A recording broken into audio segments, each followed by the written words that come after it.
Well, good morning, everybody. It is fabulous to be here on a Monday, beautiful Monday in Glenwood. So I'm Brian Murphy. I work for River Network. I'm the Healthy Rivers, Healthy Rivers program director. And it's been an honor. I appreciate the invitation from Jackie and Abby and others to kick off this wonderful training. A little bit about my background. I sometimes say recovering practitioner because I've moved more into the nonprofit world, but I do still work on stream restoration projects and technically an associate with Branch Solutions. So I'm somewhat wearing that hat today. As I was driving over from Denver yesterday or last night, I was just, thinking a little bit about my presentation and being in Glenwood. And I had the opportunity about 15 years ago to participate in a stream restoration training that Dr. Brian Bledsoe, many of you probably recognize his name, formerly with Colorado State, now with the University of Georgia. He led a 3-day stream restoration training. And those of you that know Brian, it was very technical, got into a lot of details, but he was still able to kind of pull it out. Zoom out and think about the bigger picture. And that's what I hope to do this morning is really set kind of the bigger picture, and some of the other folks that are going to present after me are going to get into some more of the details. I bring up that restoration course from Glenwood 15 years ago, and that it's so exciting to see the changes in the advancement of the restoration field. Whether that's in the practitioner and how we're moving into this low-tech space and still kind of blending the high-tech. We're talking a lot more about processes, and that's what Brian was really starting to talk about 15 years ago. And that training, I think there was maybe 20 people in it. It's where I first met Chris Sturm. Was very lucky to be in that training with him. So it's great to be back in Glenwood. My PhD is in the juxtaposition of how we manage streams and the social ecological values. So I'm not going to get into that today, but I start off with that I spend a lot of time researching how we manage streams, particularly the physical characteristics of it. Those of you that know me, I have 3 children. Several of them have some medical challenges. And one day my wife said, "Oh, we really got to take my daughter to the doctor." And I said, "Well, do we really need to?" And she said, "Well, it's not like you're a doctor." And I said, "Well, wait a minute. I just not happen to be a medical doctor." So anyway, I don't flout the doctor very often, but it's fun to be up here and kind of tell that story. So, and then one last kind of opening remark I'll say is last night, Father's Day, having dinner with my family before I drive and doing this quiz of what does dad do? And my kids are a little different. My daughter, who's 18, she said, "Well, at one point I was telling friends that he works on rivers and it's kind of in water stuff, but I think he's a plumber." So, plumber, I guess. So, anyway, without further ado, to kick things off, what I want you to do is close your eyes for a minute and just imagine a riverscape or a river, and kind of more on the degraded side, or a stream that has some challenges that we're going to think about through this today, my presentation and others, that may need to be restored. So I'll give you about another 5 seconds or so just to get an image in your mind. It can be small or big, it doesn't matter. Okay, open your eyes, and a few images you may have seen. Maybe a big river that has challenges to its flow regime. Maybe a smaller gully that is going through some significant erosion processes, or maybe more of a mountain stream, that's got significant irrigation diversions off of it.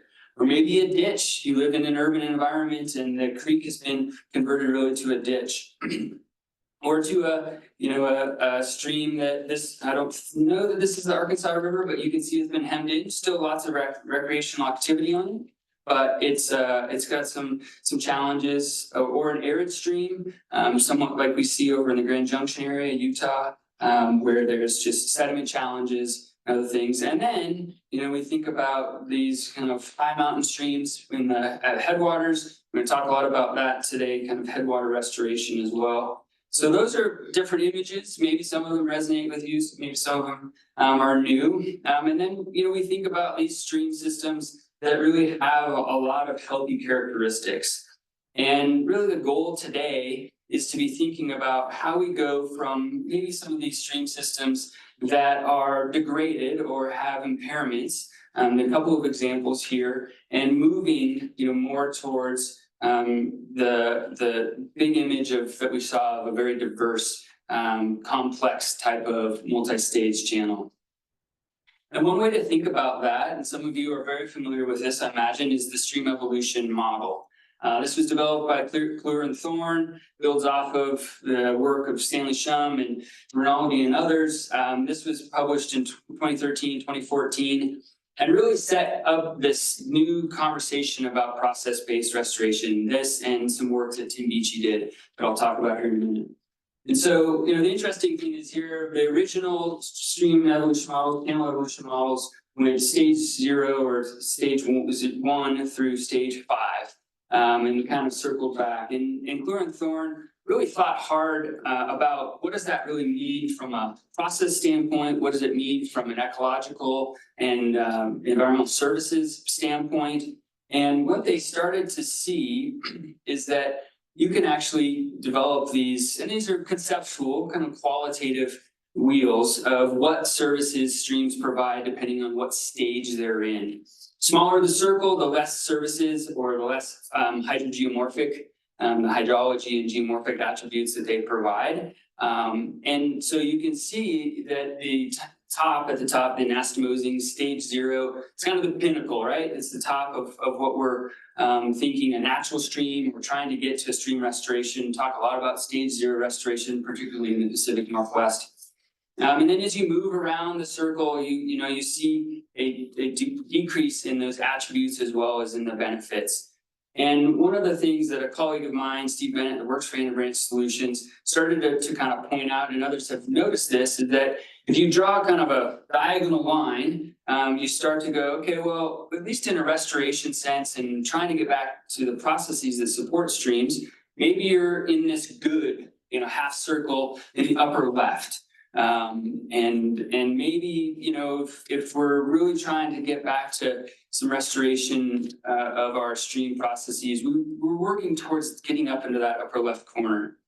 Well, and, in the area maybe down on the lower right, we're in the bad. And so, we're really finding a lot of our streams are in that bad, and we're trying to help them recover up into the upper left. And then, of course, we have the ugly in the channelized and oftentimes urban streams that have been overly confined.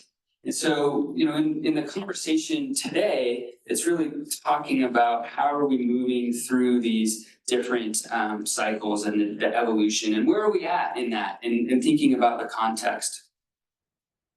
One of the other aspects of restoration is, a couple of these images, you might say, well, these look like reasonably healthy streams. And maybe, there's a little bit of less complexity in the stream on the right or on your left, and maybe on the right, there's, you can see a car and roads. So yeah, there's maybe a few things going on. There's this concept, and I'm not an expert in it, but I love the idea of this shifting baseline, of thinking about, all of our perspectives come from some starting point. And if that starting point thinks that the stream on the left is healthy and we're working towards restoring the stream to that characteristic, well, is that stream ultimately healthy?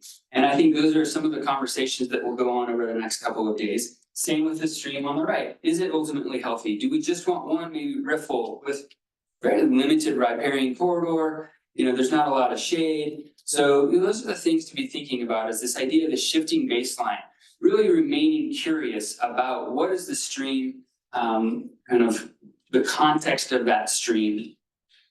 And one way to think about that is this idea of the dark art of fluvial geomorphology. This is a paper that Gary Brierly and Kirsty Friars and others put out in 2021. It's a fabulous read, but it really talks about just the study of river processes and forms and how rivers really shape the earth and really reading the riverscapes. And it's about form and function. So we'll talk a little bit about that in my presentation, and I'm sure others will talk on that as well.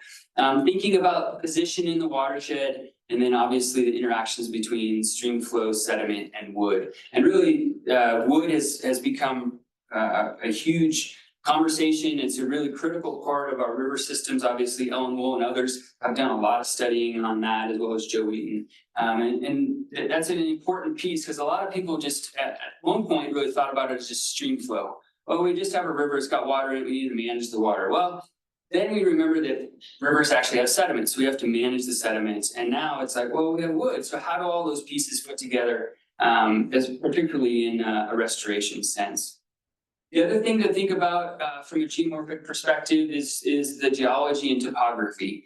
And a lot of geomorphologists, fluid geomorphologists think about that in these different types of confinement. So laterally confined, partly confined, and then laterally unconfined systems. And so, a lot of the systems that we're working on, and I think we'll go visit tomorrow, are going to be probably on that boundary between laterally confined and confined. There will be some confining margins, probably some terraces and fans. Whereas you get into the laterally confined, those streams, at least in Colorado, most familiar with the South Platte River. If you think about the South Platte River as it goes out into the eastern plains and then joins the North Platte, that would be very much a laterally unconfined. And there's many other streams that are laterally unconfined in Colorado, but that's an example. So it's really important to keep the context, the geomorphic context in mind as you're thinking about stream restoration.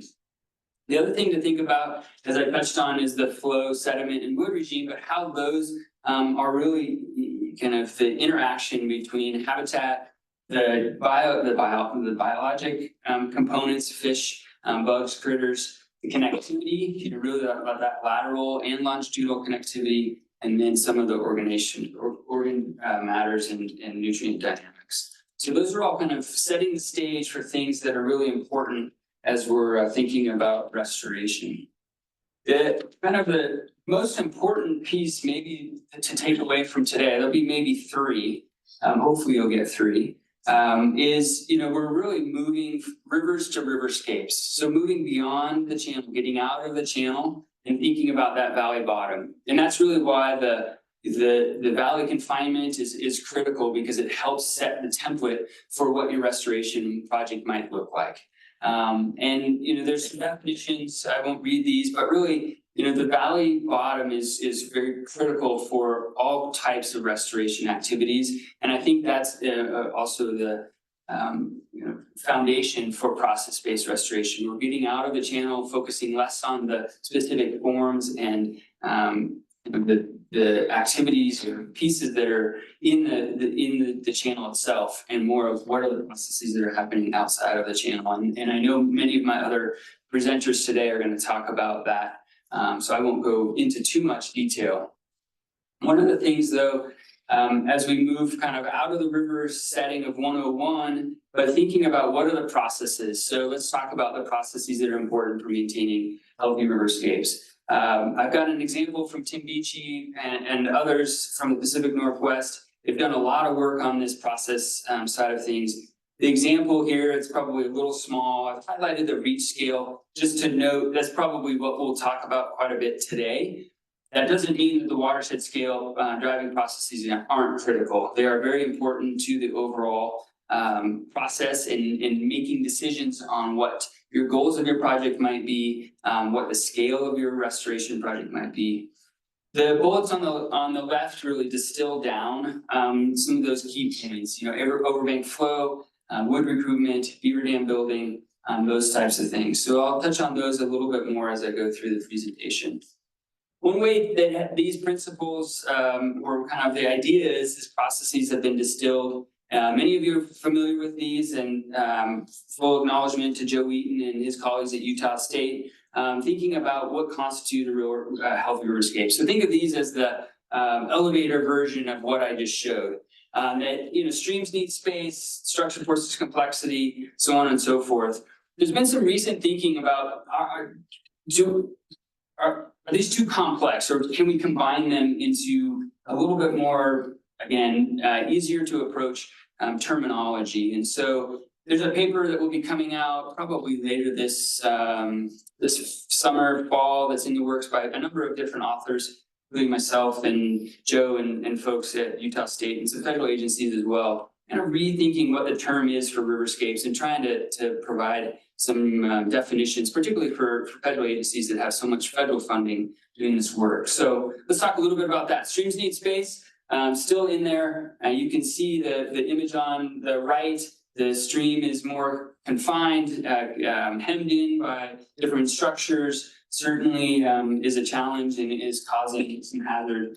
Whereas the stream on the left, big open floodplain, it's moving all over the valley, lots of different complexity and activity happening in that stream system. And so the more the stream has space, the river has room to move around, the greater the complexity is going to be and the ecological benefits, ecosystem services.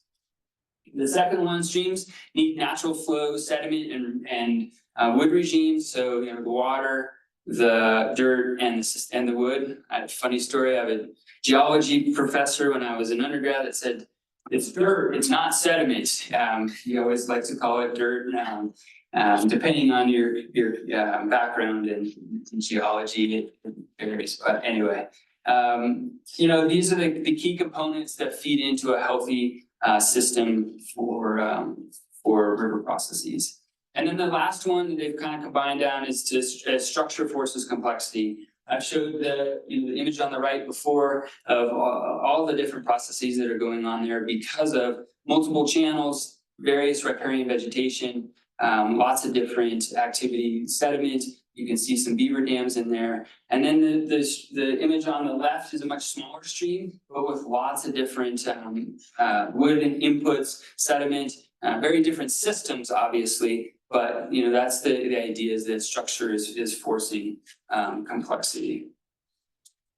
So let's go back to our stream evolution model before we kind of jump into a few other more specific ideas about process-based restoration. So we talked about river processing, kind of rivers and streams 101, the geomorphic aspects. We've talked about some of the ecological aspects. What does a riverscape really look like? And the idea that we want to be in this upper left where the good is. And so how do we get there when we're more in the bad and the ugly systems? Or maybe the reverse is, how do we maintain the good and avoid going into the bad or even the ugly type of systems? And kind of one way to think about that is this spectrum of stabilization up to restoration. And you could put all of this under the blanket term of stream restoration if you really wanted to. I think at this point, we're going to focus more on the right-hand side of restoration, thinking about higher dynamism, kind of lower risk of failure because you have wider river corridors or wider floodplain riverscapes. Then but there's some tricks to that. You need more time for those processes to reset. And sometimes, I won't debate the level of project design, but sometimes the level of investment is lower in restoration, particularly low-tech process-based restoration. So I do have to give credit to Joel Schulte, who's in the audience, because he and I helped put this together. He helped put this together, and it really is based off of some work by Peter Skidmore, many of you know, and some work or a publication, Headwaters magazine, that we work through this. So just setting that up, that we're really focused much more on the restoration side, stabilization, enhancement. Those tend to be much more surgical or specific to one specific problem. So with that, there's these different restoration continuums. I've spent a lot of time thinking and studying and researching form-based and process-based methods. And this figure from Chiodi et al., I've just butchered his name, but that's okay. As well as the figure that Joel and I put together that showed that spectrum or continuum of different restoration, and even this idea from low tech to high tech. and maybe just getting out of the way. Where are you at in your project goals and your type of project for the need that's there, or the type of action or activity that you would be implementing? And so the idea is on the bottom is removing constraints to provide more space and time for recovery. Remember that process. We're really helping the process move along. We're not taking over and trying to constrain that process or focus more on stability. A lot of what's done in the more process or more form-based tends to be stability-based. And there's nothing wrong with that in certain circumstances. It just means that you have to be aware of that. We move in and out of these different continuums depending on the type of systems that we're working in, and certainly the scale that we're at. Another way to kind of look at this or think about it is, the amount of effort that's required. The lower effort, we're just going to stop hurting it. We're going to try and remove those stressors and get out of the way. Or we're going to go in with some big yellow machines and do some form-based protections. Maybe that's more on the stabilization and rehabilitation. But, this is kind of a continuum again that we're at. And really the idea that Peter Wilcock at Utah State, talks about this idea of a restoration project will be more successful if you picture rivers as moving rather than as a movie rather than photos. So that there's all this, the dynamism that happens thinking about rivers, that they're moving rather than even just the pictures that I've been showing. Those are just snapshots of pictures or snapshots of rivers and what they might be going through. We're not seeing them maybe at high flows where they're overbank or those types of things. So that's an important piece to keep in mind. There's this magazine, I mentioned Headwaters. They have some great information. I think it's in two or at least one series ago. They have this figure and a couple of others that really show this low tech to high tech. What does that mean within the restoration? And they really are focusing on process-based restoration. A number of people in the audience helped develop the content for that, and some of them will be speaking later today. So some information that if you're interested in getting more into that, I don't have time to dig too deep into that information.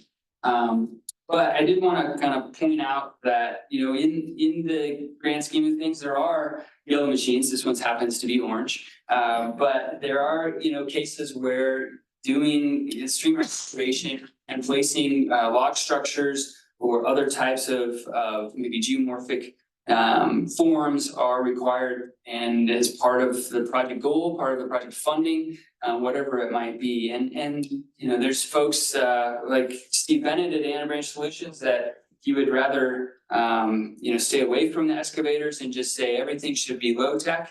I don't think that is necessarily indicative of a broader theme here of we're really trying to reset the processes. And Mark Beardsley, one of our esteemed colleagues, he's written a white paper. It's really about the right tool for the problem that you're trying to address. And so keep that in mind, that in some cases, you may need an excavator, a mini excavator.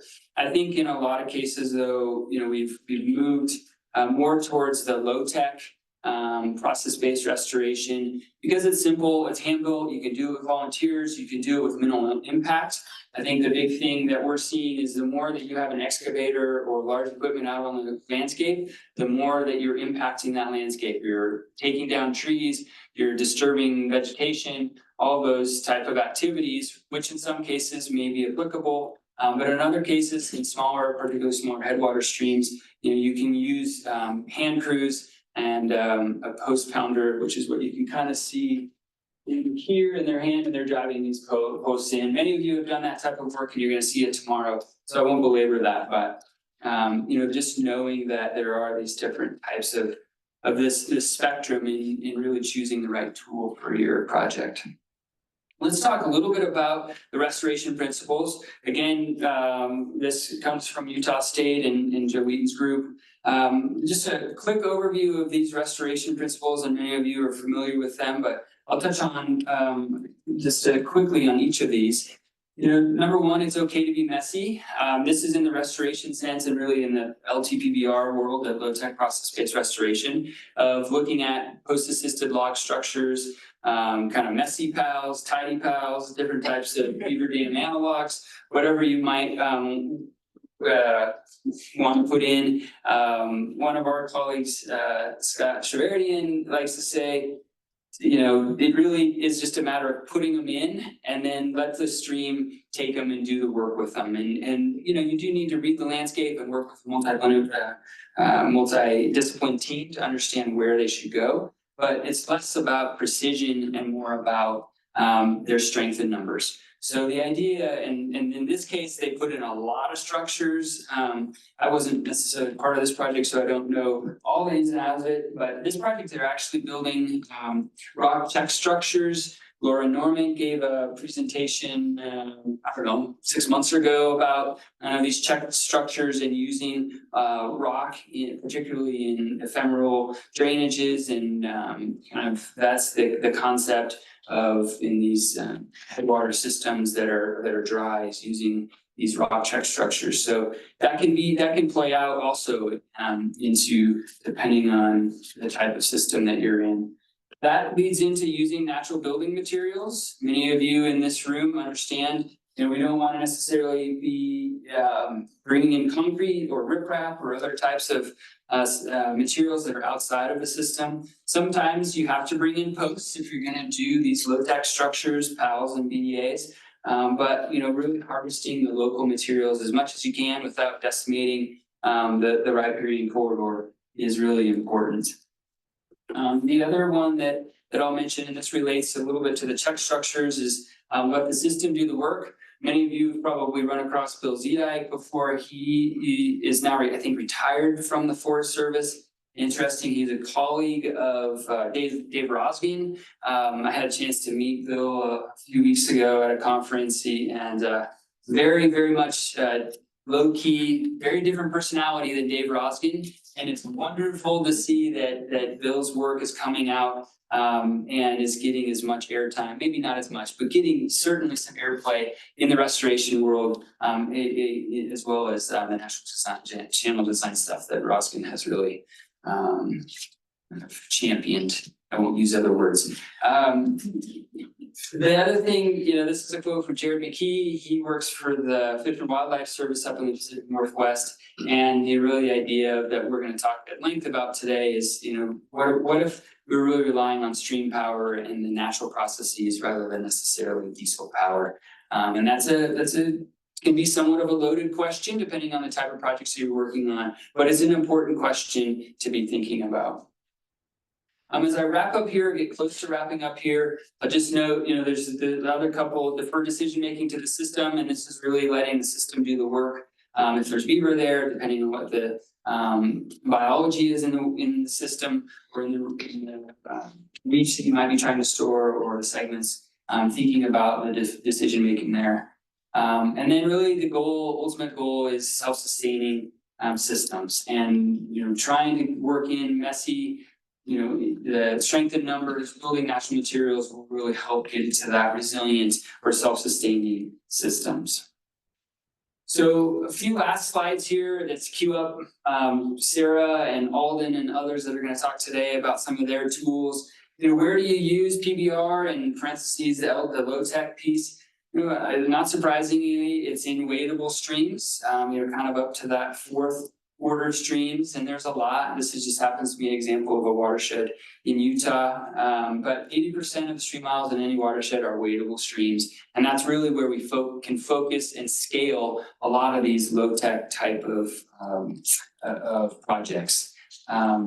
The other thing is, you know, thinking about we're probably not doing it here, and you know, I think here is more of a sense, and this could be, you know, more on the PDAs and PALs. It could be looking at check structures because it's in an ephemeral system. It could be just taking the cows off, or whatever it might be that's causing the incision, and letting the system recover naturally and going through that stream evolution process on its own. One of the things I just wanted to touch on is, and others today will probably talk more about it, but why do we pretend to be beavers? And you know, how do we know that beaver dams or the structures that are out there promote restoration and conservation? The bullets on the left or on the right, I'm not going to read for you, but if you think back about what I described as a healthy riverscape, these resonate with those. And so this is the connection between biology, between beavers, and why we're trying to do some of that beaver mimicry. It's really helping increase that floodplain connectivity, make more diverse habitat, really for the ecosystem benefits and the ecological services that we all benefit from. The other things that I'll say, recovery potential. So as you're thinking about your projects, and even out on the landscape or riverscapes tomorrow, thinking about what really is possible and reimagining riverscapes, the ideas that I shared in the beginning of what are our degraded systems looking like and what can we imagine them to be? And how can we use the dark art of geomorphology and really working with our friend, the biologists, ecologists, and others that have a good understanding or a better understanding even of a riverscape, and how can we be out there on the landscape or riverscapes looking at them. How much space can be covered, again, the geomorphology piece. What processes can be restored? This is really critical because there are limitations, and going back to that beachy table that I had, thinking about the watershed scale processes versus the reach scale processes, or can you really only restore the reach scale? And is that moving the needle enough? Talking to your funders and your stakeholders and your partners about what really can be restored. And then the quality versus quantity. Where really can you do the quality restoration projects that helps with your uplift, as opposed to doing really broad scale quantity to try and to move the needle as much as you can. And then the last two slides here, I'll just share summary of the 4 process-based principles. I'm putting this in here, a whole bunch of information for various audience, so you can come back to this and just have some of these. But again, this is from Tim Beachy. Focus on the root causes of habitat and ecosystem change. Tailor your restoration actions to local potential. I think that's a lot of what we'll talk about through today and tomorrow during the field trip. Match the scale of restoration to the scale of problem. This is to me, the biggest challenge is being a restoration, whether you're a practitioner or an academic, is what is that scale? And anthropogenic impacts have had so much change or caused so much change that the scale is oftentimes difficult to match to the restoration. That doesn't mean you shouldn't try, but thinking again about that idea of what's the watershed scale as well as the reach scale.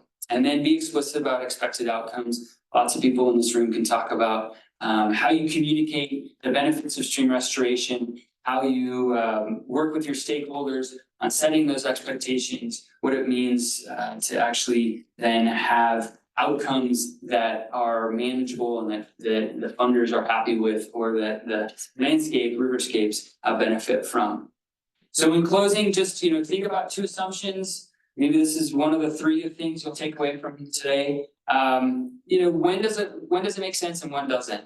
It does require time and often multiple phases. It can be quick and it can be less expensive, but it does take time, particularly working at the scale that we're trying to get to. And then you will be coming back and monitoring, really an emphasis, thinking about monitoring, adaptive management to maintain the restoration project. At the end of the day, those are the things that to really be thinking about as you move into a process-based restoration project. So with that, I will close. I have maybe 2 minutes for questions. Again, thanks to Anna Branch Solutions for helping provide a lot of the slides. And thank you for your attention.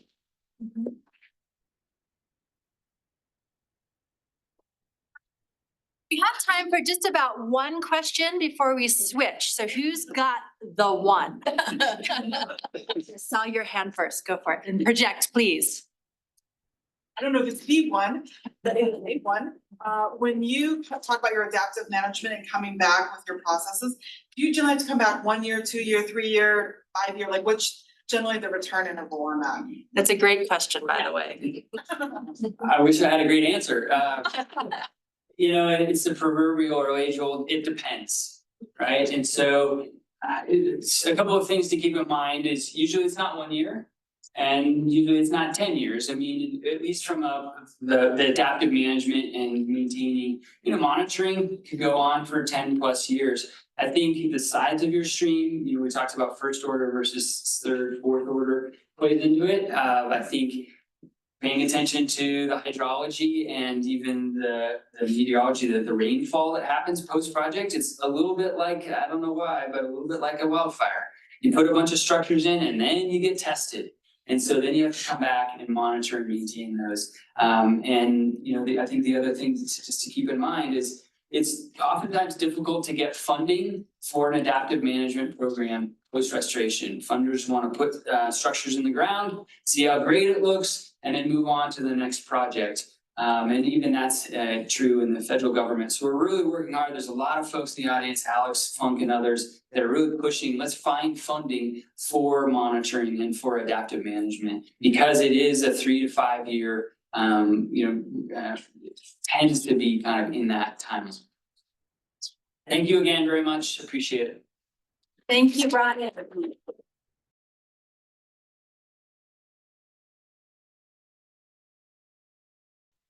So Jackie and I are going to go through a recap, a really high level recap of Senate Bill 23-270.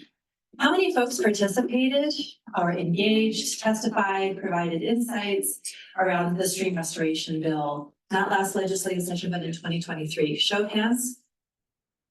Yeah, lots. How many in this room took the training that Jackie and I did, either virtually or in person? Could you raise your hand? Awesome, awesome, great. Thank you for that. Over the next half hour, we'll be covering just 3 things. They're kind of big, but 3 things. One, the highlights of that Senate Bill 270 training that we gave and kind of translate the new law to projects on the ground. So if this is something new, if Senate Bill 270 is something new to you, in our follow-up email that we will be sending out, we'll be providing many resources. And we'll also be providing a recording of the Senate Bill 270 training for you so that you'll be able to have that. We're also going to share, due to overwhelming request, a training manual that we have prepared and developed on Senate Bill 270. And the happy thing is it's only 18 pages. If you sat through our training, it was nearly 3.5 hours. So to have that down to 18 pages is pretty great. And then we're also going to talk a bit about a very quick overview of the newly passed House Bill 24-1379 that created Colorado's first state stream and wetlands permit program for dredge and fill projects. Okay. So Senate Bill 270, as most of us remember, was a dynamic and successful effort led by Department of Natural Resources, particularly Kelly Romero-Keeney, then Assistant Director of Water Policy for Department of Natural Resources. Kelly had been in a point role in bringing multiple sectors of the water community together for this legislative fix. And it's really aimed at providing greater certainty for stream restoration proponents. And what did the bill say that the purpose and need was? And I want to quote from the declarations page in the bill, because I think this really grounds our time here today. End quote. The General Assembly therefore declares that because of the vast amount of benefits that natural streams provide states, communities, and environment, the state should facilitate and encourage the commencement of projects that restore the environmental health of natural stream systems, end quote. Because there was so much movement, dynamic changes, and we'll call it spirited discussion around Senate Bill 270 during that 2023 legislative session. Even after it became law, there was some uncertainty. So we went to work and created a training to help build confidence on how to move stream restoration projects forward under the new law and provide best management practices, whether you are working within or outside of Senate Bill 270's criteria. We received helpful review and input from both Department of Natural Resources and Division of Water Resources leadership, as well as from dozens of attendees. That all of this input was incorporated into the training PowerPoint, and each training session that we offered really became a statewide training program because of all of the input from the agencies, from all of you going forward. And all in all, I think Jackie mentioned it earlier, but All in all, the Senate Bill 270 training reached over 800 people statewide.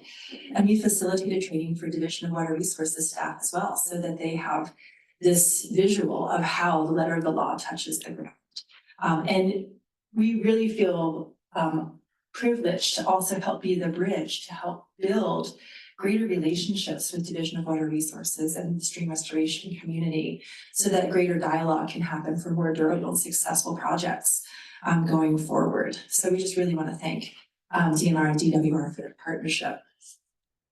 Okay. So the goals of the Senate Bill 270 training are: one, identify which types of projects or restoration methods can fit within Senate Bill 270's minor stream restoration activities criteria. And two, provide best management practices for projects that do or do not fit within Senate Bill 270. And so really, as we go forward, these are, as you've participated in our trainings, these are opinions based on years of working with all of you and on the issue of finding a path forward for stream restoration projects while respecting water rights.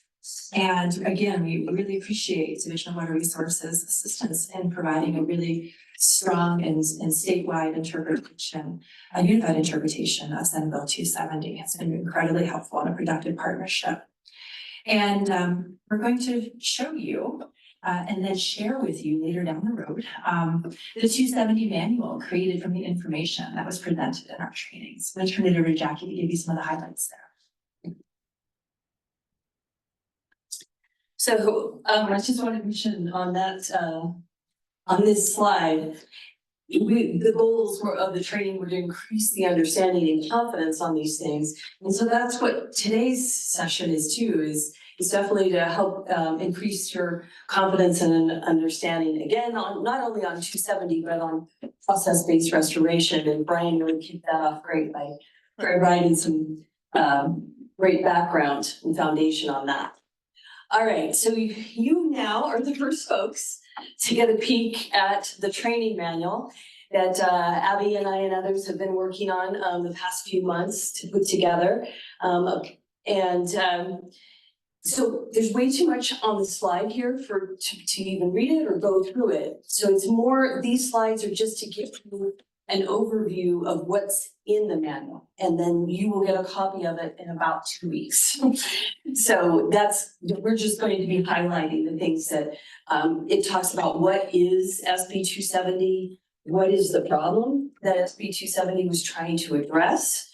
And you can see the chart there that lists, through a lot of research we've seen over and over again, these are the common causes of stream degradation versus the benefits of healthy streams.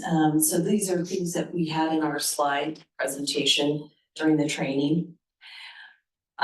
Where does it fit in the law? This was something that we spent quite a bit of time on in the training, because it was really important to understand the context of where did that bill go from the legislative session and the governor signing it into Colorado water statutes. And so there's a page just explaining that. And then there's a page about key definitions that we got, a new definition, a natural stream system in the new bill. And why is that important? Because it talks about the entire natural stream system being the geomorphic floodplain and associated riparian vegetation. And so there's a page of like, well, why did that matter? It mattered a lot. And so you'll see that. Then this was kind of the heart of the training. This chart showing you the 6 minor stream restoration activities that can be done without having to get a water right. So if you follow these criteria, if you choose one of these types of minor stream restoration activities and you follow the criteria, then your project should not have to get a water right. And you read this chart just straight across. So the very first one is stabilizing the banks or substrate. And that word substrate is very key. And we'll talk about that more because if you're just stabilizing the banks, then you're talking more about form-based restoration, right? So it's the substrate that's really important in that. Of a natural stream with harder natural materials, that allow water to flow downstream and do not cause water level to exceed the ordinary high water mark and may incidentally increase the surface area of the stream. Those are all the criteria of just the first minor stream restoration activity that can be done without having to be subject to water administration. And so that's why the training was 3 hours because it took a lot of time to go through each one of these, which we won't do today, of course. But I just wanted you to know that that's the heart of the training that is in the manual. And so now the manual goes through each one of these 6 different categories of minor stream restoration activity. As you'll see, the second page here is the very first one, and it goes through all of the criteria. And the biggest thing was the ordinary high water. There was a lot of time spent on what is that? How do we identify that? Why is that relevant to stream restoration? It's relevant because it's in the new law. And so these are just a couple of key pages from the slides in the training that we picked out and put into the manual about what is the ordinary high water mark in Colorado law, what is it in the Army Corps of Engineers manual of how to identify it, which is pretty much the Bible for how to identify ordinary high water mark. And we go out on the field trip tomorrow, that will be a significant part of the training, is showing you what does that look like in the field. Okay, and so then a lot of the training is we went through picture after picture of showing you, encouraging you, giving you confidence of how you can do this kind of work, PALs, and even BDAs, because a lot of folks reached out to us right after the bill passed it and said, oh, I guess we can't do BDAs anymore and be within the law. And we're like, oh, no, you can, but you need to, you can't have really tall, aggressive, very dense and tight BDAs. They need to look more like this. Very porous, it's meeting all of the conditions or the criteria in the new law. It's porous, it's allowing the water to flow through. It's below the ordinary high water mark, which is probably right about here. And it's doing all of those things, respecting water rights while starting to slowly abrade the stream. That's what's going to happen year after year. The sediment's going to be caught behind that and slowly abrade the stream. So in the manual, it also talks about how important it is to know that the ordinary high water mark is not static. It changes over time. And that principle is so key to understanding how you can put this in and slowly change that ordinary high water mark. That's part of it. So you'll see there's different pictures. There was a ton of pictures in the training. We tried to get some of them into the manual as well. So we're going to go through every activity in the manual. So if you're doing more of a working on a bigger river where BDAs and PALs aren't going to be the remedy or the method that you're going to be able to use, if you're working on these bigger streams, you're going to be doing this one, mechanical grading, and probably placing large woody debris and that kind of thing. So there's an explanation of what that looks like.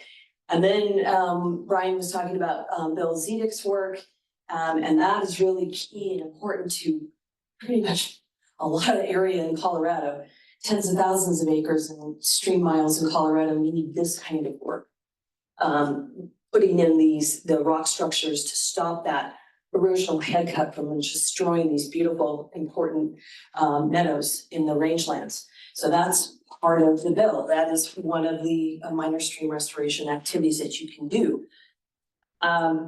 There's also daylighting of a natural stream. So we put that one in. And then we're going to jump right to activity number 6, because that's such a big and important one here in Colorado: recovery from wildland fire and flood emergency.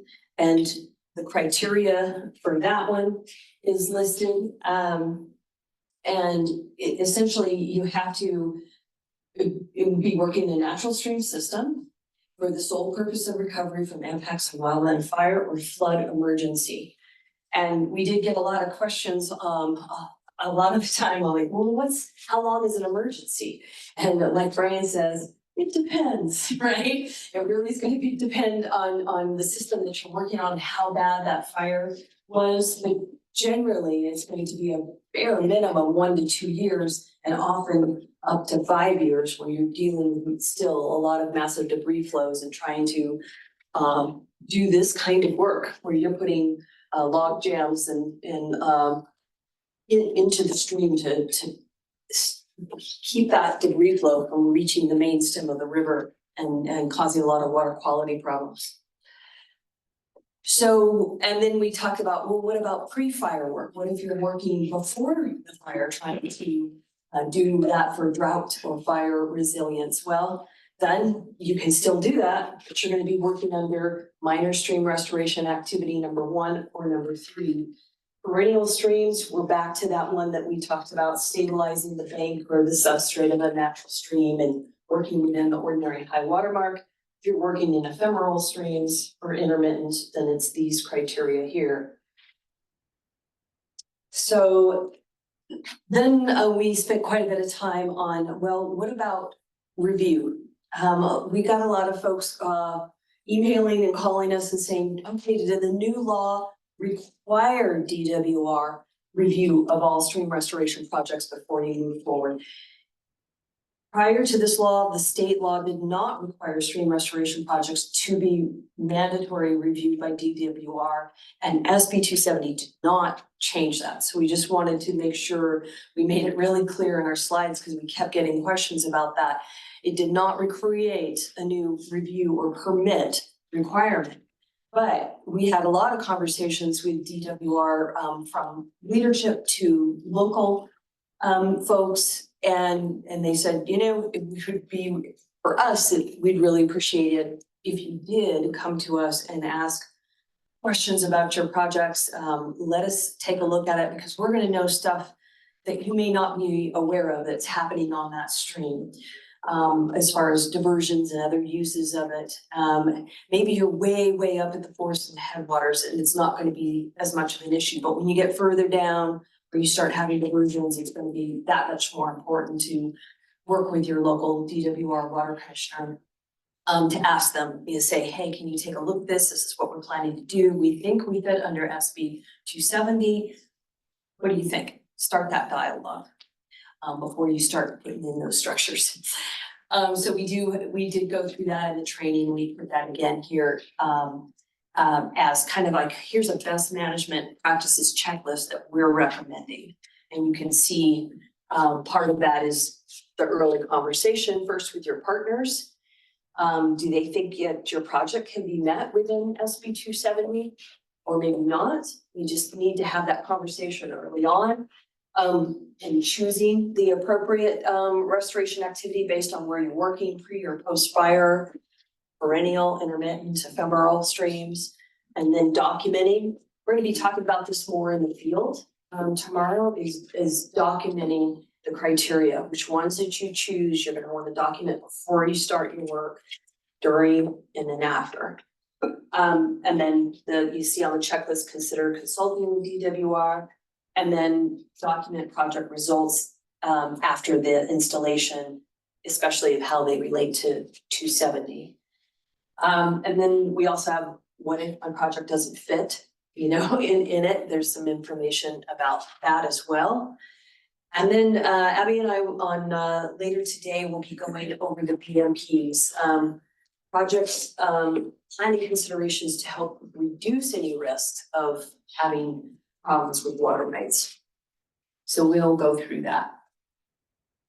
What were some of the main questions that we got? We had, I've highlighted some of them already. Did anything change about 404 permits, how they are determined? No. Did anything require restoration projects to be reviewed, as we said? No. Does anything apply to natural beaver dams? No. SB 270 is specifically targeted at human-made stream restoration projects, whether they're BDAs or PALs or mechanical grading in the bigger, larger projects. We got lots of questions about ordinary high water mark. Again, we'll be spending some time on that. What does minor mean? in the context of stream restoration activity. A lot of folks thought, does that mean I can only do a half-mile long project and that's minor? No, what minor means is that you met the criteria. Like you chose one of the 6 minor stream restoration activities and you chose one that, and you fit all of the criteria. That's what makes it minor, is that you meet all of the criteria. I'm not gonna go into this. We will go into that more.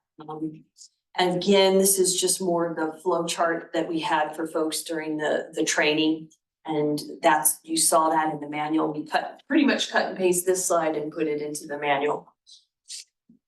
And I'm going to turn it over to Abby so she has enough time to talk about these things. Thank you, Jackie. I'm just gonna pivot us just a little bit because Colorado Healthy Headwaters Working Group members, Water for Colorado and Protect Colorado Waters, we really worked really hard again this last legislative session. How many folks have heard about a little bedrock decision by the US Supreme Court called Sackett versus EPA? Yeah, I'm glad. It was a big one, right? So at a very high level, a little over a year ago, the Clean Water Act was severely cut back due to this decision by the Supreme Court.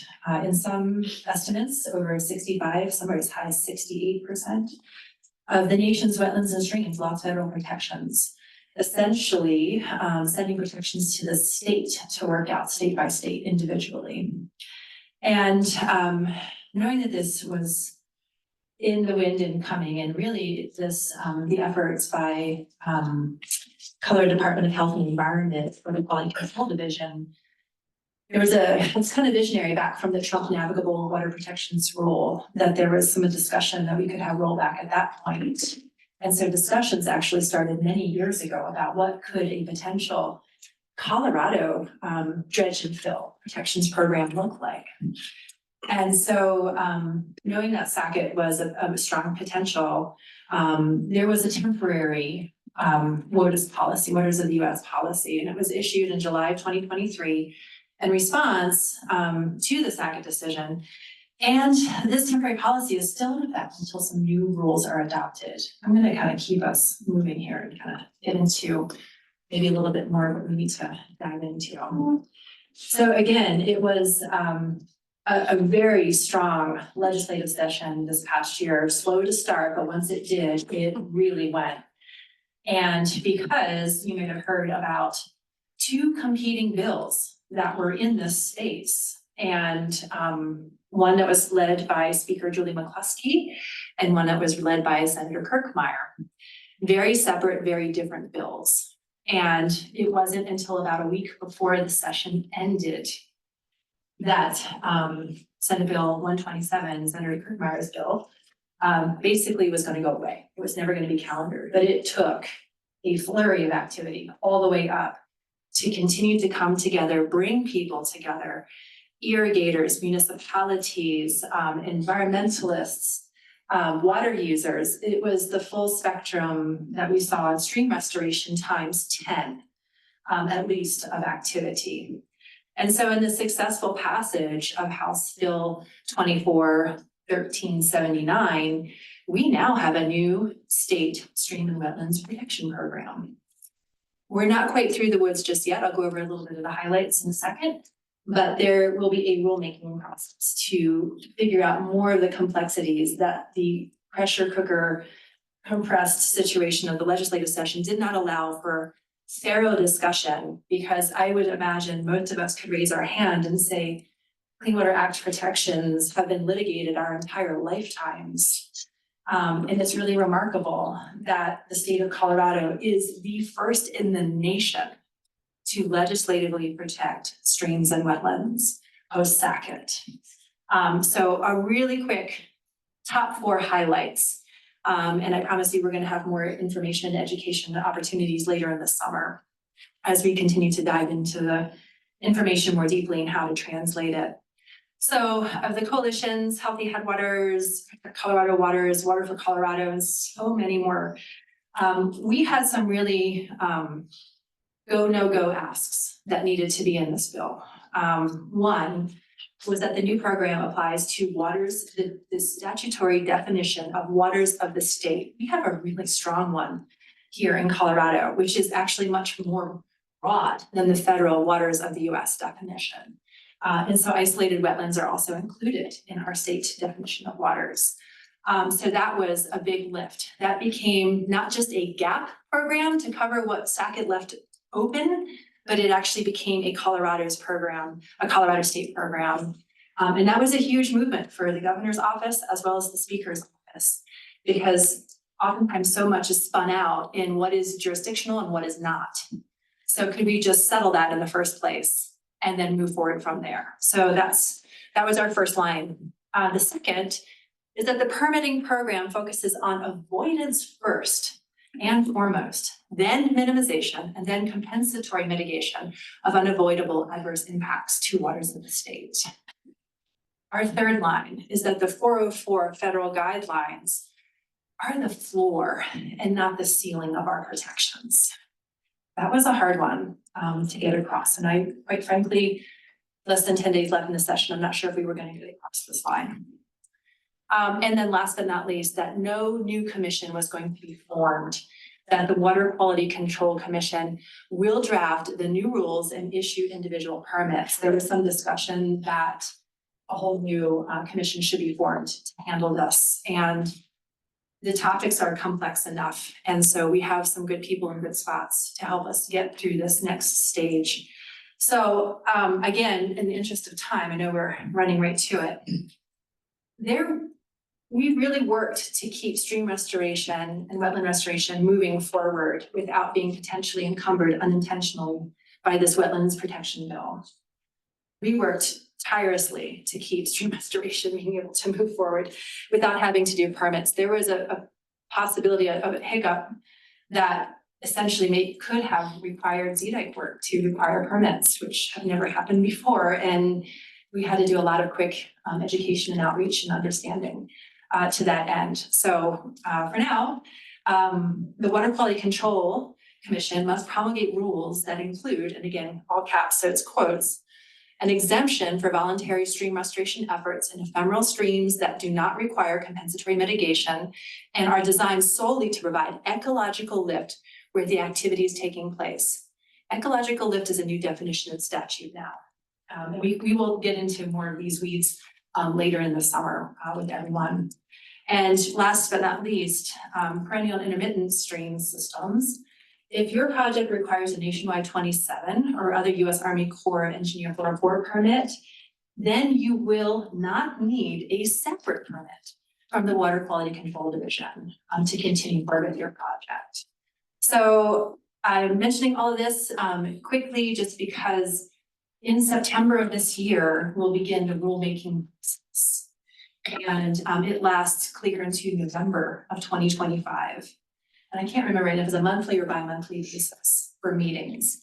And so there will be times that we will certainly need to be reaching out to all of you for your expertise to be able to lean in and help provide the expertise necessary in some of these rule-making processes. So we anticipate in August, a fact sheet or a memo that kind of lines up Senate Bill 270 stream restoration and House Bill 1379 wetlands protections, and kind of look at how they align and move forward. And then we're anticipating late summer or early fall, right before the rulemaking starts, kind of a webinar to bring everybody together of what we're really looking at a deeper level with wetlands protection. So with that, I think I've left room for one question. Again, if anybody has a question before we take a break and separate. Oh, go for it. So looking at the definition, there would not be a permits. Perennial intermittent don't require that, or do require nationwide 27 or 404. So there's something in between where perennial or intermittent streams that don't require an Army Corps permit would still potentially require a new permit. You got it. You're correct. So because of waters of the state definition is much broader than the federal WOTUS, if you have a project that somehow now falls outside of the Army Corps jurisdiction, but it's an intermittent stream that is waters of the state, you would need to get a permit. So yes, Good question. All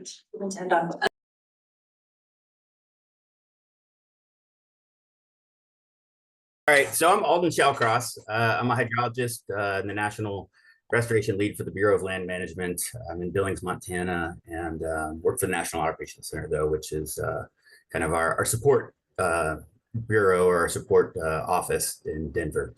And really what I wanted to talk to you about today is helping folks get to the right streams to implement the right actions. I kind of stole this comic on the left here, which has this employee who's climbed to the top of this ladder of success. He's so stoked to get up there. And unfortunately, at the end of the life, he realizes that, he was climbing that on the wrong wall. His boss is, kind of screaming at him. And I think that's an example of what happens when our effort is, maybe not fully aligned with values. And so today we're going to have a little bit of discussion about some tools, some thought processes, and some other components of that can perhaps help you guys bring kind of these two pieces together, maybe work on the right wall as well as using the right ladder. Not all streams are really the same and present equal opportunities or need similar actions. And so there's both working in the right places that kind of varies with both the inherent nature of the system, but also your values and objectives. But then the methodology also needs to correspondingly vary. You don't want it to be rigid. You don't want it to also be too small or too tall. So first, I'm going to kind of kick this off in two general parts, an overview of riverscape concepts, data, and tools. And then in the second section of it, I'll get into some more direct applications that we're pushing in the BLM. In part one, I described that these are tools for BLM, but they're really available for everybody. We've been focusing a lot of our work with Utah State University and the Riverscapes Consortium to produce these, and we have all intentions of making everything broadly available to folks. So a little bit of kind of starters. A lot of us have been in our careers for years focusing on streams and rivers. I want to make sure that we're on the same page when we talk about riverscapes. So these are the part of the landscapes that are connected that plausibly flood the contemporary natural flow regime. They include our riparian wetland areas, but that's not exclusive. They often only support a small fraction of what they could and historically did. So you can see the riverscape here in green, as well as the streams in blue. I'm hearing some back chatter. Is that everything good? We're good. We just had a volume emergency, but we got it sorted. Okay, cool. All right. Maybe you might want to put it up a little bit, actually. Yeah, maybe it's just a little. Oh, man.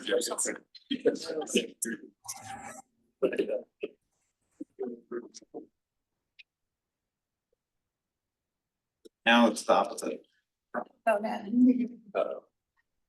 Alden, are you speaking? No, I was giving you guys a pause to figure out what's going on. Okay, we're good. Let's take it away.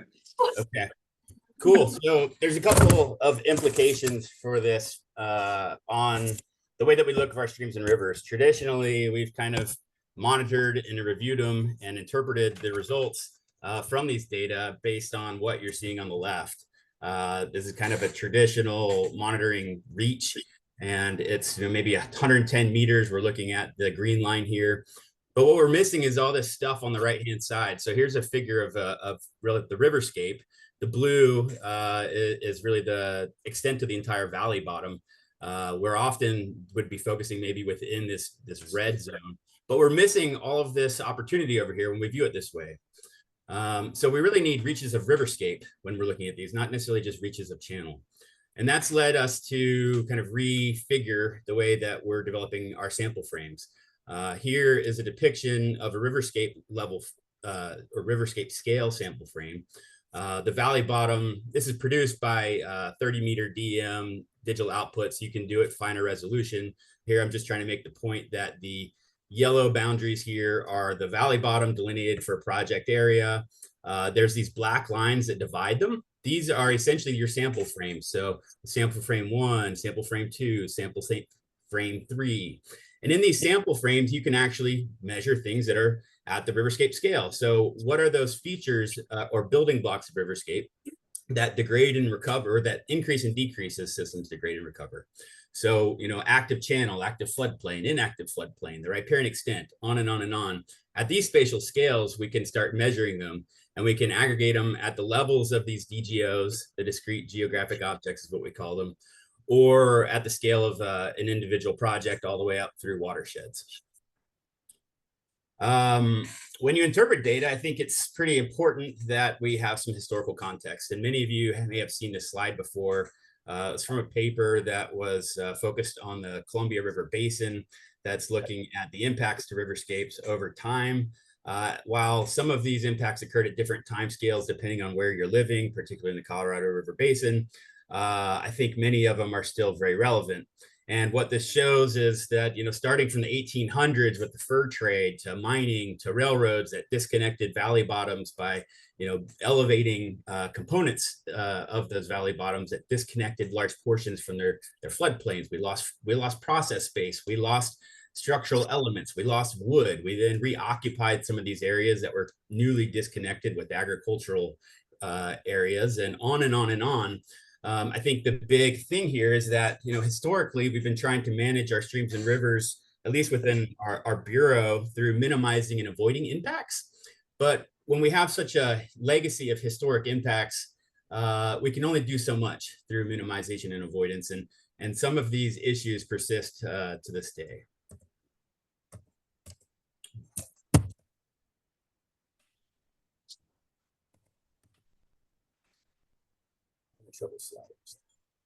All right. So what do these impacts have in common? I'd say there's a few common ones. And I was thinking that I was going after another individual who is going to talk about kind of the principles of riverscape health, but I'll try to make those points here anyways. So these impacts remove process space. That's a critical principle of riverscape health. Streams need to move, they need to adjust, they need to exercise. Structural starvation, as we lost wood and beaver dams from our systems, we kind of lost that process of structural forcing that led to complex hydraulics that forced inundation of the floodplains and exchange of water with the hyporheic zones. We increased hydrologic efficiency, not just within the riverscapes, but I'd argue at the watershed level as well. We just sped things up. And then we altered the supply of water, sediment, and vegetation. These are pretty well depicted in these figures here. So on the left-hand side, you have kind of the human impacted system. We have a levee that was installed there, and the treatment involved removing the levee to give the stream space. You can see that it's structurally starved. There's no beaver dam building activity in that system. And so the solution over there on the right, remove the levee, promote sustained beaver dam building activity. We've reoccupied the process space and gained some recovery. We need scalable solutions. Those impacts are rather ubiquitous across the Western US. And we've been spending a lot of money for decades trying to restore these systems. I think that a little bit of review is due. As of these papers from 2015, the average cost of restoration has been $265,000 a mile, and the average project has been half a mile. That's nowhere near the scope of the issue. We're not getting the uplift that we need. And I think that that's probably why a lot of you are here today. You recognize that we need some alternative solutions. And I hope that we can move in that direction. I do want to make the point, though, that process-based restoration is not just BDAs. It's an important component, and beaver dam building activity is a very ubiquitous and common and important process, but it can also involve things like removing a levee to provide a stream freedom space. It can involve, in the middle, we do have beaver dam building activity here. And on the right, we have post-existent log structures, which are mimicking and promoting the process of wood accumulations, a different type of system, but still a key ecological process. So we're really trying to focus on those principles of riverscape health, the diet of water, sediment, and vegetation. We're trying to give streams space and then occupy that space. Often, if you just give them space, if it's still structurally starved, they're not going to fully engage it. But then hopefully get out of the restoration business as quickly as we can in our systems. It's a long-term process when you use process-based restoration. So the quicker that we can get to a self-sustaining condition, the better. I'll give a quick example of what it looks like to do this. This is from a workshop in Montana, 40 students, 2 days of lecture, and really almost not even a full day in the field. So pre-project, the photo series is time series from left to right. In the upper left-hand photo is pre-installation of a few structures. You can see the tree that overlaps in each of those 3 photos. They're not aligned perfectly. So the first 2 photos are pre-implementation. Then we installed a BDA, and pretty quickly after, I think maybe a month or 2 after, Beaver came in and started packing mud, building on these dams. Same thing occurred, bottom left, pre-implementation to implementation, and then Beaver started using these pretty quickly. They also expanded out to other areas. So we got to the promote phase pretty quickly. We really hit a home run. It's not always that lucky. But you can see in the other photos on the right-hand side, they're actually pulling down, not the typical plants. We got sagebrush here, but they're expanding out and building upon this network. So that's a good sign. The next year, they've built giant dams. This system that was, moving towards the trend of maybe intermittent flow, at least during a drought period, is now really a perennial system. And Beaver are just continuing to expand up and down that complex. And so largely, keeping an eye on the project, but deferred decision making at this point. So, that was one action in one place, but we have folks here from different agencies that have different values, and we manage it probably really relatively large scales. And I think it's helpful to consider how you can have a cohesive process that takes you from maybe this broad region scale at which you might want to consider if you're trying to manage a species. I'll throw out Lahontan cutthroat trout. Where are those on the landscape? What types of systems are the limiting factors for them? What are the conditions of those reaches that are of those types? And then when you get down to the next level of planning, we're at the project scale, you need a different resolution of information. So there's this balance between extent and resolution of information. And to facilitate this process, we've created kind of 2 types of tools. We have the network scale tools that are taking free data that's nationally available. It's relatively coarse to estimate what you're going to find at the reach scale. And then we've got the reach scale tools that are a little bit higher resolution. They're largely based on mapping and classification, but they also can involve a field component. And that's what we're going to when we're establishing project reach and complex scale objectives. We're using these tools to do the monitoring, the as-builts, and all the components. To give you a little bit of idea of what these look like, many of you are probably familiar with BRAT and other types of these network models. There's a handful of them now, and there's more than we could get into. We could probably do an entire workshop on it. The general idea is that we're taking these coarser scale, nationally extensive data sets, using some modeled logic to help people squeeze the juice out of it. How much information can we get? So, we know Beaver need some base flow in order to sustain themselves during low flow periods so they can avoid predation. We know that dams blow out in big rivers, right? We know that they need vegetation. So what are those logical factors that we can pull together to estimate, in this example, the combined capacity? And we have a lot of them at this point. Here's an example of the ones that are production grade. So BLM has been investing pretty heavily in moving away from these kind of research grade tools where we develop a toolbox and then we provide documentation on how it can be used for a new area. Basically, these are run in the cloud. They're standardized with APIs, so the inputs can get pulled when new data become available. So for example, we get a new run of land fire, which is an input to these. Or we want to look at new landscapes, new areas that they haven't been run for. Now we can really do this in an automated process. So we've got Riverscapes context, which is kind of the broad level things someone would want to understand to basically contextualize your project. So climate, weather, the human component, the human dimensions of the landscape, the ownership stuff, channel area, some TAL-DM is largely topographically derived estimates of valley bottom areas. The valley bottom extraction tool, which has been a pretty large emphasis over the past few years, because that valley bottom area is the area, it's really the maximum extent that any restoration project can influence conditions. And so if we want to kind of standardize or normalize how we are interpreting those areas, we need to have some understandings of that. We've got BRAT, anthropogenic context, riparian condition assessment tool, and then RME, which maybe you haven't heard of. It's called the Riverscape Metric Engine. This is a tool which takes all of these data and summarizes them for each discrete geographic object and allows you to compute all types of statistics and filter queries. I'll get into that a little bit later. So here's some typical outputs. So most of you guys have seen probably some of the mapping products. So say that we're looking at differences in vegetation between existing and historic. So riparian vegetation conversion type. But to what also? So maybe, it became from riparian to agriculture.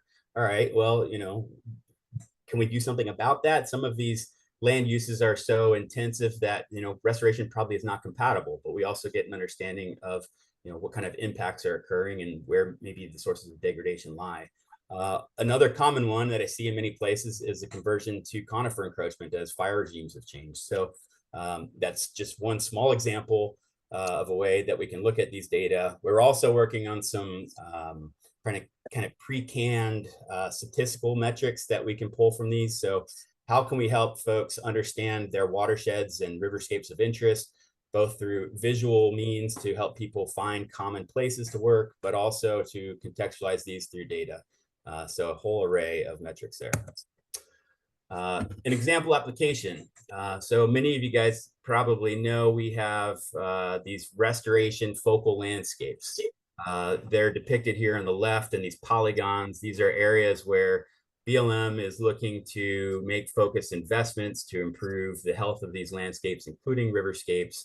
So perhaps you want to understand the scope of opportunities in these areas and maybe how they compare to others. Well, here's an example of doing that. We're breaking it down by each focal landscape and how they fall out on some of the logic used in BRAT. So here we're looking at the easiest or low-hanging fruit are streams that are perennial. They have a moderate departure from historic vegetation, but there's enough there that it can still support beaver dam building activity. There's low risk, no human development in that area, and on and on. Strategic long-term investments are those that could be suitable, were historically suitable, but you're going to likely have to do multiple phases of treatment. There may not be the plant communities that are necessary there to do it, on and on. So it's a way of helping us understand the opportunities that exist within as well as between areas.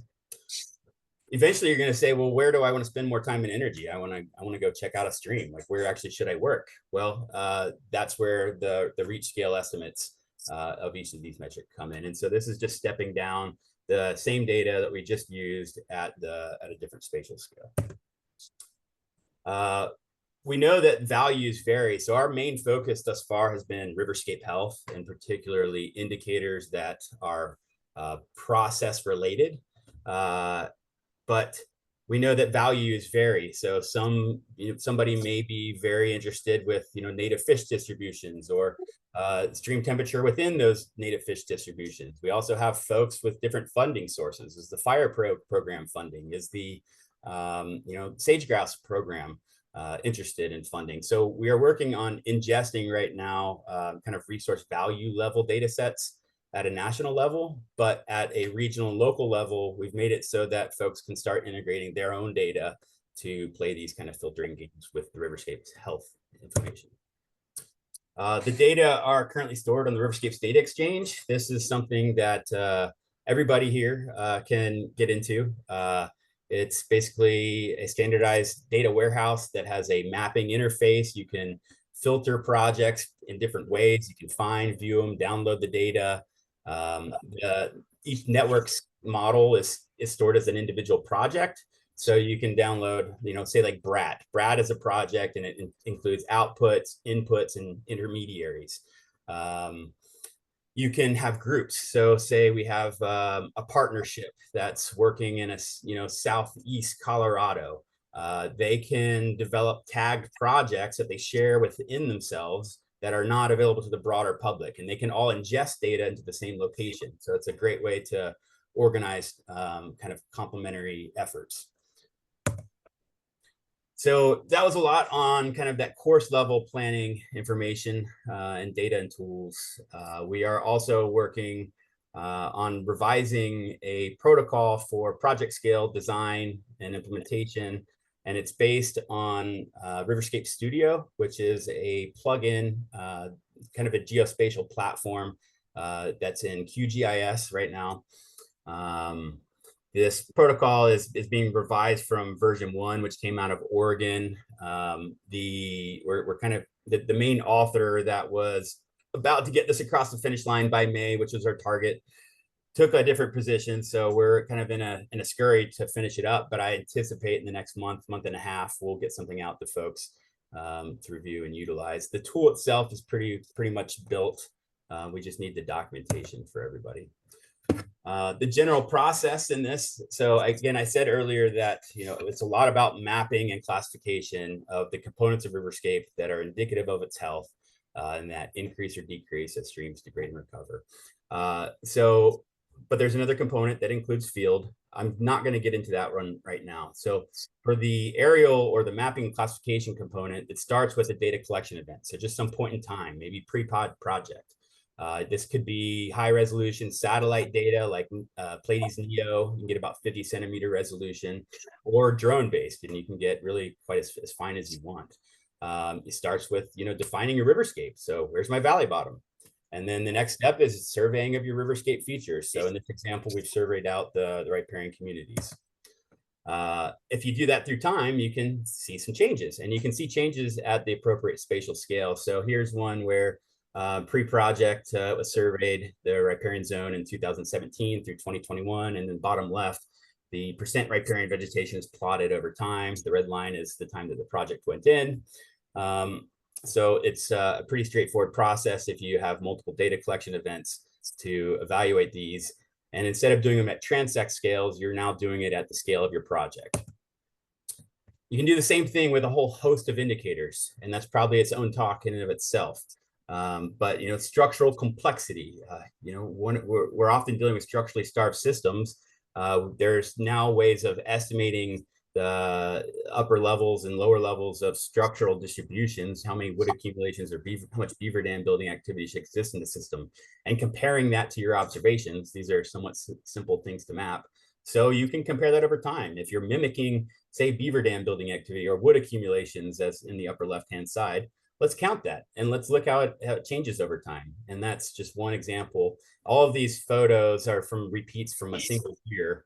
And kind of show the changes that were possible just in that time frame. Skip on. So eventually you're going to get to a point of doing project designs.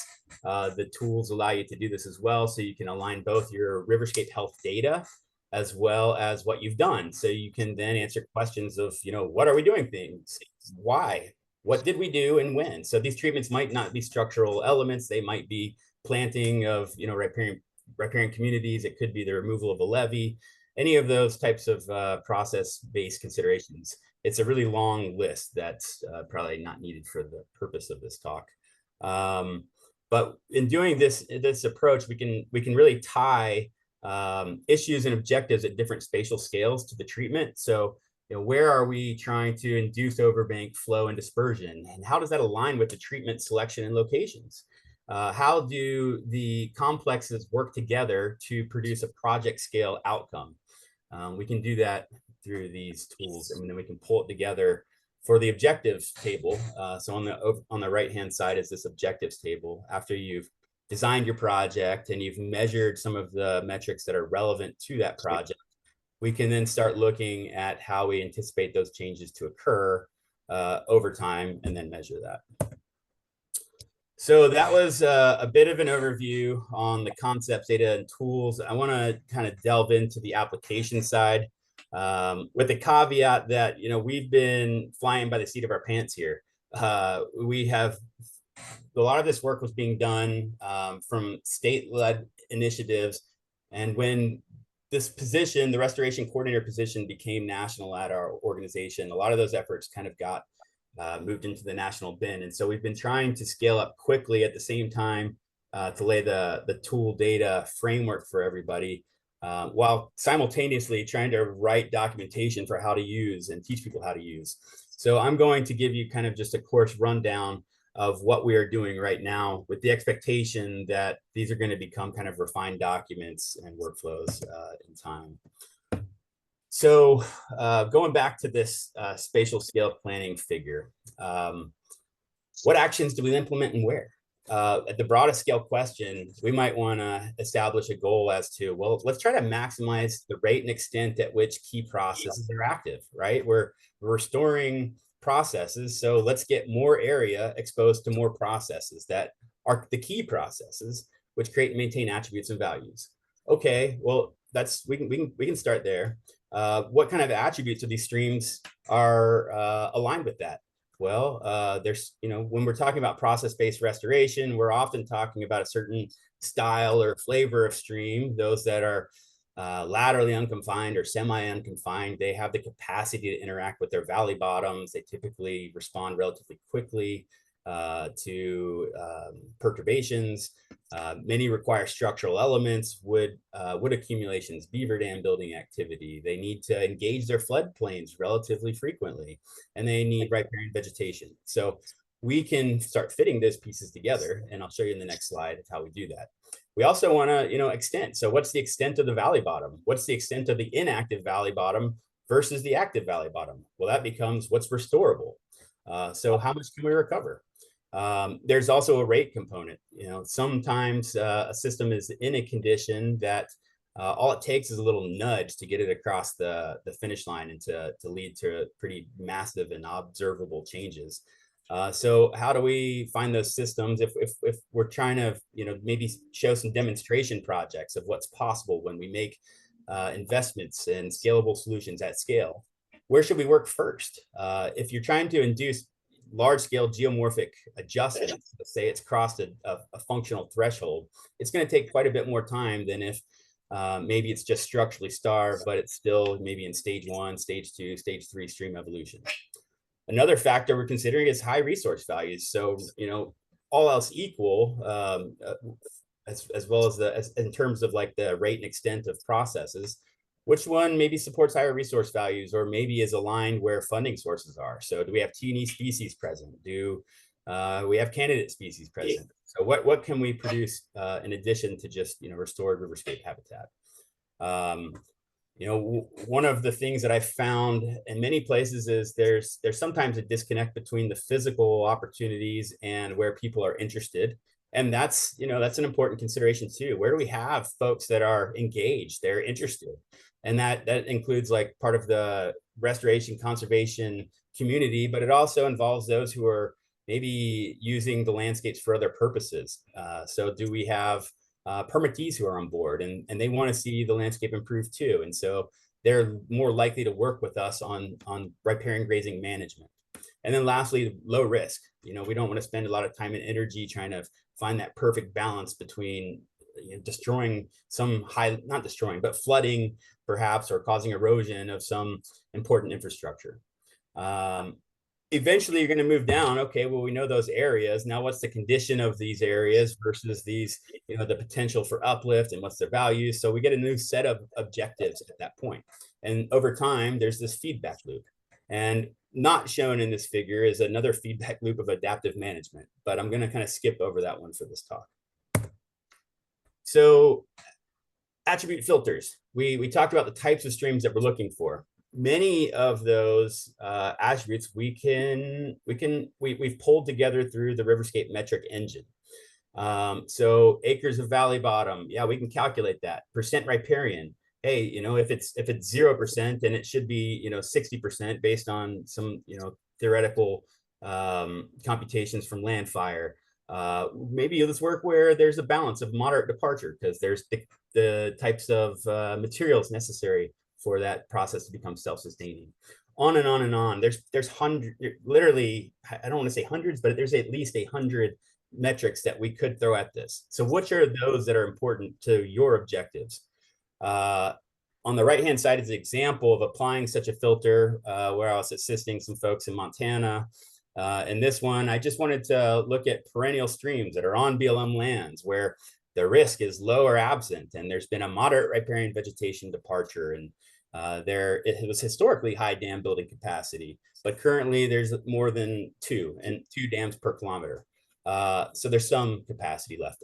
In this level of filtering, I'm usually seeking commission error. I don't want to use geospatial data to overly precise, because then you might stop looking at systems that could be important further down the line. So the result of that query was what you see here on the landscape. Those dots are essentially the summary statistics for the discrete geographic objects. So I'm going to start digging into it, just kind of browse that data. So, in all honesty, I'm going to start where there's riparian plant communities, and we have a sizable footprint upstream on the landscape. You see some dots in the middle on the main stem river. Those, you're not going to be able to influence processes at the scale at which they create and maintain attributes if you don't have a certain size project. And so in this example, I'm zooming into that. I'm starting to browse through data, through a 20-minute review could conclude 7 miles of contiguous riverscape. I can talk to you about the percent of the valley bottom that's riparian. I can, observe it's all free flow. But if it were a stage 8, stage 0 condition, which I think would be its potential given some of the further findings, it would be a mix. You'd have through flow and ponded and overflow and much more hydrologically inefficient conditions. It looks as though in most of the system, it is not overly incised. You can't see that in these photos, but when you zoom in, you can. I can see that there's conifer encroachment into the aspen communities in places. So, hey, there's likely some materials there. We've got a dirt road in places that's coming in through most of the projects. We can get access. I found some beaver dams, but they're likely inactive. I'm going through this kind of just list of questions that we've laid out to interpret what I can at this level to start binning the project. On the right-hand side, I'm starting to dig into, one of the main questions after we determined that, hey, beaver dam building is important, is whether natural dispersal is likely or whether we're going to have to consider translocation if that's possible. Near the alluvial fan, this entire stream channel is diverted into flood irrigation. And I think that would make it very hard to get natural dispersal up from the main stem river. I think they would have just too many opportunities for predation, maybe not be very well tolerated down there. So it led the question, we need to reach out to these folks. We need to have discussions with people that have more familiarity in this area. So I'm starting to refine my understanding of the system now. As you continue to do this, what you find is that there's some just glaring differences between like clear good opportunities and those that are kind of mediocre, not so good. And when you have a limited budget, I think it's very reasonable for you to kind of focus your energy, at least first, on those opportunities. So if you have enough money for 10 miles of stream restoration and you found that 20 of them looked really good, I would focus my money, my time and energy on those 20 miles and just start refining and describing my understanding of these for further review. So during that desktop review, I'm looking at unknowns. I saw 2 road crossings. I don't think there's culverts. It looked like it was just a hardened crossing, but let's check that. There was a building in one of the reaches that seemed like it was on the threshold of the valley bottom. Let's check that too. So we're just kind of validating or making notes on those things for the next step. Eventually, you've kind of defined that bin. Here's my 20 miles of stream for which I can restore 10. I'm going to start by going to the field. I'm going to maybe get my ID team out there. We're going to start looking at the system and making some notes and focusing still on the questions that we had originally identified for priorities. I might, pull up historic photos. So in that last example, that's what the field office did. And they found photos from like the 1990s where it was just stacks of beaver dams. Old land health assessments. So if you guys are working on public lands, most offices are going to be doing these rotating assessments of conditions and using those assessments to inform subsequent management. And they contain information that you could probably glean and pull into these types of assessments as well. You can also bring in other data that may be relevant to you, so fish and wildlife inventories, etc. Move on. At some point, you're going to define where I want to work, right? You're going to have a sit down with your team and you're going to say, the balance of evidence suggests that, you know, in year 1 or year 2, let's do this one first versus that one. So here's, you know, I put these images of a document up there, but really it's just to illustrate that, you know, 1 or 2 pages is probably enough, speaking to these criteria listed in the table of contents. And this is kind of an art and a science. I don't mean to, by all this discussion about data and network models and everything else that goes with it, I feel that we may have overcomplicated things a little bit. And there is so much information, one, that we can't pull just from data alone, but there's also so many practical considerations from the human socio-political dimension. And so I think that you need to kind of take all of those into consideration when you're deciding what you're going to do and where. Then you go to the design phase. And those earlier phases, I wouldn't spend my time and energy going into the mapping of my riverscape health attributes and using the higher resolution information. It can take you about a day or so to do each one of those. And if you have that time and resources, so be it. But I think that in many places, you know, we can't tackle every project all at once. So start with what you can do in that year or next year so that you have kind of this rotating pipeline of projects that are coming into fruition for opportunities. This is an example of the types of information that we think are important to include in a plan and design report, and you can produce them with Riverscape Studio.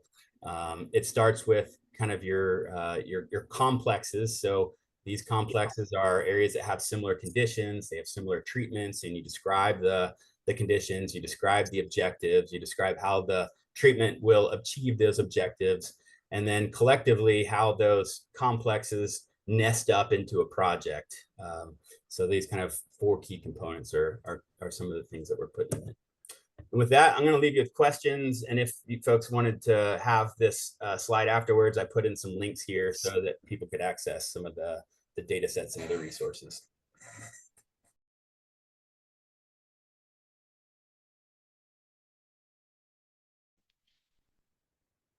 All right, and as mentioned, I'm Sarah Marshall with the Colorado Natural Heritage Program. We track rare species and ecosystems for the entire state of Colorado. And the tools I'll be talking about today, we've mentioned things like looking at riverscapes. Alden brought up some kind of specific tools to look at those areas. But we're really going to talk about context and kind of moving from the Huck 8 watershed scale all the way down to a Huck 12 scale and ultimately the site scale. Bear with me for one moment. So again, a lot of times opportunities for restoration present themselves opportunistically. Maybe you have a landowner that wants to do restoration on a ranch. Maybe you have a city that has specific goals around water quality. But in an ideal scenario, you might actually be starting at a state scale even, or a Huck 8 watershed scale in terms of planning around wetlands and riparian areas. And a lot of times, you have different priorities and considerations at those scales. So at a Huck 8 watershed, a lot of watershed groups operate at that scale. It can be a pretty large area. It's about like 1 million acres in the Roaring Fork watershed where we are today and pictured on the left. We also think about just general watershed planning, habitat connectivity, especially for large ungulates. That might even go beyond a Huck 8 watershed. And really thinking about things like biodiversity planning as well, and just acknowledging that all of these things do not operate at the scale of a single site. As we move down into about the Huck 10 scale and even into a Huck 12 scale, we might be thinking more about water supply and water quality planning, fire mitigation planning as well. And then when we get down to the Huck 12 watershed scale, like the Cattle Creek watershed that we're in right now, we're thinking more about things like maybe habitat priorities and also things like water quality planning as well. And then finally, when we get down to the scale of individual site or riverscape, we're often thinking about things like conservation easements, land protection, restoration activities. but also things like beaver coexistence, which I'll be focusing on a lot today. And I'll be covering two main tools. So CNHP does have a host of other tools that you can really get into great detail on biodiversity, but we're gonna look at the Colorado Watershed Resilience Tool, and this really helps us kind of bridge from the HUC 8 scale to the HUC 12 scale. And then I'll be talking a little bit later about our new Colorado Beaver Activity Mapping Tool. And we'll actually dive in some of the tools in a second here, but I wanted to just give you kind of an overview of what you see when you open these tools. So the Watershed Resilience Tool, this layer that comes up when you first open the tool is habitat priorities by HUC 12 watershed scale, but it also summarizes a variety of other priorities and issues such as fire risk and risk to water supply. Because realistically, we are often thinking about all of those things at once, along with habitat. Also important to mention, so we developed this tool with American Rivers, and the broader goal was to not only look for restoration opportunities as well as conservation, but also just to look for needs and potential capacity for watershed groups across the state to both protect these areas, but also to look for restoration where needed. And on the left, you'll just see there's an information panel, and I'll get into a little bit what's in there. But up top, there's actually a link to a quick guide. So as you're looking through this on your own, because it might take a little bit of time to really dive into this tool, it'll step you through all the different options ranging from bookmarks to rulers and everything that's in the layer letter. There's really detailed descriptions on kind of the guts of the tool. And this QR code takes you to the tool as well. And it really is broken down into 4 themes. So biodiversity in Colorado watersheds. So we're looking at not only hotspots of biodiversity, but also overlapping habitat priorities, along with things like habitat fragmentation. So we have everything from U.S. Fish and Wildlife critical habitat areas to Audubon's bird areas, alongside roll-ups of our rare species data at the HUC 12 scale. We also have opportunities to promote water security. So that includes things like water rights, diversion points, seeps and springs, in-stream flows, outstanding waters, just a variety of different geospatial data layers that we might be looking at when we're looking at conservation and restoration priorities. We also have challenges to watershed resilience. So that really relies on the Forest Service's forest to faucets layers for wildfire threat, development and land use change, insects and disease, and changes in water. And then finally, we have a whole dedicated layer for river protection and restoration opportunities. And that's really to provide everything from barriers to fish passage to some of the layers around environmental hazard mine areas. Just a lot of considerations that we might be looking at when we're doing watershed scale restoration. And here's just a glimpse. So this is our landscape disturbance index layer, and I'll show you in a little bit. There's a slider option up at the top of the tool. It looks like a little sliding glass door on the upper left. And so you can kind of toggle that habitat priorities layer with some of these statewide layers.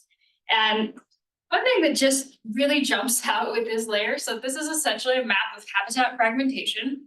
These green areas, these blocks, are some of the least altered habitats in the state. And this is based off a model that includes everything from roads and trails and other impervious surfaces, all the way to oil and gas well pads around the state. So it's a pretty comprehensive layer. And it really highlights how rare it is to find these large blocks of intact habitat. And so I just wanted to point this out because often those are areas where we are focusing on conservation, like leave it alone, keep it in good shape, but also areas that we might want to try to build off of at the state scale to conserve additional habitats, whether that's removing obsolete roads or adjusting locations of trails, planning, if we're being asked to plan for new trails. Just thinking about this broader picture, I think is really critical.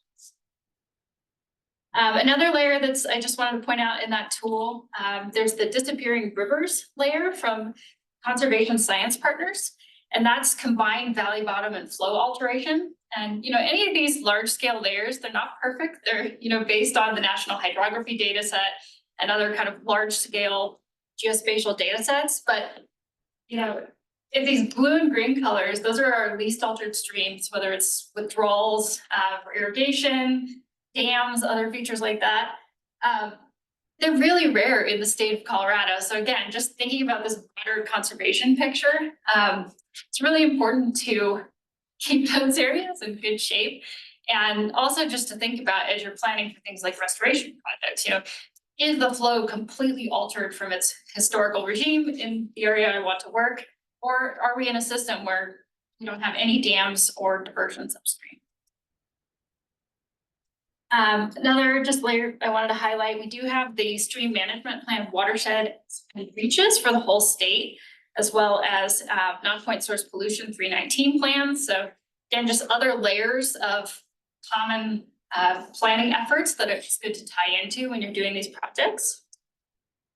And then this is just an example of, this is the Roaring Fork, the Rough and Tumbling Creek watershed in South Park. And you can, click on any HUC 12 watershed in the state and get this nice little summary of kind of what is driving that watershed. So it'll give you the area, the overlapping habitat priorities. So this one, for example, has CPW Tier 1 fish. It's in a bird habitat conservation area, has rare amphibians, birds, natural plant communities, things like that.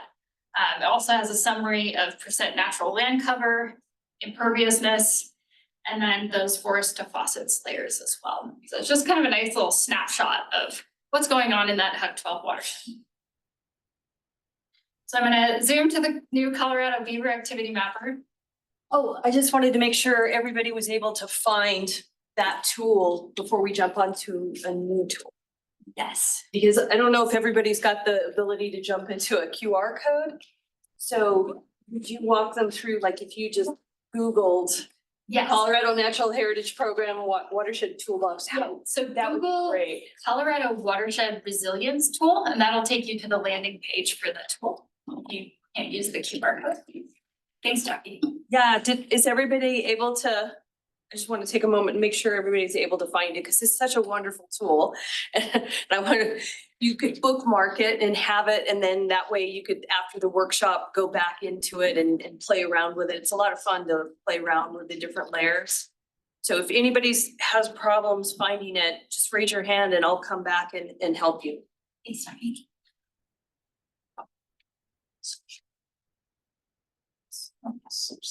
And I'm talking about, again, only 2 of our tools today. There are many more that you can play with, but this is brand new as of the end of last week. So we've been working on the data layers in this for quite some time now. But this was formerly the Colorado Brat Mapper. So if you search for Colorado Brat Mapper, it will take you to this tool. So what's neat here, so we still have the Brat layers for the whole state that you can download in this tool.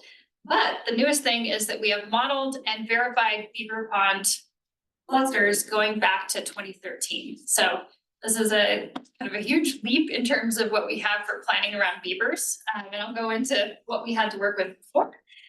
We also included historical national wetland inventory beaver wetlands. So some of those go back to the 1970s and 80s. So you can kind of look at the history of beaver activity in a watershed where you might be wanting to think low tide process-based restoration. And then we also have a land ownership and management layer. So you can cruise around and look at whether you'd be working on public land or private land or some mixture of the two. So I do want to queue up the Beaver tool with just a little bit of background because a lot went into this. So, why beavers? Many of you in this room know why we love beavers. They're capable of restoring degraded streams over large areas. We know that restoring a mile of mountain stream can be very expensive. It can cost over $1 million depending on what you're working with from historical mining activities. And we have around 100,000 miles of stream in Colorado, and almost 30,000 of them are impaired. So that's a huge amount of work to potentially do. Not all of those are suitable for beaver activity, but a lot of them in the headwaters of our state are. They're also more numerous than human restoration practitioners, and it's great that they're dynamic. They move through watersheds, and part of the reason they create such wonderful habitat is because they don't stay in one place. They're not fixed. And they're great at maintaining their work. They're built-in O&M Beaver projects. And this is actually, we saw the Swan River site earlier today. But you know, beavers are brilliant at creating habitat complexity and biodiversity. And you know, granted, this area has been influenced by past mining activity. It's very complicated, but I will say the area on the right is a lined stream channel. So, you know, the stream is not able to really interact with the underlying alluvial aquifer. And then on the left, oops, we have this, you know, great beaver complex that the beavers are coming and going over time. And, you know, I can tell you on the ground, if I were to go out and look at the plant community, I'm probably going to find a much more diverse array of plants and other species on the left. And again, hopefully the human influence reach will change over time, but often just beavers do it better and for a lot less money. So in terms of what we previously had to work with, we have the National Wetland Inventory, and a lot of the headwater areas in the state of Colorado, where about 90% of our beaver activity is concentrated, were based on, you know, 1970s and 80s mapping, which was done at a larger scale. You know, it's helpful, but when we're looking at activity today in 2024, a lot has changed since then. And it was never done statewide in a single year or even a 2 to 5 year period. Other resources we had some modeling that we did for the Colorado River Basin, some for monitoring plots, iNaturalist, you know, localized surveys and things like that, but never anything on a statewide scale. And this is just an example of some old beaver mapping on the right. So I don't see any ponds left in this area. It's become more of a vegetated wetland. And the previously mapped wetland is kind of skewed from the actual wetland location. So that is what a lot of beaver mapping looks like in the mountains of Colorado in the current NWI. So why does this all matter? Why do we care about beaver mapping?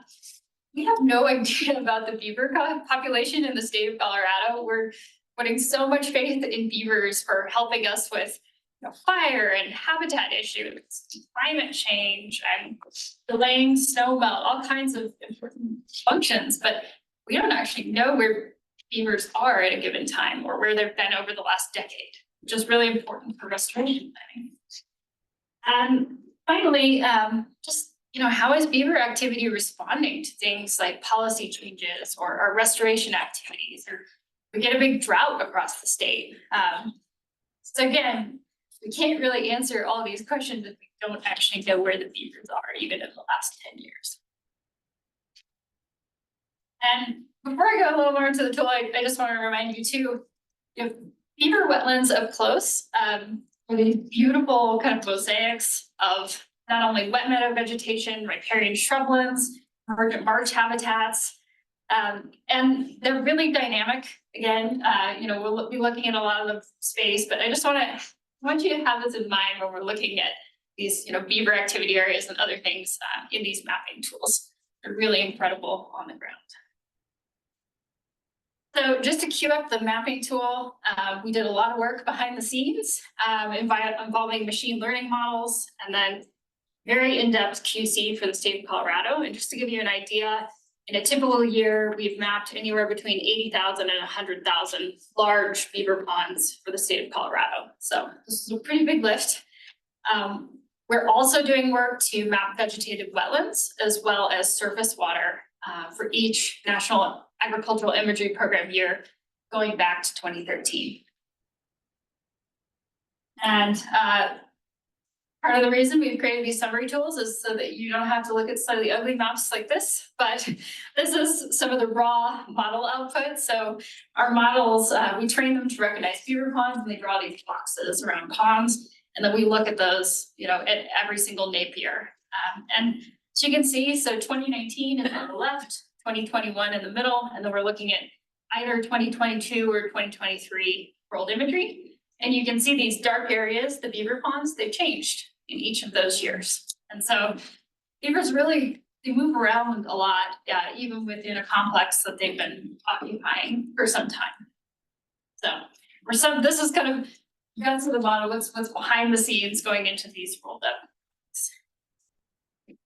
And I just wanted to show you two, these purple areas are areas that we captured and mapped with the models. This is in 2021, and all of these were not in the previous NWI. And you'll see there's some pretty huge gaps in areas like the Colorado River headwaters.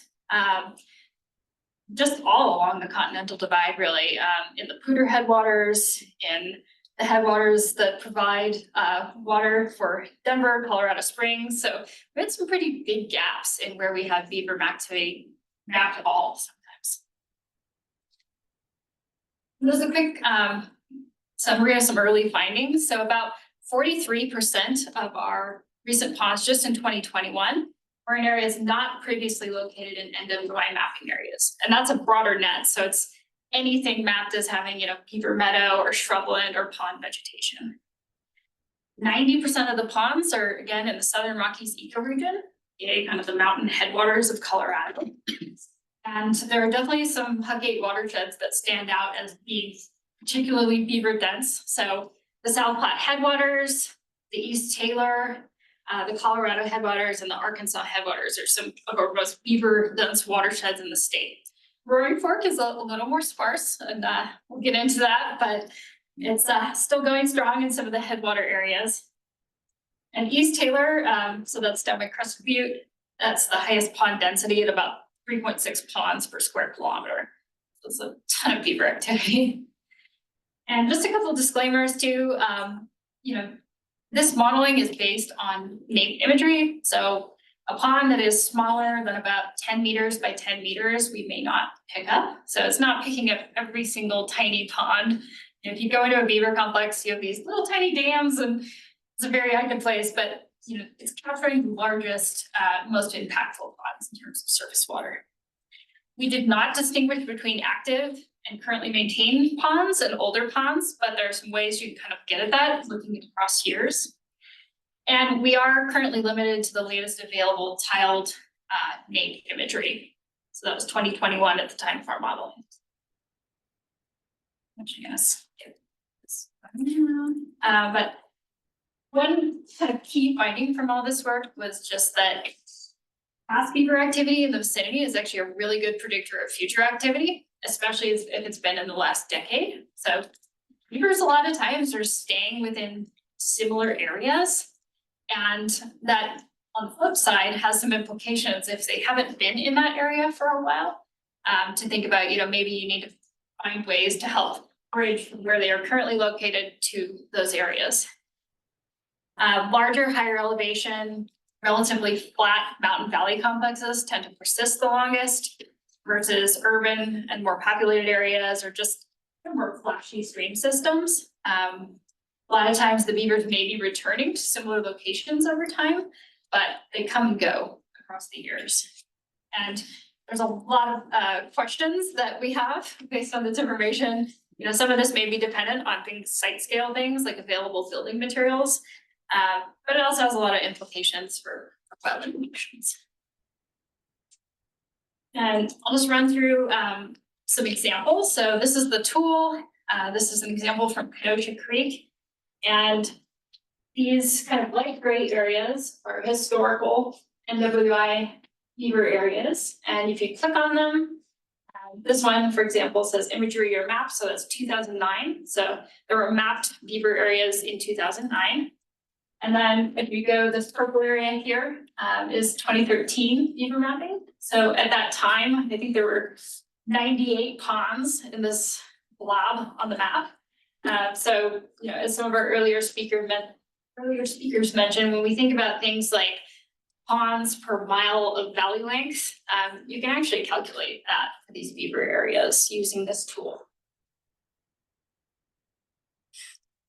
And if we zoom in to that area that hadn't had beavers since 2013, again, 98 ponds in 2013, but it's been pretty quiet for about the last decade. So we had historical NWI beaver features mapped in 2009, so check. Very minimal beaver activity over the past decade. Visible abandoned beaver ponds, so you can actually, sorry, you see talking Nathan, but they're old beaver ponds that you can see in the imagery here. There's recent beaver activity upstream. Likely stream channel incision, you can see here, but the band of bright green vegetation gets pretty narrow down through here versus it's much wider in this area. And it's about a mile of valley length using the ruler tool. The area pictured is 100% public land. And there's good access. So there's a dirt 2-track road for people and equipment. So just going through this checklist, these are the kinds of questions we might be asking when we're saying, okay, we've looked around this entire watershed. We found areas that had older activity, but haven't had any activity in the last decade. And this has actually been restored by Ecometrics. So they didn't have any structures they installed, but I think it's about 2 years old now. And the beavers have been moving into the site. So just wanted to walk through that example of how you might take this tool and then actually find sites. Just some other examples of things you can do with the tool. This is in the Arkansas Headwaters, and I have the land management layer turned on. So this green layer is Forest Service, and then you can see we have the BLM land in this kind of tan color, and then this gray area is all private land. So beavers historically were all up this drainage and some of its tributaries. The last time they were mapped, that was 1983.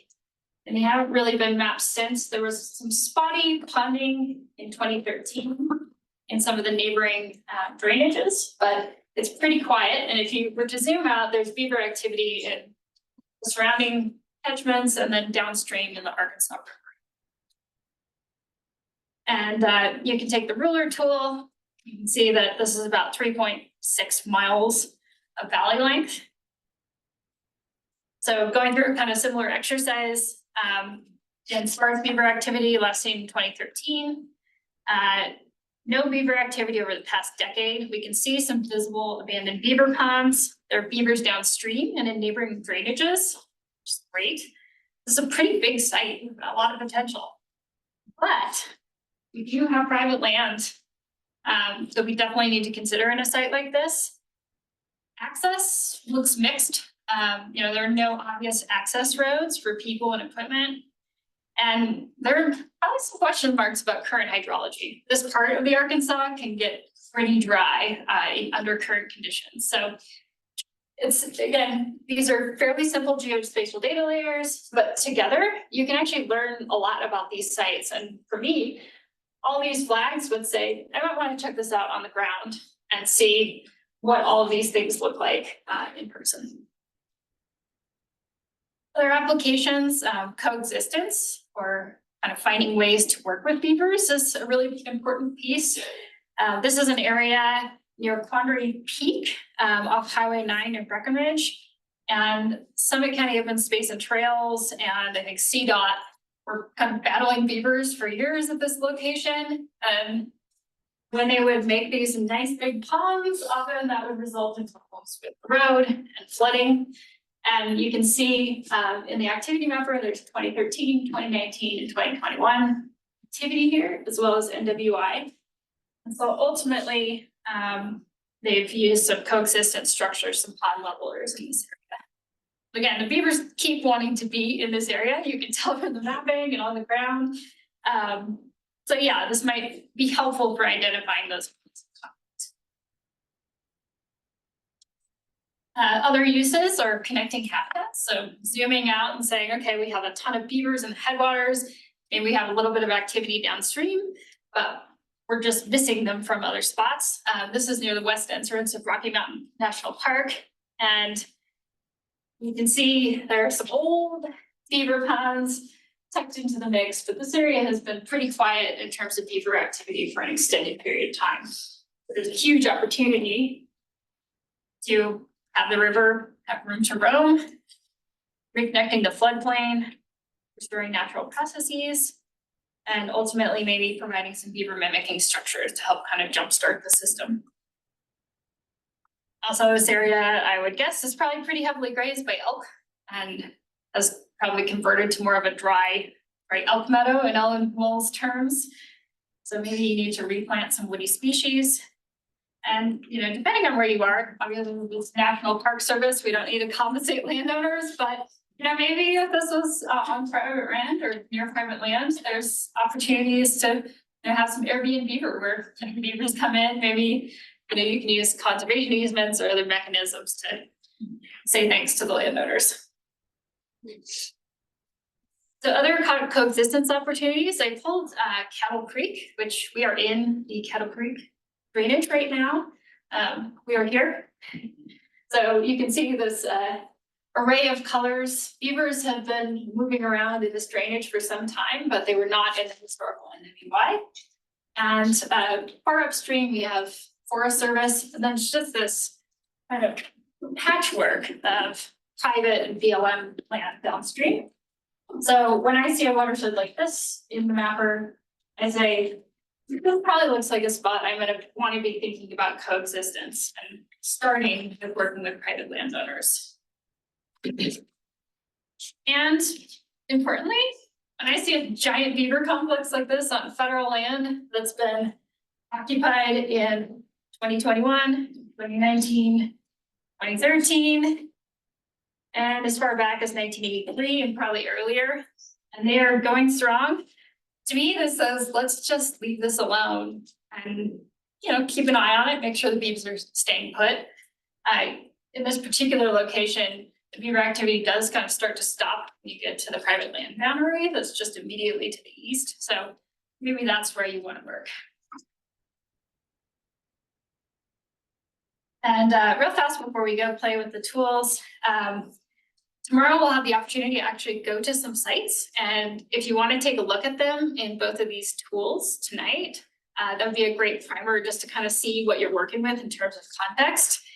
And we really want to ground truth what we're seeing in these tools. So we might ask things like, how wet is it on the site? You know, is there standing water? Is there saturation? What's the distribution? Maybe the wetland appears to be drying in the photos. Is there an incised channel on the ground? What's the condition of the channel? Have there been beavers? Should there be beavers? Is there enough water for there to be beavers? And then we're looking at things like, are there wetland plant communities or unique features like seeps and springs? Is there wood in the channel? Trails, recreational use, roads, culverts, ditches, berms, historical mining, and then grazing, which is really hard to infer from most aerial imagery. So to be continued with that piece on the field trips tomorrow. Switch gears real fast. Again, I got cut short a little bit on the front end of the presentation, so I hope you have time to maybe play with these tools a little bit tonight. But I wanted to go through the Colorado Watershed Resilience tool real fast. And just kind of give you an example. So again, any of these HUC 12 watersheds you click on, you can get that nice little summary. And if you turn on the layer library, which is this file tab up top, you can cruise through all of the available data layers. This little base map gallery here, you can switch up your imagery or look at a USGS topo map, for example, look at the topography. But these are grouped by theme. So we have watershed boundaries and land management, and that's things like subbasins, county boundaries, and that land management and ownership map. This is squished a little bit for this small screen. But if I turn on that slider layer, I can drag and kind of look at land management. You can query for a location. So I have Rough and Tumbling Creek pulled up right now. And then just going, again, river protection and restoration. We have things like the nationwide rivers inventory. I'm gonna turn off that layer. But yeah, let's turn on, let's look at disappearing rivers. This is an example. When I turn this on, looking at this particular watershed in the Roaring Fork. I keep saying Roaring Fork, you can get, you know, how much has been altered. I can turn on things like barriers to fish passage. I don't see any. I can look at decreed in-stream flow reaches, interesting, so a lot more comes up there. So we've got some flow protections for minimal flows, so that can be a plus for restoration. We can turn on things like gold medal streams. The Colorado Parks and Wildlife might be something you wanna put in a grant application. Outstanding waters, we can see there are some historical mine areas. Here, Rich Creek. Again, there's a lot in here, I won't go through all of this, but yeah, I just wanted to give you a little overview of just some things you might wanna look at, even for the sites tomorrow. And again, if you wanna dig into the water layers, you can see active points of diversion. From DWR, we have those broken down by surface water, groundwater, and springs. You see USGS springs, water bodies. Alluvial aquifer vulnerability from CDPHE. And important areas for surface drinking water. So, yeah, so I encourage you to play around. Feel free to catch me and ask questions on break, but these tools really do work better in a desktop setting, so it's nice, especially if you have a double screen, you can kind of look back and forth at the two tools. Hopefully these are helpful in your work, and I don't know if I have time for questions. I know our schedule's a little off. We can take a few, we'll just go about 5 minutes into the lunch.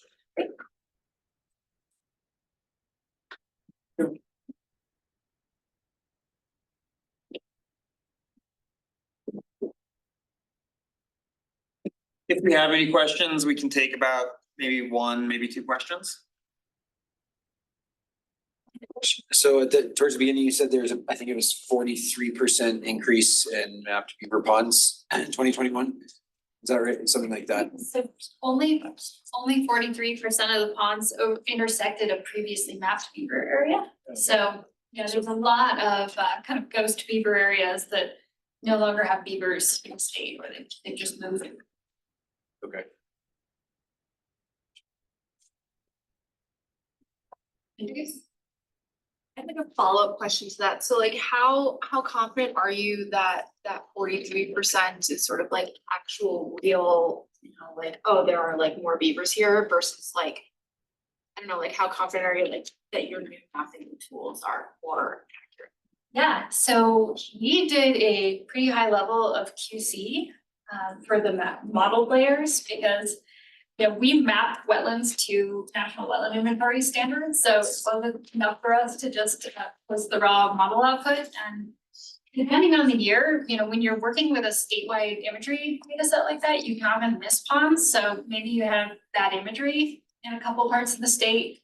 So we actually went in and filled in missed ponds that the model didn't capture, and we also have several ways that we sorted out falsely identified ponds. So there are some areas in the state, like the plains, where beaver ponds just look quite a bit different.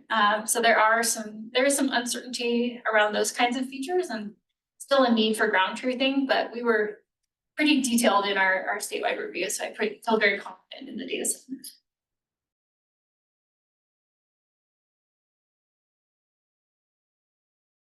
So next we have Michael Blazewicz and Chelsey Heiden from Round River Design and Ayers Associates respectively, and they're gonna speak about planning for process-based restoration. Thanks. Hey, everyone, now's a chance to speak. Yeah, I apparently drew the short straw and been asked to present today, or you all drew the short straw and have to listen to me. You guys hear me okay? Yeah. Cool. There are many of you here. I see some familiar faces that could easily be up here doing this presentation. I don't know why I am, but I'm gonna try to give you, Chelsey and I, luckily she's agreed to present with me and I'm really thankful for that. We're gonna try to walk you through, you've been given kind of the larger watershed tools. Where might your sites be? Now you're maybe getting ready to leave your office and get to the field in your car, boots on the ground, trying to figure out, okay, what did I see kind of remotely? And now what does it actually look like on the ground?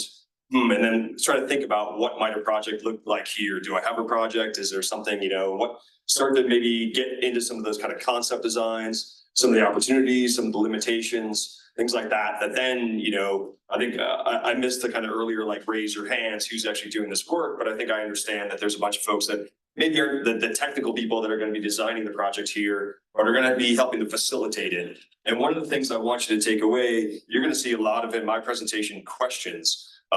You know, I am not going to try to tell you guys and tell anyone what to do. I'm going to simply try to offer up questions that you might ask of the folks that you're contracting, the folks that you're working with. You know, there's definitely, in my 20+ years of working in stream restoration, you know, I sat here in a workshop, not here, but, you know, in Colorado, in Vermont, you know, being told about how great, how we needed to do stream restoration, kind of in that form-based natural channel design. And I was like, drinking the tea for sure, absolutely, let's do that. And starting my career doing that thing. And obviously things have shifted and you know, so what we're going to tell you here, there still needs to be a thinking mind behind it. There's, you know, and there's a place and a time for some things like that. There's a place and a time for process-based restoration. And so what I just kind of want to give you with this presentation is really some of those tools to maybe ask the questions so that, you know, hopefully the right decisions are being made appropriately for the right place. So the outline we're kind of walking through, you know, looking at kind of leaving the desktop, getting onto site, trying to think about maybe goals and objectives. And this is a reiterative process. Obviously, going through, walking through Sarah's, you know, desktop or Alden's desktop analysis, there's already goals or objectives that you're maybe setting out there. Your goal might be to work for Headwaters restoration. If you've got a different site down in an urban area, your goal might be to, you know, might be vastly different. And so just getting after one project or another, there's already a goal that's kind of being set. It's being set by your funding opportunities, by the mission of your nonprofit or whatnot. So, but again, once you get onto the site, you're going to be maybe reevaluating, resetting some goals and objectives. And then again, looking at kind of evaluation of the site, concept designs, looking at limitations and considerations at the site as at a deeper level, getting towards kind of construction ready. You know, what's that going to look like? What are some of the things, the processes that are going to need to be gone through to look at construction, getting that site ready, getting contractors lined up, monitoring, really critical, important piece, and adaptive management. Chelsey's going to talk about all that stuff towards the end, and a timeline. So Nathan, would you give me 5 minutes, I guess, like when, because we're going to kind of split this and then try to leave time for questions. Thanks. Hey, Mike, is there a way to get rid of the band? Oh, I mean, I don't know. Sure. Sorry. Everyone, Nathan? Click on more. Right, should we hide the floating meeting controls? Look at that. Amazing. Oh, Thank you. nice. Yeah. But now can I advance the slide? Arrow button. There we go. Okay, so big picture, this is my colleague Katie Yacht at Watershed Science and Design. I'm with Round River Design. I'm out of Salida, Colorado. I've been working here about 13 years, had my career in Vermont and Washington before that. When we get on the site, you know, one of the things that I like to do is just kind of think about some of the questions that we want to ask. And one of the things that I like to do is get out there with people that I value their opinions greatly, and also that I can be myself with. And this is Andy Erb of Alpine Eco. And one of my favorite field days recently was at a project site we were doing a concept design with. And, you know, just being able to be in a place where you're comfortable to ask outlandish questions to each other. You know, that some of the best design comes from just like, hey man, like this is just gonna sound ignorant, and it is ignorant, or, you know, it's not, or I maybe know the answer, but I want to hear your response to it. And asking those like, well, what if we did this? Or why, how come? You know, what might this been like? So some of those questions that I'm going through when I'm getting to a site, trying to think about a likely, you know, historic condition of what this reach, what this area might have looked like, you know, dreaming that up in my mind. Think about what the condition is today and what the future possible trajectories of it might be. You know, what if we don't do anything? Is it on a trajectory towards self-healing? You know, does it need a nudge? What are those things that are kind of limiting it towards self-healing? And that might mean going back up into the watershed and figuring out that, oh, there's a big dam upstream and it's sediment limited. And no matter what we do, we're going to be in a sediment, you know, hydrologically deprived state. Maybe the limitations, vegetation because of overgrazing. Maybe it's, you know, levees and things like that. So what are things that are maybe keeping it in its current tradition, current condition, is it even in a state of kind of like a static-ish state? Or is it maybe you're just picturing it one snapshot in time, and actually 10 years looked a lot differently, and 10 years from now it's going to look a lot differently. So, we kind of tend to think of things in human scales, very short timelines. I'm asking you to think about long, like riverscape timelines. Can the site self-heal maybe? Is that timeline acceptable to us? Is restoration possible, or rehab? That slide that Brian, put up together and my colleague Joel looked at, or one category that they left out, and I just walked into the room, Joel, is that idea of remediation. And that's something that's maybe wasn't there, but it's the idea that like, and I don't love this idea, but people are like, we have different values here. We're not even looking at like restoring the stream to what it wants to be. We want a fly fishing park, and that's unfortunately happening. And I can name names if you corner me in the bar later on, because I get asked to design and review these projects, and I'm like, no, that's not restoration. Why are you calling it that? You're trying to make it into something completely different.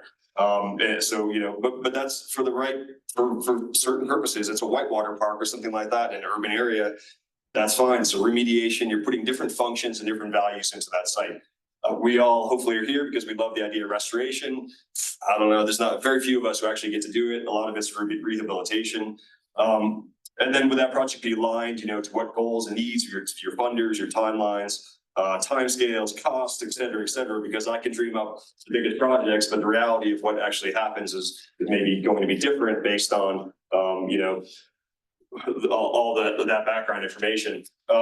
So again, like, stepping back and thinking about what was here, again, this beavers have been kind of working dams in North America for the last 7.5 million years. Remember, we've had floods, we've had fires, floods, fires. And so change is ongoing all the time. And we come to a site where like, this is like, we have to do something here. And just remember that this change has been on the landscape such a short period of time. So which means hopefully we can like revert it back to what it was. That we've only had this degradation state on a really severe level, but streams get they change on their own. A natural flood in a natural system is going to drastically change a stream potentially, wildfire, et cetera. So thinking about those timelines and processes and how we want to intervene and why. Taking that just another step to like a conceptual model. This is out of our fluvial hazard zone methodologies, but looking at what can you actually do and what's it going to take to get there? Some systems are really just confined because of the geology. They might be a system. So form A on the far left here might be a system where it's a steep kind of naturally narrow channel. It doesn't mean that some restoration work might not be beneficial. Maybe it's just adding wood. You're not going to change like the whole nature and shape of that channel necessarily. You still might do some habitat benefit that could be worthwhile. Something kind of more in the middle here. That's maybe a wandering gravel bed river that sits in that, it's kind of, that's the state that it typically may be in, trying to shift that to something drastically different, questionable, and getting into this is where a lot of our work is being done now, and especially in the process space where we have these different forms that, the channel might occupy in different times, depending on some of that flood fire history. And at some point there might be an energetic input of material, wood, beavers, vegetation, and or energy from a flood or from us humans getting in there and actually trying to shift it from like a single threaded stream channel into more of like an anastomosing. So just thinking about the possibilities of what do we see now today and what was here and how much, how big is that hump going to take? It's like, how much energy and material do we have to put in? Given unlimited budgets, we can do that. But, some of those, what Alden was referring to, those low hanging fruits might be the areas where we want to start and work towards in the beginning. So before I'm going in the field, I'm sure, we could maybe add to this list. Not maybe, I'm certain we can.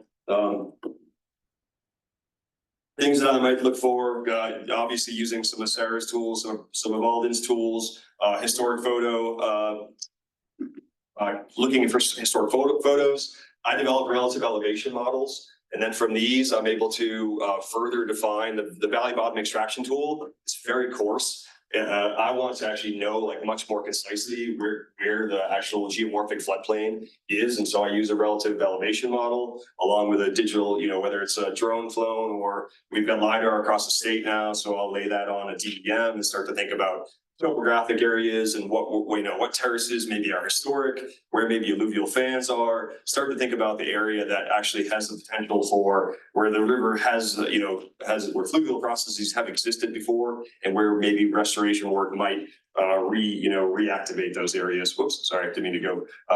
Geomorphic grade line is a tool from the Forest Service that can be useful. Obviously looking at, are you in an area where there are mapped, regulated floodplains? Looking at superficial geology maps to try to think about what some of your valley margin slopes are, thinking about materials, erodibility, how the stream is going to interact with some of those confining valley margins. Obviously, what you can pick up, remote sensing for existing infrastructure, land ownership boundaries. It's great when you're working on fully federal land, BLM or Forest Service. A lot of us here are probably working more in that nexus where we have private landowners. Maybe it's one single ranch, that's great, but oftentimes you got to put together a mixture of public, private. Knowing what those boundaries are and where you are in the field. We've got with the Fluvial Hazard Zone program, we have a worksheet, kind of some like that background thinking of what some of those modifiers and stressors of the existing condition might have been. Things like beaver dams, ice jams, forest disease, things like avalanche paths, debris flows, and then human factors like roads and railroads and culverts, bridges, levees. Going through that list just to like mentally prepare myself for what I might find in the field. Be prepared to be surprised, be prepared to, to go back in the field. Oops, I'm going the wrong way.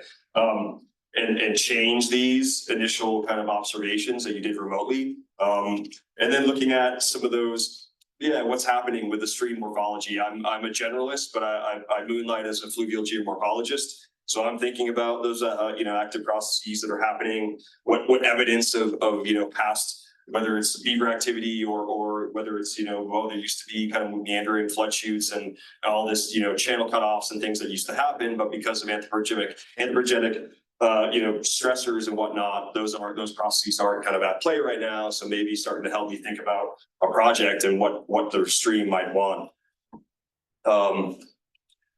And then the good part happens. We get out of our office and we get into the field.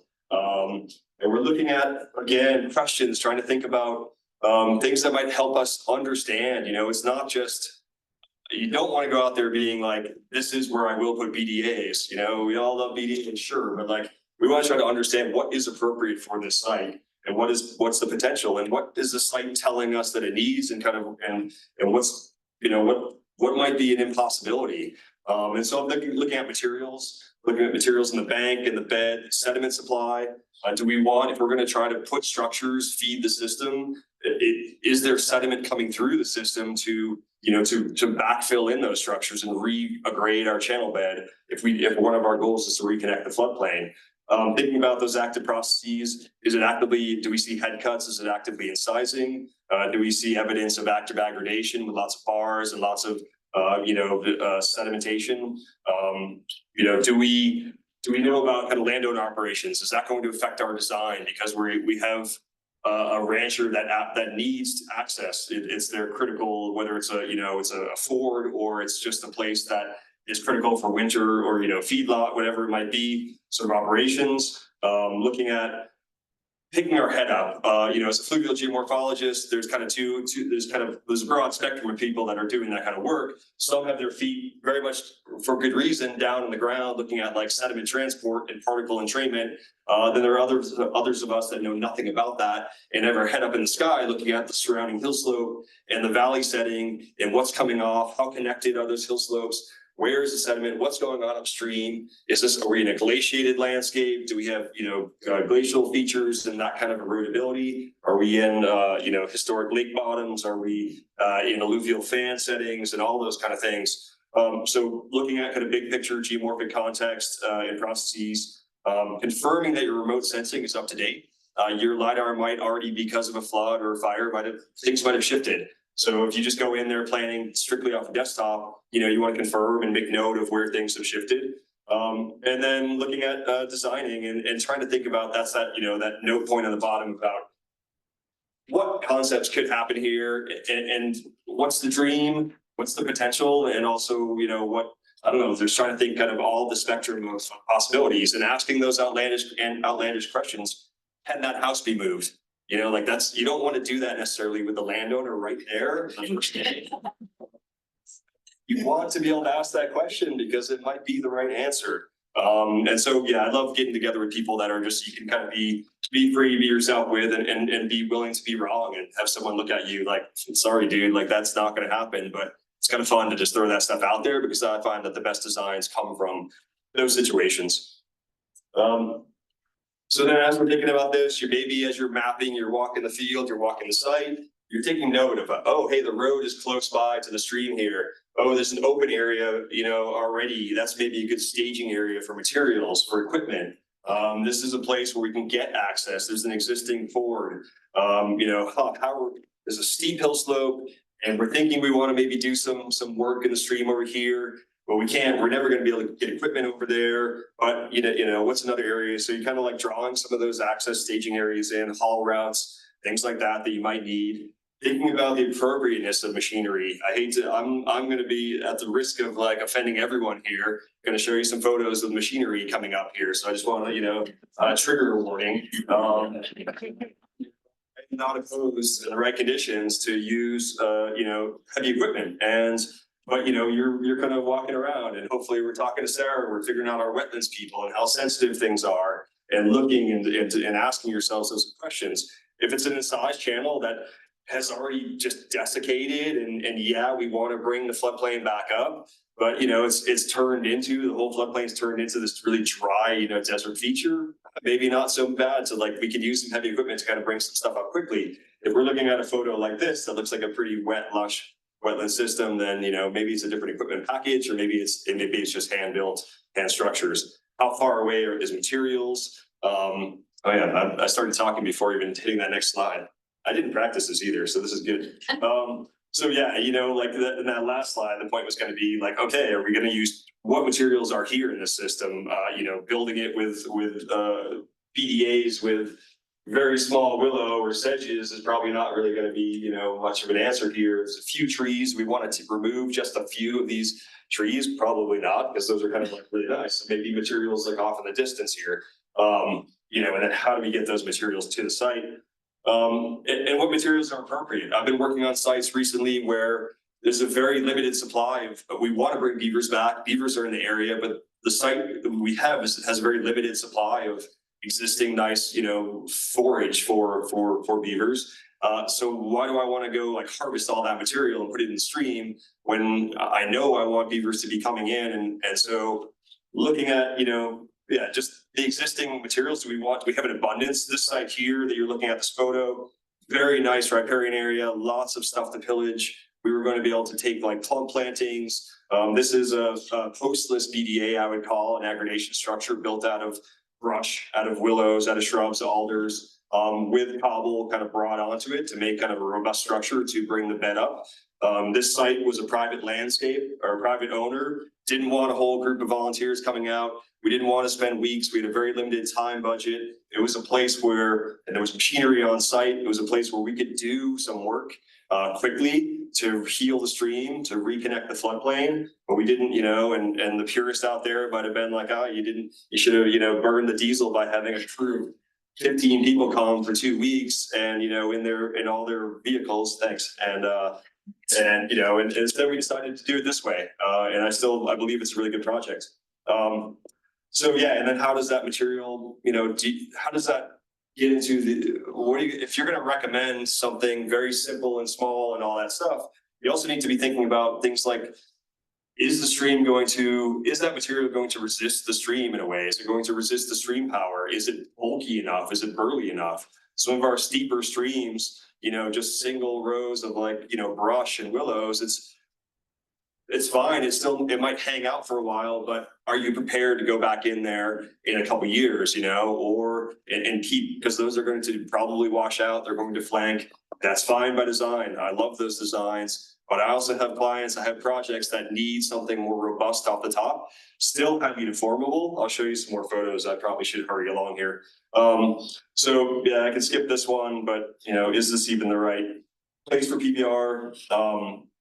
Site-specific goals and objectives. This talk is reiterative because it needs to be, because these big questions of like, the desktop, the field, the goals, the funding, the design, everything's kind of like, it's not just linear, unfortunately. There's conversations continue to come up. So the goals of your project, you're maybe revisiting the goals that you had set out early on. And then you're thinking about, well, how are they changing in the field maybe? What's happening with the landowner needs, with the other stakeholders that are here, upstream, downstream landowners? What's the ecology telling me? What are the possibilities? What stressors am I seeing that I wasn't thinking about in my, when I had my dream project up on the screen back in the winter, and I was like, oh, this is a site I want to do work on. Now I get here and all of a sudden there's all these other limitations of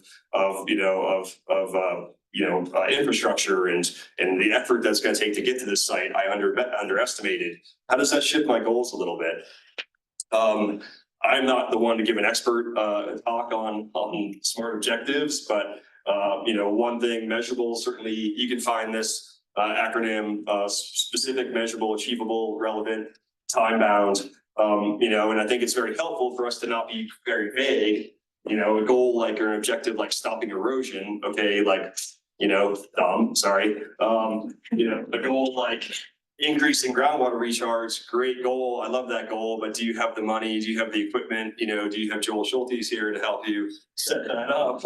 As we're doing a bunch of different projects around the state, but it's gonna take a lot more time, a lot more effort. You can ask him all about the challenges of that. So yeah, just trying to think about how you want to set those and how they are appropriate for the project.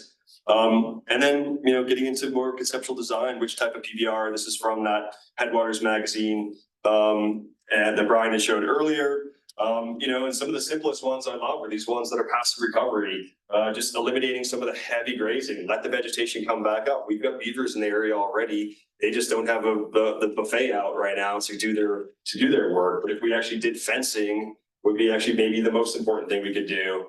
Simple and, not simple. I'm not saying I want to go out there. I've done it, building the fence, but yeah, all the way to kind of the far end where you maybe got more, more energy, more back to that kind of earlier slide of more time, more effort to change things. I'm trying to shift away from low tech, high tech a little bit, maybe labor tech, because that idea that like these kind of hand built structures, and also to point out low tech, I'm kind of thinking about it in different ways too. Low tech should mean low input, low risk, and hopefully, low cost. And I don't necessarily know that excludes heavy equipment. And I can talk to you about that because it takes a lot of money sometimes if you don't have. Who here has a team of people, by the way, this is a question for me, that's ready to go out in the field later this summer and build a bunch of structures for me? You guys do that are ready to hire? Sick. Oh, I know you all, we'll talk later. Because I think that, there might be a few others out here, but like, I'm finding it a struggle to try to find these people to do this. I would love, I want there to be conservation corps, civil conservation corps, going out and building these streams. Let's anyone we can get to do this work. I'm just having a hard time finding them. So anyway, where it's appropriate for labor tech, maybe thinking about stream power, maybe some of the lower slope, where these structures are maybe going to be a little bit more, have a chance of being a little bit more persistent. Thank you. Having, where there's sediment supply to backfill them in. If you're sediment deprived, well, they're going to remain they're not going to grade the channel the way you might want it to. If it's, obviously if it's too remote or if it's wilderness area, machinery is obviously not a good place for it. So hand-built structures are the way to go. Does the landowner, like my last example, want to actually grant access to a whole group of strangers to come in and know all about their property? Not always the case. And then do you have a design that calls for the right materials, abundance of labor, volunteer time, and available skilled crew? Machine tech, these are some of our favorite people here in the world that are, that some of them aren't here today, but are doing work with machines, and they're doing really good work. That's really ecological, raising the bar of what we can do here in terms of stream restoration. So, I tend to think of it where we have more bigger streams, higher stream power. We maybe need to, we still are creating deformable structures, and the stream is still going to, quote unquote, eat those structures over time. We're still feeding the system all that it wants to, whether it's cobble and vegetation and brush, we're just maybe doing it with some heavy equipment. And these are kind of timelines, things like that to consider. And especially if you're doing land work to remove levees, to remove berms, things like that, that are certainly is probably going to be hard to do with a shovel and a lot easier to do with a piece of equipment. Yeah, hauling, things like that, short timeline.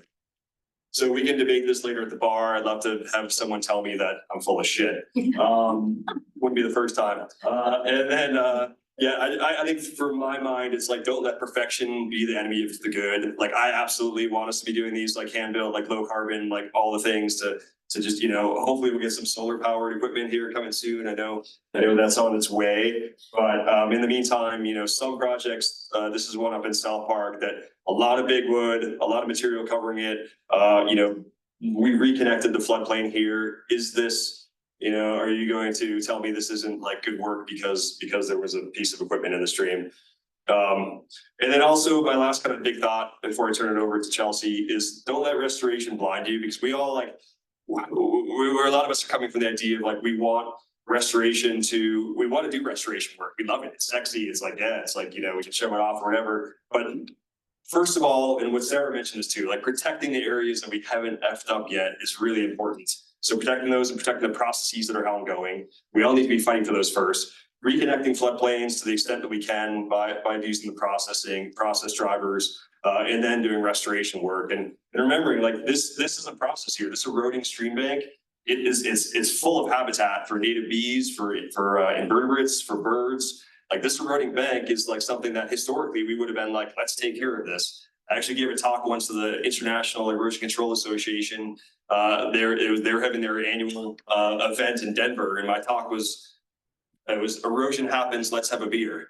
You know, like this shit happens, and it's actually really good for the streams and good for stream processes. So just thinking about from a process perspective that we do need sediment to get into our streams, and let's, you know, not put our glasses on that restoration is what we want to be doing, and restoration means like, you know, making things pretty again. Yeah, that's not where I want to leave you. So I think that's it for me. Thank God. Thank you.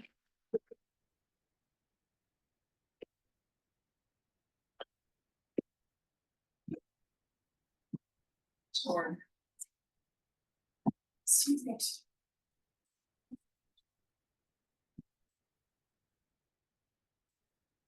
Great. I once was presenting and this thing was so big it didn't fit in my back pocket, which is really unfortunate. This one's lady pocket friendly, which is nice. So I'm Chelsey Heiden. I work with Ayers Associates, and I'm here today to give you kind of, you know, a little more information on what Michael taught about. And this next section is called Limitations and Considerations, the less fun part of process-based restoration. So the first one I want to talk about is upstream and downstream considerations. Michael talked about that a little bit, but thinking from your desk more so than anything. So you want to think about, would your project or features in your project potentially impact your recreational users? So thinking about boaters. If you want to have a project and you're like, oh my gosh, this would be awesome for like channel spanning wood, but it's like a high kayaking area, like it might be a consideration you need to think about a little deeper, either by providing signage or portage options or something like that, so that your project doesn't get kicked down or become a safety issue. Fisher people, I didn't want to use fishermen. I don't know if fisher people is the right word, but people that fish, making sure that, you know, that fishing experience, you know, that's something that's valued and wanting to be maintained, that it's also maintained. And then also campers, AKA wood stealers or wood thieves. There are projects that, you know, people install wood and then they come back a year later and it's near a campground and all their wood is gone, and you know where it went right into their campfire. So that's the really unfortunate part of our jobs here around rivers is that, you know, sometimes our rec users can tinker with things that they don't think are actually impacting anything. Another consideration is infrastructure. So roads and crossings, obviously we don't want to cause wood to get wrapped up on a bridge or a culvert or something like that. That would become, you know, put a road at risk utilities, overhead or underground, wells, ranch access, lots of different infrastructure things that could be impacted by your project that you want to think about. Homes and structures, we don't want homes and structures impacted by your projects as well. And then the softer one, the nearby non-beaver believers maybe, or maybe hesitant beaver believers. So this is where that coexistence kind of belongs here. And so we've worked with people that, you know, want what's good for the environment, but they don't know anything about beavers and they're worried that, you know, that the aspens fall like in their front yard. Like they're like, oh, but I love my aspens. And so, you know, you got to do some mitigation with your property owners nearby, especially for projects that will likely bring back the beaver. So who in this audience, and any of you, like if you've worked on a restoration project, has gotten through the whole system without having to deal with like one of these bullet points? Yeah, no hands raised. So yeah, definitely consider all these things along with the many, many others, but just kind of a catch-all for upstream and downstream considerations. Jackie talked about water rights. So knowing if you are, this is our like shout out to know like if you are potentially causing a risk to water rights. And if you don't know, you should find someone that does know so that they can help you so you don't get yourself in trouble. And so like knowing, are you on a minor stream? Are you completing a minor stream restoration activity? Are you working in a natural scenic system? And are you causing a rise above the ordinary high water mark outside of maybe a flood or fire? If you don't know what the ordinary high water mark is, you need to find someone that does. And then the last one here that I'll talk about is permitting. There are many, many, many, many permits that could be associated with these projects. Sometimes I feel like low-tech process-based restoration projects is like, you know, we're like, yay, it's really easy, but sometimes they can still fall within, you know, a zone A here. So you still have to go through that floodplain permitting process. There's NEPA, there's Army Corps permits, which are wild and scenic permits potentially. So there's many others, I'm sure, that I'm not covering, but those are just the general permits. So here's an example, a coalition for the Poudre River Watershed. Some of you all are in this room. This is one of their projects that I'm helping them with in the Poudre River. So this is a stream called Sheep Creek. It looks very great for low-tech process-based restoration. We have a river, so it's hard to get equipment across because that's a wild and scenic river. And so it seems like a really, really simple project in terms of logistics and permitting and all that stuff. But we're going to walk through some of our considerations. So water rights. For us, this one was easy. It is downstream of a significant burn area. So we have that kind of ability to do a little bit more work here, especially not needing to be as conscious of that ordinary high water mark because it's post-fire. Permitting, we had to do a ton of permitting. So this one, this project is located right here in this little backwater area of the Poudre River, and therefore we were needing to do our floodplain development permitting and notarized permitting. It also is the one and only wild and scenic river in the whole state. And so we did have to go and get that wild and scenic permit through the Forest Service as well. And then we had to do our nationwide permits too. And so this project that looks seemingly, you know, pretty simple at the beginning ended up being quite, I wouldn't say challenging, but it had a lot of steps involved in it to make this project something that we could go forward with. And we'll hopefully be installing that either this year or next year now. How am I doing on time? Good. Great. I need the sign too. Yes. Yeah. So the big picture with this, like other consideration is know when to ask for help. If you feel like you're over your skis, like don't let your group get in trouble by trying to navigate it yourself. Like ask for help, even if it's just like, you know, your consultant that you work with and being like, hey, am I in a scary position here? And they can be like, yep.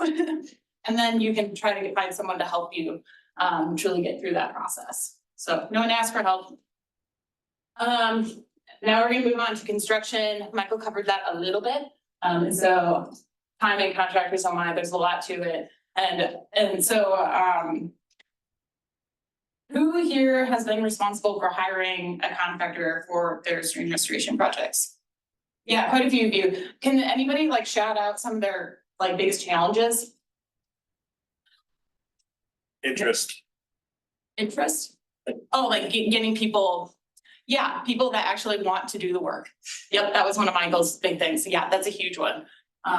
So we've had a hard time over on the Front Range finding people that actually want to do low-tech process-based restoration.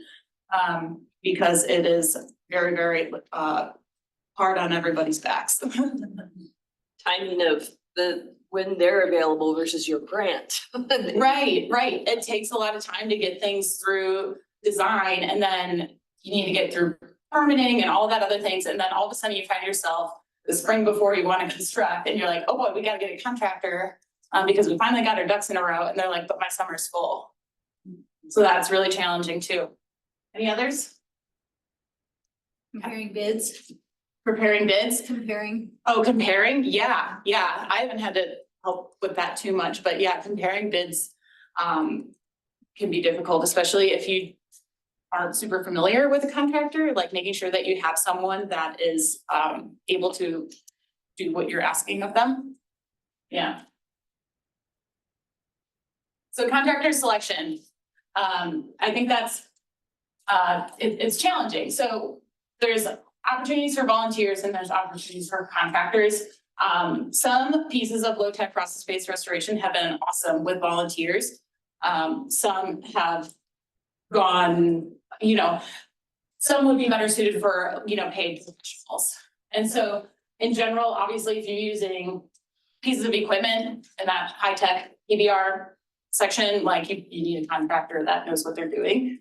And if you're on a big river doing work, like you definitely want a contractor that has experience working in rivers, because not anybody can handle and manage that water, like there are other projects that may be in dry land. So thinking about volunteers versus contractors, and which might be more appropriate for you.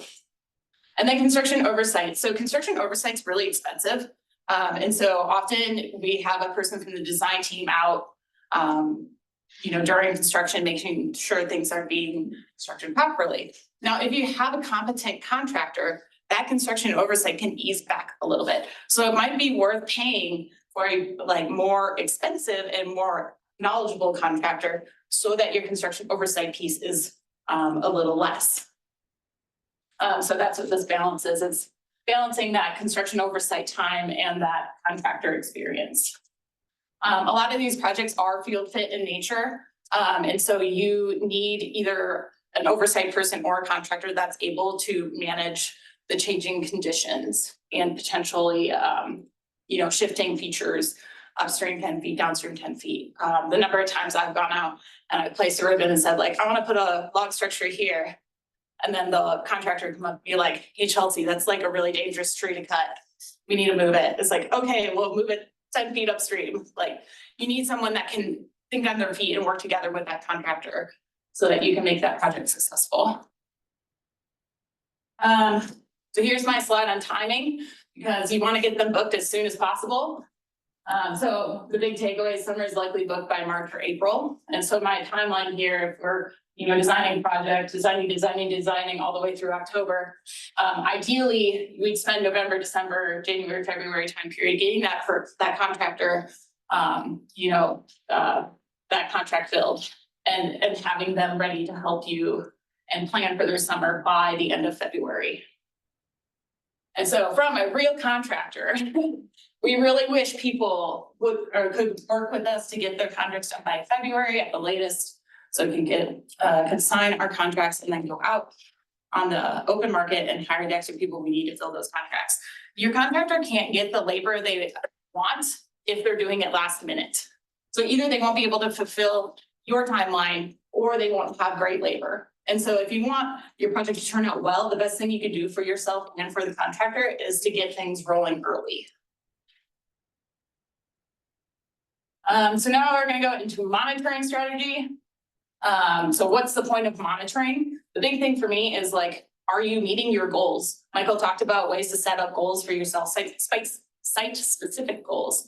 And so you want to be able to say, am I meeting those site-specific goals, whether they're related to water quality, floodplain connectivity, fish improvement, ecological lift, whatever that may be. You should be able to say like, yes, I'm meeting that goal.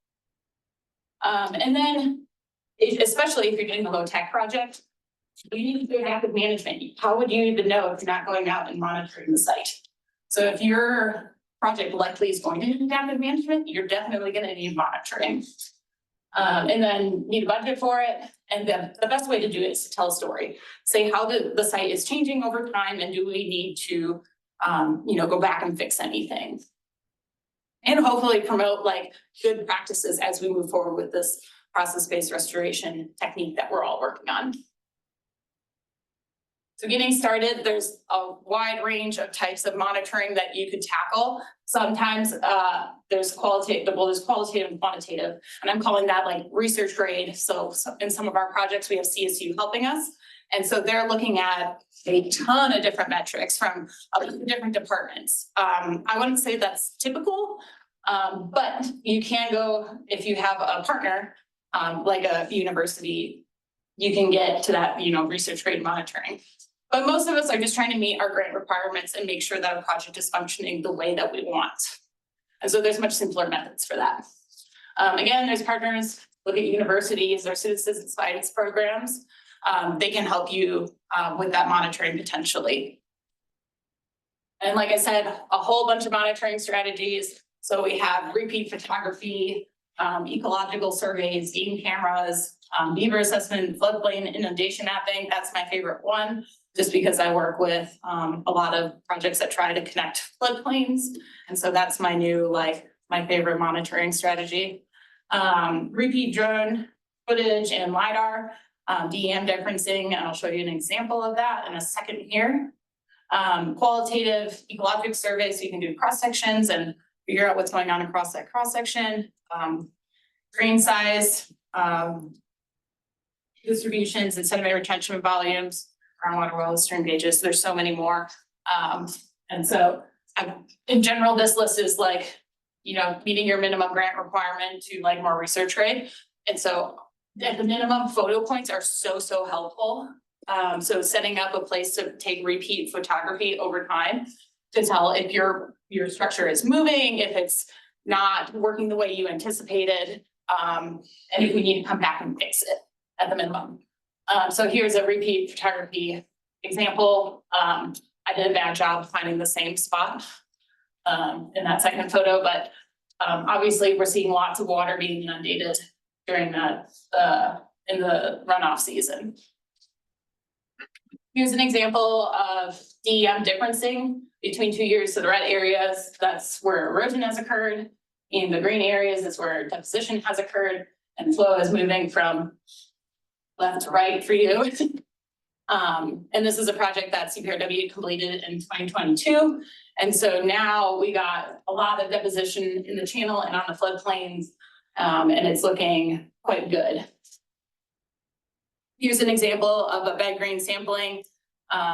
Here's at a post-assisted log structure, so pile number 1 in that map here. So it's this one, it had a point upstream and downstream.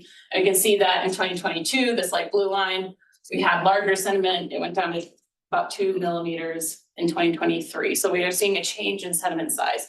And so this was something CSU helped us with for part of their research, but it is interesting to see. And it's what we would expect when we're in in this case, a post-fire setting, and we're getting lots of fine sediment coming down and storing behind those post-assisted log structures. Now we're gonna move on to adaptive management. Michael said this and I loved it. Are you ready for a long-term relationship? Especially for those low-tech process-based restoration projects. I think that sometimes we love those one and done type of projects, but process-based restoration, we're starting to get away from that, which is great. But especially for low tech, adaptive management is key. Even really great projects would likely need adaptive management over time. So it's kind of the catch for process-based restoration. Things shift over time. And I don't think that we should have the impression that wood should stay still, right? Wood movement is a process, but sometimes we do want wood in certain areas. And so we have to bring that wood back, especially if our supply of wood is cut off.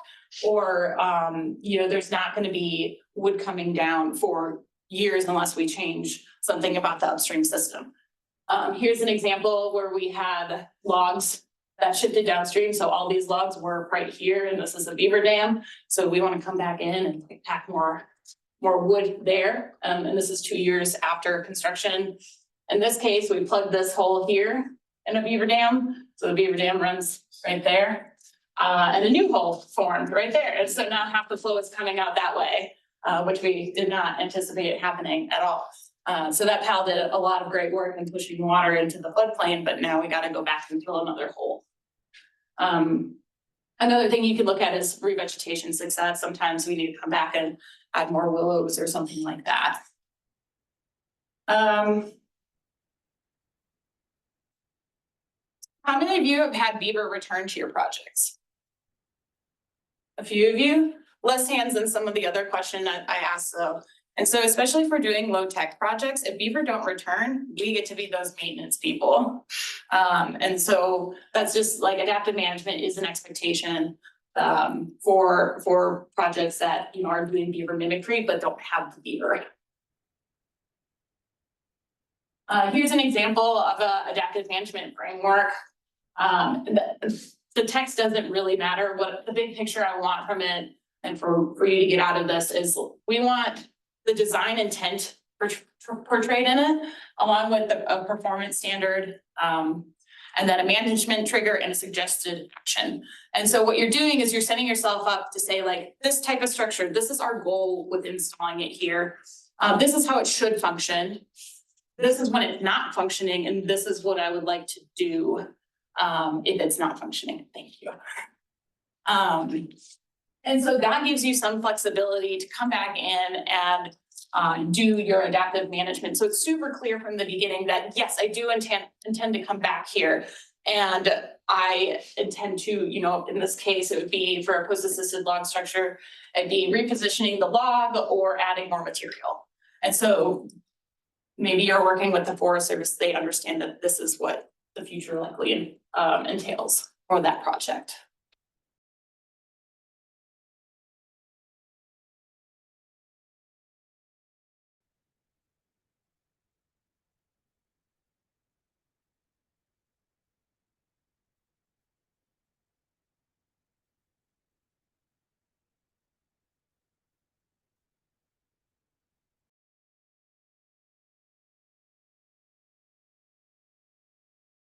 Carbon, Parks and Wildlife, State Land Trust, Water Conservation, and last but not least, our office, Division of Water Resources. So, you all may think right off the bat, water administration is just our sole responsibility, although it is our bread and butter, I would say. There's certainly other areas of water that we work in. So in addition to just water administration, we do some oversight of public safety in regard to two different aspects. One of them is well construction, groundwater wells throughout the state, as well as dam construction is another big area that we oversee, or our agency oversees. We also play a very active role in water well permitting within the state, interstate compacts, our hydrographic program, whether it's measuring water in streams or in diversions, ditches, as well as public information services. As you can imagine, there's nothing really too straightforward about water administration or water law in Colorado. So a huge aspect of our job is not only educating the public, but also providing resources, data, information related to water rights throughout the state. So water administration in Colorado, certainly no small task. Obviously, Division of Water Resources, a state agency, has a finite amount of resources. Those resources are used to administer over 173,000 water rights, associated with over 100,000 structures. And then wells are just absolutely prevalent throughout the state, over 250,000 wells throughout the state of Colorado that our office is charged with administering. So if you just look at the kind of the state as a whole, this is just a rough breakdown of uses of water across the state. As you can see, probably no surprise to anyone, agriculture taking up a vast majority of that, 86%, followed by municipal and domestic uses at 7%. You can see recreation fisheries do fall on the chart, but certainly a smaller percentage just overall of statewide water use. So when we talk about, administration within Colorado, our intrastate administration is mostly what my office deals with in Division 5. Fortunately, we don't have a compact that we've been asked to administer to date. That could certainly be in the future at some point potentially. But our biggest, so we're mostly focused with our intrastate administration. So this is just a graphic that depicts transbasin diversions within Colorado, as I'm sure you are all familiar with. Roughly 80% of the water is derived on the west slope and 80% of the population is on the east slope, which results in this, a vast majority or a vast number of transbasin diversions, primarily that take water from the west slope to the east slope.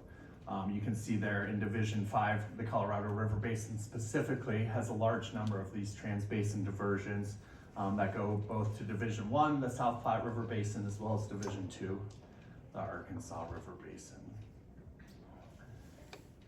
So when we kind of take a step back and look at the interstate administration, again, not as prevalent in Division 5, given that we haven't been asked to administer to the Colorado River Compact to date, but certainly, Colorado is a headwaters state, and it provides water to a vast number of downstream neighboring states and another country. So just really, shows the importance of administration of water within Colorado, not only within the state, but to our downstream neighbors as well. Again, just another nice graphic of the surface water hydrology, kind of showing the observed wet and dry surface hydrologies leaving the different basins within the state. Obviously, the Colorado being a big chunk of that water that's leaving the state. All right, so with that foundation, we'll kind of get into some of the basics of prior appropriation. And I do see at least one former DWR employee here who can call me out if I get any of this incorrect. The prior appropriation doctrine was really founded early on in Colorado. Initially, the early uses in Colorado were primarily for domestic purposes and mining.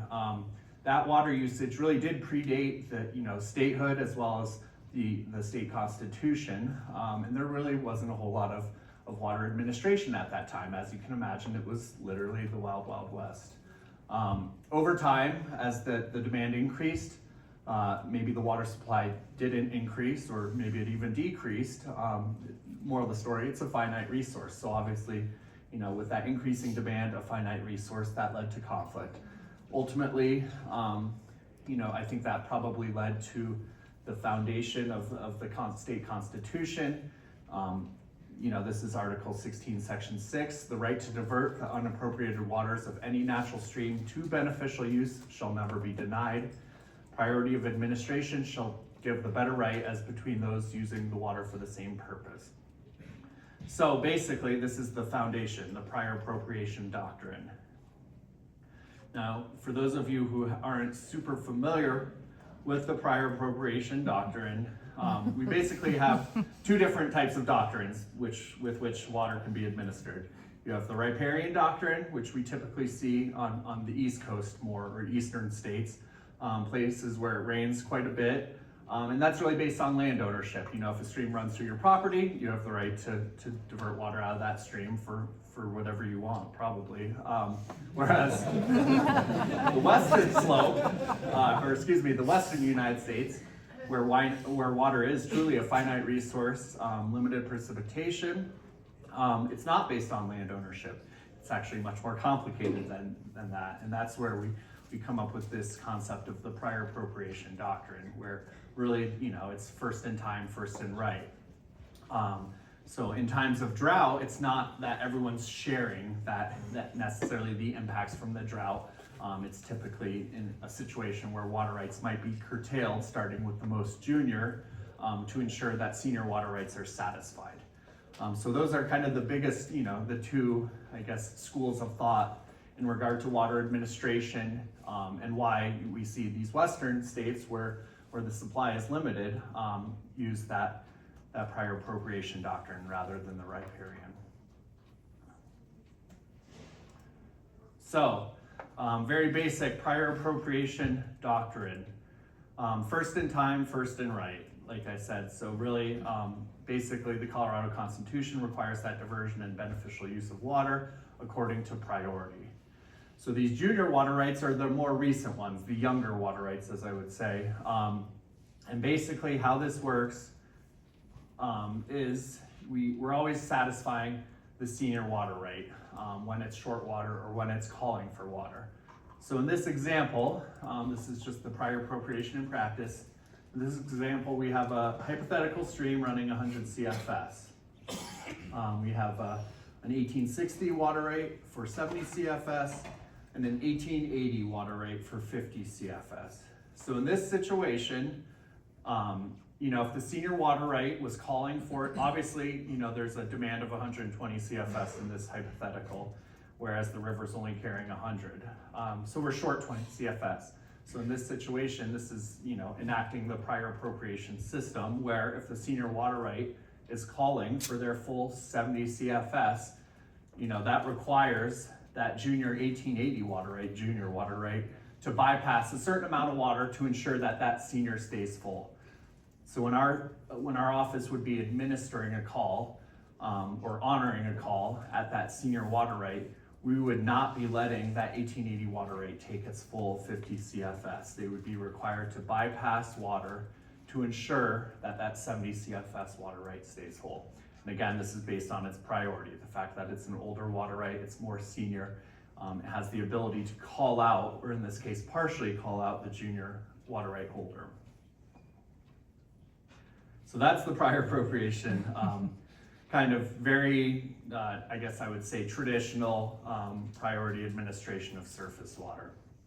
Now, you all might be asking yourselves, or maybe not, but you might be asking yourselves, how do wells fit into this? So wells are a little bit unique in that, we can't just turn a well on and off and feel that impact or lack of impact to the stream immediately because of the lagging impacts of pumping groundwater. And that connection, although it is hydraulically connected to the stream, there's a delay or a lagged effect. So if you pump 5 CFS, the stream might not be feeling that 5 CFS of pumping immediately, given that lagged impact to the stream. So given that, I guess I'll step back for a second. We have two types of wells. We have exempt wells and non-exempt wells. That becomes important when we start talking about Senate Bill 23270, which affords another exemption, I would say, to water rights administration for certain stream restoration activities.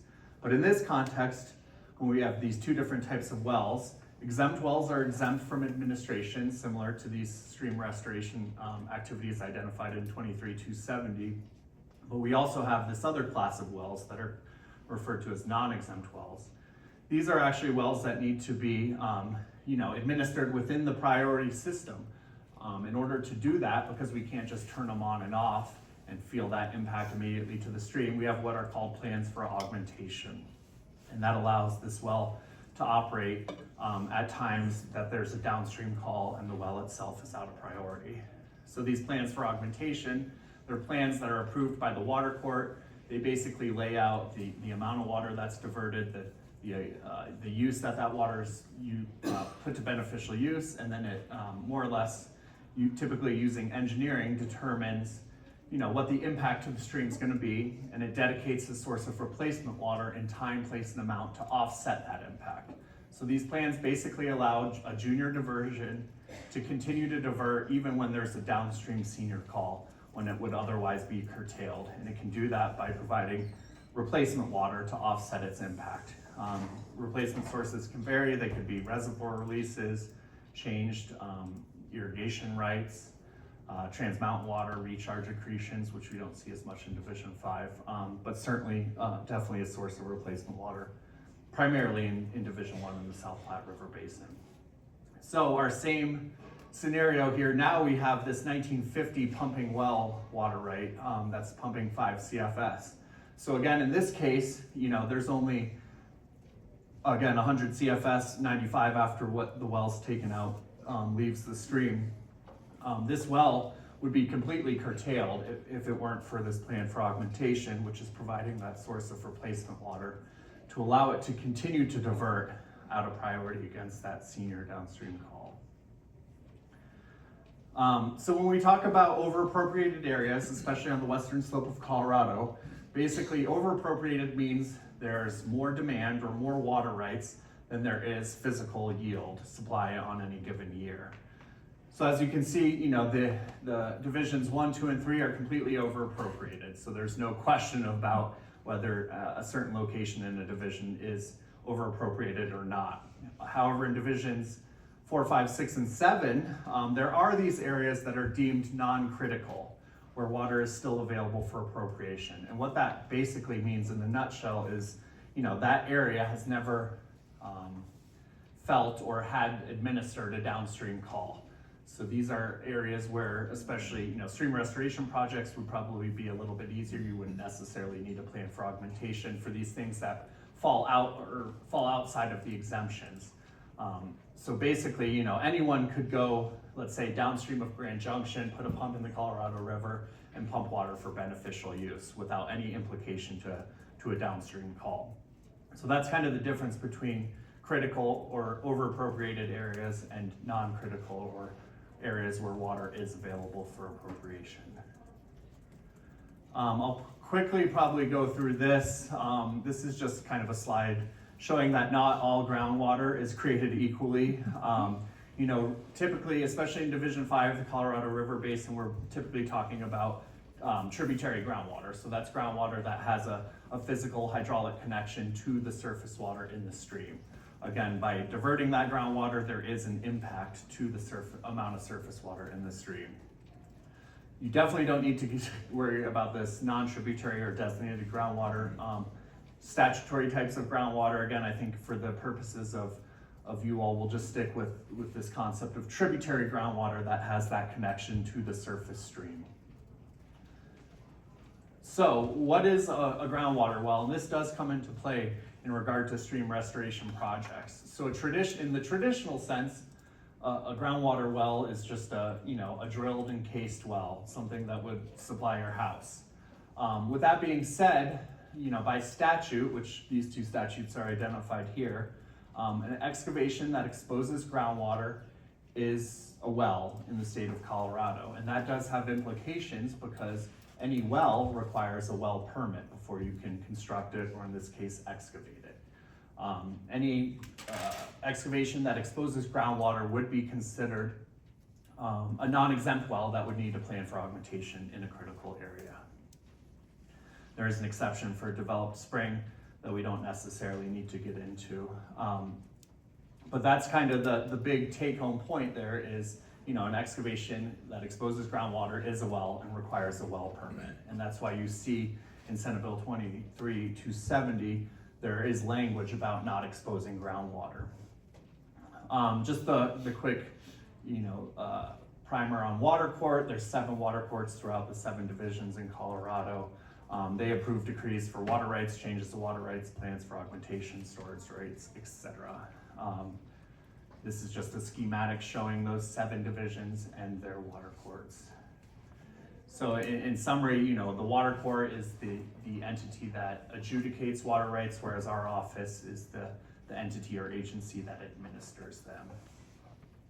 So just quickly going through the duties and authority of the Division of Water Resources. Our duties are outlined in 3792-501, basically to administer, distribute, and regulate the waters of the state. Our authority is in 3790-502, which talks about issuing orders. And basically, there's a number of different things that our office can issue orders for. I've kind of put arrows next to the 3 that I think have most implication to stream restoration projects.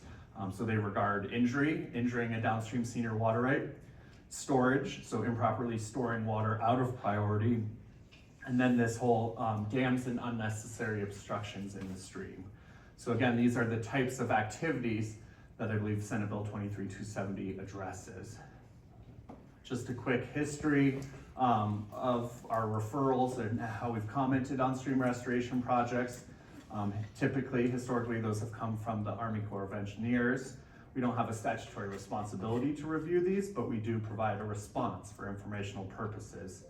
Prior to 2019, we are going with this footprint approach, where basically you're limited to, sticking with the historical footprint or wetland area of the stream. Post 2019, we started focusing more on, activities that might result in an order from the division engineer, specific to those activities we just discussed. And then post August 23, we started adding language in regard to the allowances of Senate Bill 23-270. I think I'll kind of skip going through this in great detail. I think it was gone through earlier today in pretty good detail, and there will be additional resources, but basically the whole concept of Senate Bill 23-270 is to provide that exemption for certain minor stream restoration activities, so that they're not subject to administration by the Division of Water Resources and potentially orders from the Division Engineer's Office. Again, as far as just quickly going through these suggestions, I would always encourage anyone to come talk to us. Even if it's very early on in the conceptual stage of design, feel free to contact your local division office. Our division offices are the ones who really know, we're the boots on the ground. We know kind of the specific nuances associated with any given stream, as well as whether they're administrative or hydrologic, whatever it might be. As far as formal review or comment by the state engineer's office, I would definitely recommend routing those to the state engineer's office. There's a link here to this Ask DWR, which is basically a user interface to submit a question. If you put the topic Water Administration Office, main office, and the subject of a stream restoration project referral or question, it will get routed to the right person if you want a formal review and response. Again, these responses, they are written, but they shouldn't be considered official approval or denial. Our office, we don't permit stream restoration projects. We just try to provide information related to them. And then again, kind of try to consider elements that are unlikely to trigger orders from the division engineers. So whether it's grading that doesn't expose groundwater, vegetation management, fencing out animals, all of those things are unlikely to trigger orders. Also, our website listed here is an invaluable resource for stream restoration projects. For those that might fall outside of Senate Bill 23-270, again, the statute's very clear. If it's not a minor stream restoration project, there is no presumption that it causes injury. But you might be on the hook for demonstrating that. If it is a project that might have an element that causes injury, there are solutions for that. There's that plan for augmentation, substitute water supply plans, administrative exchanges, locations where water is not considered to be over appropriated. So all those are potential solutions for certain types of elements that may, to mitigate an injury that might be caused from a certain type of project element. Otherwise, this is our list of resources, just our website, that online form, the Ask DWR, which again is what I would recommend to submit written or requests for a written response for a specific project or design. We have a records section, which can always look up well permits, water rights, etc. Groundwater information desks, which specializes in groundwater well permitting type questions. And always, we have an office in West Glenwood, the Division 5 office, but certainly there's other offices throughout the state. You're more than welcome to set up an appointment to come meet with us in person.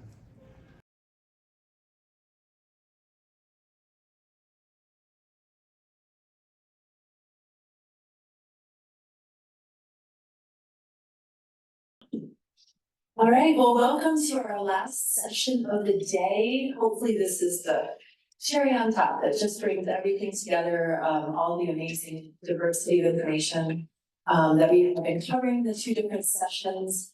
And this last one really rounds us out we're gonna start with a deeper dive into some of the best management practices. In some of the different sessions, you really heard a lot of the legal questions. I think we really have a beat on the ecological benefits of these projects. But we're still having questions about where are we, on the map as far as, where are we with the projects and water law? And so taking a deeper dive at this point, moving forward, we found people on the phone. Wonderful. But having many different conversations with folks that were really instrumental in the Senate Bill 23-270 discussion. Best management practices are really where the rubber hits the road, so to speak. How we're going to keep stream restoration being able to move forward, whether you're under the criteria of Senate Bill 270 or maybe you're beyond it. Best management practices are going to help keep a judicial test at bay for as long as possible.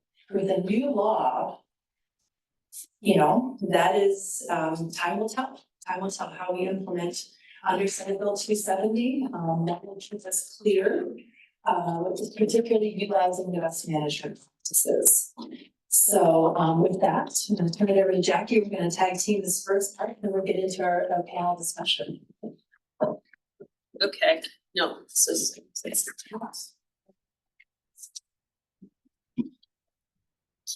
Okay, this is a slide that if you attended our SB 270 trainings that you saw towards the end of the 3 hours. And we always had to rush through it because it had already been 3 hours. And so we're going to take a moment to go through it again. And then I have a few more slides to explain where did all this information come from.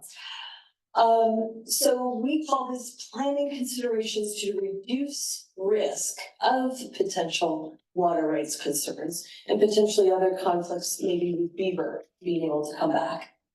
Can you turn the mic down just a little bit? Oh, Actually, I'm not quite sure how to do that. I'll just have it down here. Is that better? Okay, great. Okay, so first off, the historical footprint. You may be familiar with this, and there's a slide here to kind of show you what that looks like. Ooh, that was deliberate. That's right. Okay, so What's this whole thing walk over that? okay, so how to identify the historical footprints. This is a slide I've used in many different presentations because it shows many different ways in one picture how you could potentially identify where the historic riparian corridor used to be until it got degraded. So when you look at this picture, you see a stream coming through here, very sinuous, meandering back and forth, and a wide band of riparian vegetation. Then it hits the highway and it hits a different landowner. And it's all about land management. And you can see it's completely stripped of riparian vegetation. It's probably pretty incised, but you can see the shadows of what it formerly was. You can see the side channels all going off, and you can see where the former vegetation used to be. So that's your first clue, because in this particular case, we're lucky enough to have an aerial photo that is showing you where that historic footprint used to be. Sarah Marshall gave a great presentation earlier, and many of the tools that are on the Colorado Natural Heritage Program's historical wetlands area mapping tool, the watershed planning toolbox, will also have a lot of information to help you look at where was that historic footprint. There's reference reaches of similar streams. Okay, and here's this picture. We've got a reference reach right across the highway. So that really helps you there. And then if you don't have aerial photos, you don't have a reference reach that you think is a really good one, you could also do geologic testing for soil profiles and geomorphic analysis on where did that river used to be. You can usually tell that.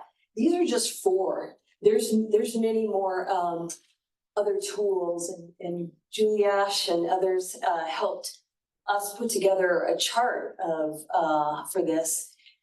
early on when SB 270 was first getting going and the very first draft used that language, the historic footprint. That was the very first draft.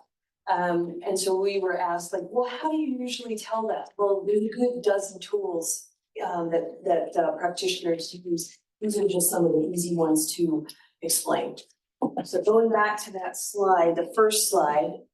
Okay, so that's why we have that as the very first one. If you're in the historic footprint, what that means is that your ET, your evapotranspiration that was historically, well, if you restore it back to that, there's going to be no more ET than what it was historically. If you go beyond that historic footprint, which some, mitigation banks might do, depending on where their opportunities lie, they may have a greater impact to that river's ET than was historically. If they're outside of that historic footprint, and well, then they're going to need to get a water right. They're going to have to get an augmentation plan for sure.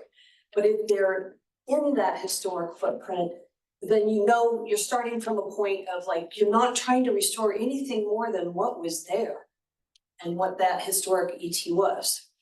So that's why that's number one on our list. The second thing that we talk a lot about is choose these factors with care.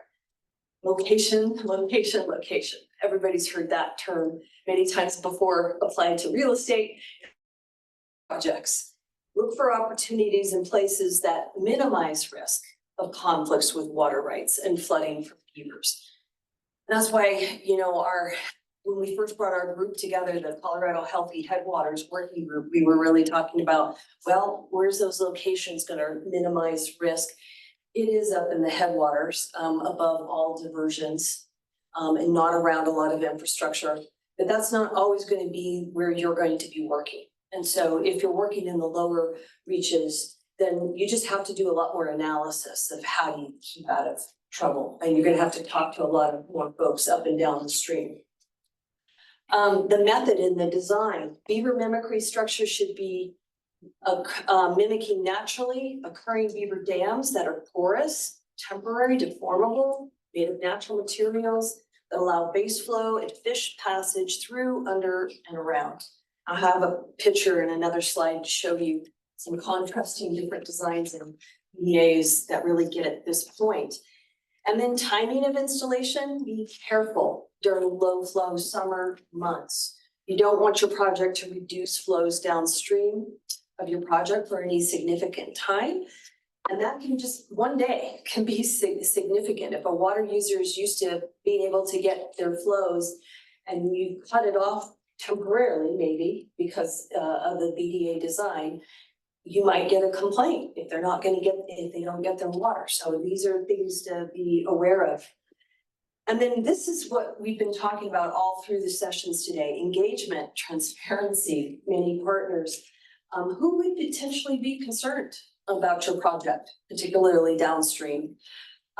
Maybe you can include them or at least address their concerns, talk to them. Project planning that proactively includes water users and other watershed stakeholders who would potentially be concerned has many benefits, getting folks on board.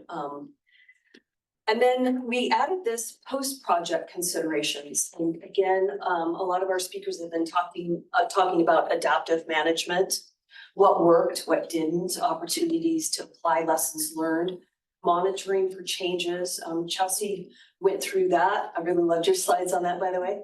And then assist landowners with beaver coexistence. This was something that we've been talking about. Alli got to talk about that, and we got to talk about it in the other session with Rio Grande and White River National Forest and their partners. That's really important to be thinking about proactively. If beaver come back, are there going to be problems for landowners in the area? And just be thinking about that, potentially budgeting for that to assist them. So it's not a problem and they're not asking for them to be trapped out 1 or 2 years later after your project. So the next slide shows that. Okay, then the next slide. Now, this is a project in Utah, and I have no idea if this caused problems at all for the downstream water user. I don't know that, but I looked at that and I'm like, if I was a project manager, I would be very nervous about this PDA design. I just would be. Look at the elevation change and how little water is coming out as compared to what's backing up.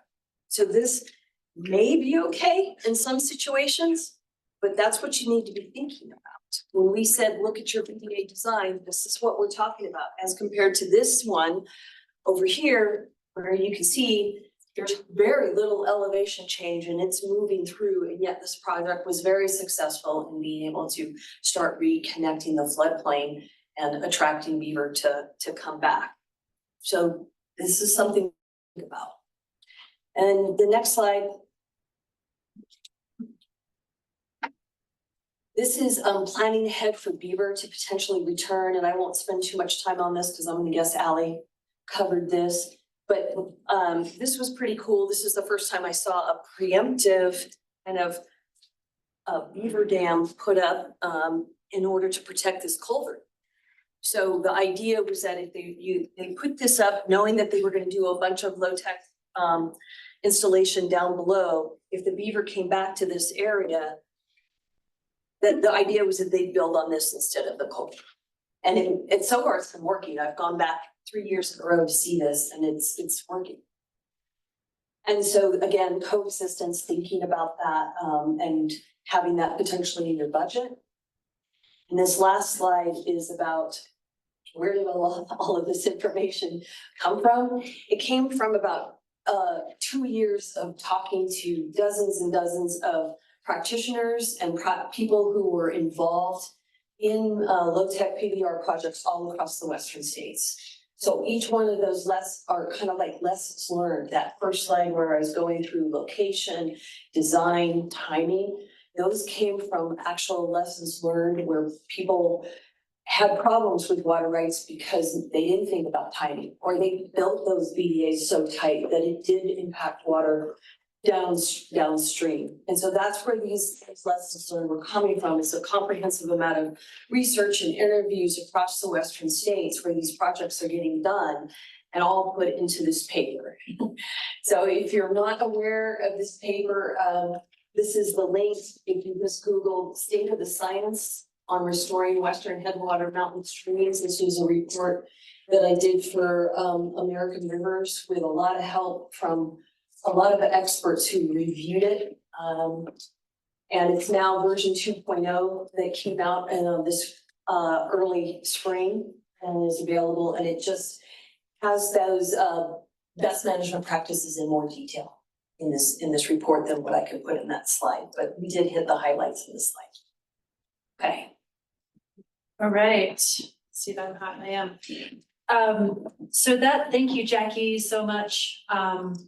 Going forward, we're going to enter into a really exciting panel discussion. Folks have been doing this for a while and learning about the challenges and the rewards and the lessons learned along the way of both going forward. And so I'd love for us to pivot and we'll just go down the line and just quickly introduce yourself before we jump into the questions. Julie, would you mind kicking us off? I do not mind. Can you hear? Is it on? Yep. Okay. Julie Ash, I'm with Stillwater Sciences. You might also know me from volunteering for the Colorado Riparian Association. And I've been doing stream restoration for like 30 years, which is crazy. And I'll just say, I love the change to process-based. And I wish I could say my entire career was that, but there's some new understanding and it's exciting. Awesome. Thank you, Julie. That's great. All right. Alli. Right. Yeah, great. So, okay, my name is Alli Vitello. For those of you especially who didn't see my previous presentation, I'm a restoration practitioner, and I'd say I'm fortunate enough to have come of age in my career low-tech process space. So I don't have as much experience, but I've been in the low-tech world for a bit now and am enjoying it. Fantastic. Thank you. Chelsey. Hello. Yep. Hi, everybody. I'm Chelsey Heiden. I'm with Ayers Associates. I'm a hydraulic engineer and I have been doing low tech for about 4 years now. And so it's been really great and mostly process space restoration along with, some other less fun engineering stuff like bridge scour, but a lot of this being out in the mountains and working in headwater streams. Fantastic. Michael? Is this thing on? Yep. Great. Michael Blazewicz, Round River Design, in Salida, Colorado. I've got about 20 years at this point, and on my career. And yeah, early on in my 20s, I was doing, planting work, in Vermont, doing stream restoration, watershed restoration, but I was also involved in lots of planting crews, live willow stakes machines. I'd hire my friends during stick and mud season. We'd go out.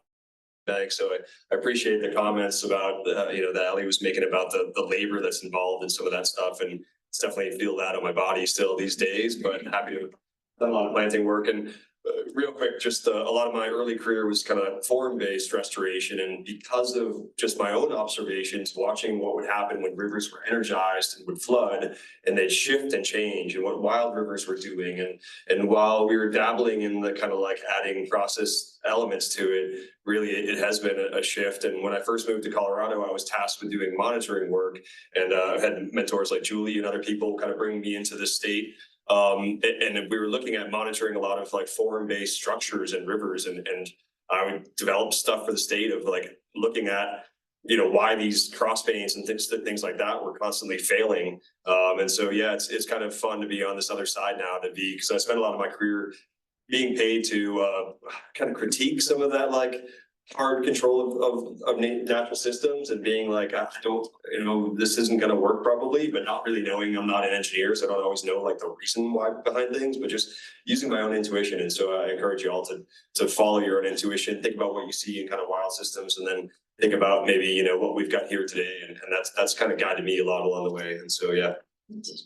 Welcome. Definitely. Thank you all. I'd like to we're gonna have a series of questions, and we'll also have time for audience Q&A afterwards, but we're gonna kind of have a discussion for a little bit.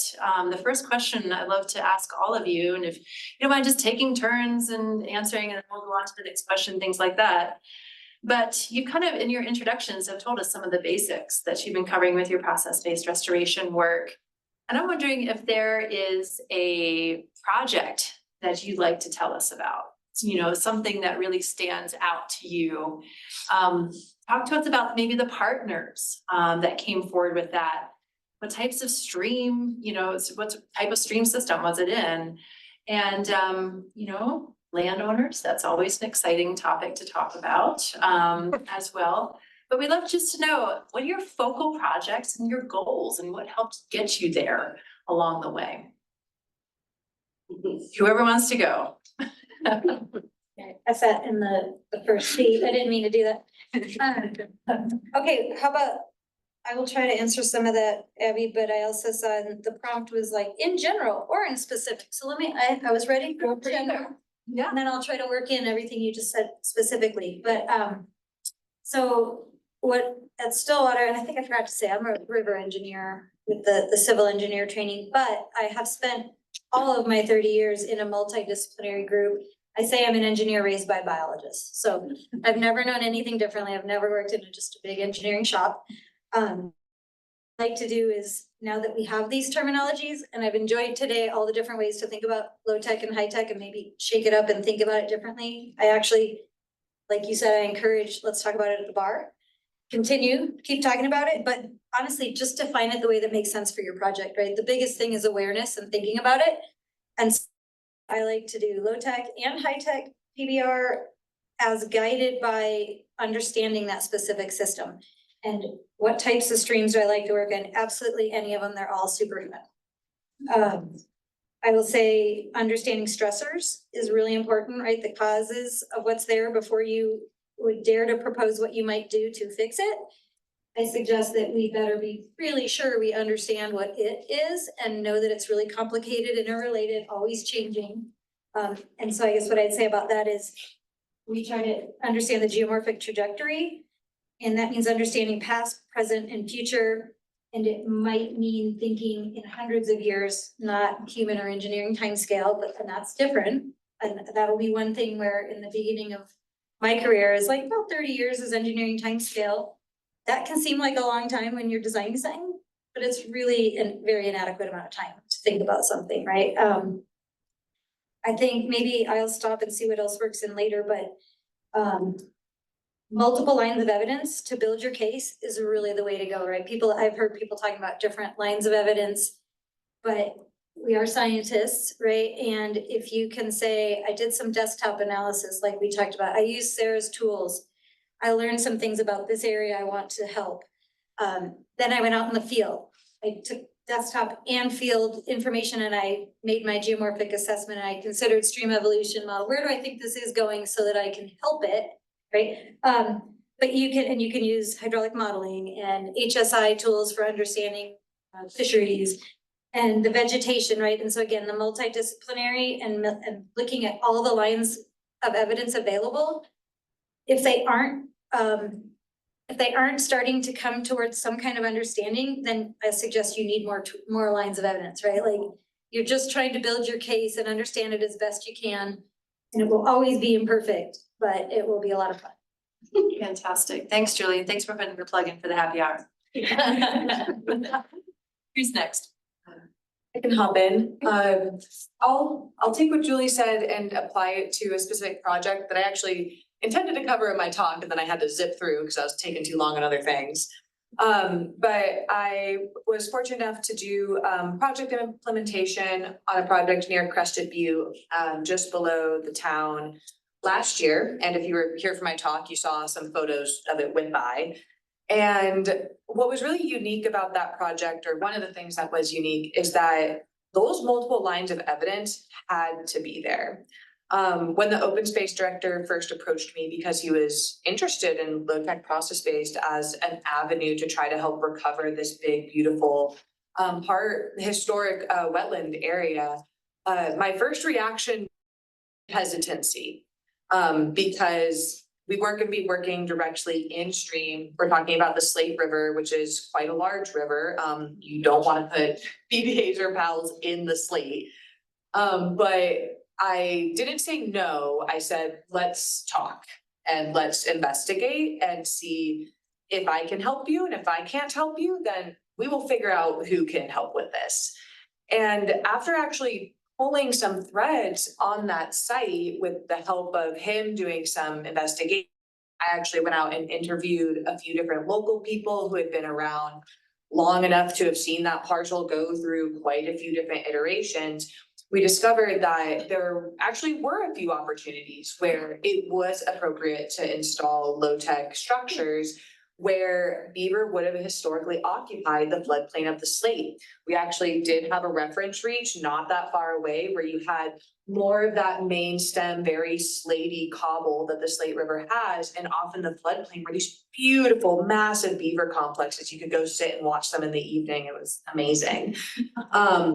But it was a really interesting project and learning opportunity for me to say, well, you know, it's okay to start looking at a project, even if you don't know if you're going to go through with it at the end. And especially if your goals align with your client of saying, we're just going to take some time to consider this. And it was really good that we took that time, because then when we went to implement, like I said, expectations were all in the right place. We knew the site needed to be revegetated. They were already taking steps to eliminate cattle grazing on the site. They were already doing a lot of other low-tech things that really aligned. And that also told me as a practitioner that they were really dedicated to that long-term relationship. They're ready for a commitment. So yeah, that's just a good example of a recent site. Absolutely. Thank you. Chelsey, Yeah, I can go next to you down the line here. I strategically chose the middle so that I would never be first. Yeah, so most of my work has been in the camera peak fire. That's like really what started our group in Fort Collins is, you know, beginnings of doing this low tech stuff. And we had some recent graduates that, you know, beavers were really exciting to us. And so kind of, you know, rode that wave of excitement towards process-based restoration. And so over the last, 3 years, I think with CPRW alone, we've installed 11 low-tech projects and have about 5 or 6 more in the works right now. And Big Thompson Watershed Coalition too, we've been doing work with them. So lots of things going on in this watershed, which is super cool. And it aligns perfectly with my personal goals and our group's goals. That our elevator speech, or at least mine, is balancing the tension between rivers and humans, because there often is a lot more tension than we think at first.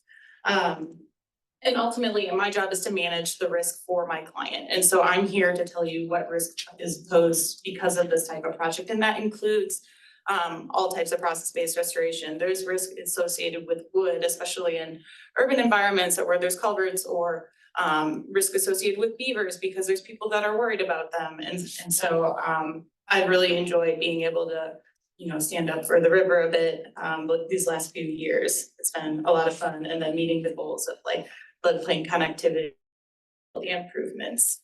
And so I think I'll answer more in the next couple of questions, but I'll leave it at that. Great, Chelsey, thank you.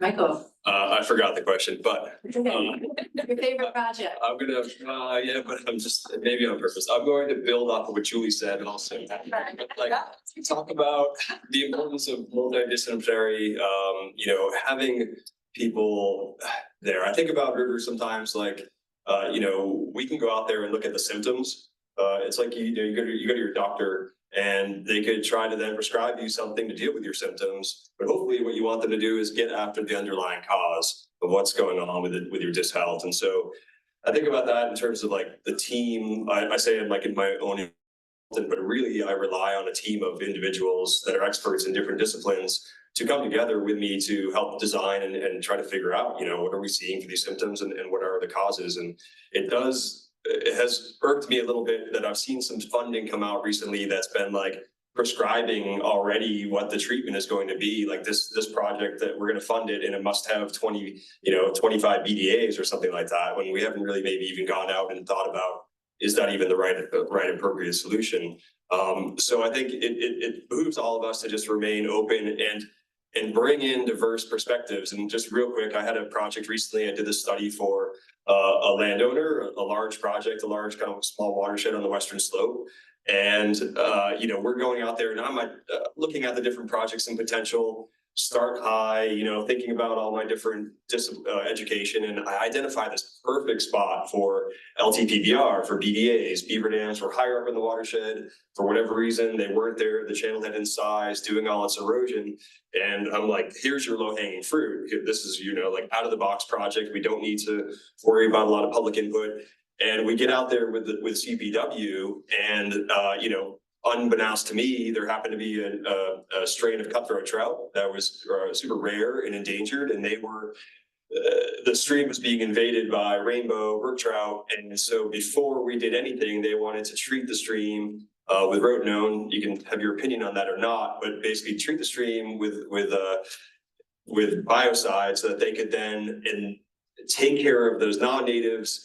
And then we're going to go in and do the BDAs, because once the BDAs were in with the pollens, it was going to be really hard to do biocide treatments with a bunch of spread out, well-connected floodplain the way that we all want it. But anyway, that easy out the door, my number one project wound up becoming number 15 in the list, because it's going to have to wait 3 to 5 years before they can do that. So anyway, just that idea of bringing different people, your stakeholders, and really thinking about things is, I guess, what I can share. Great.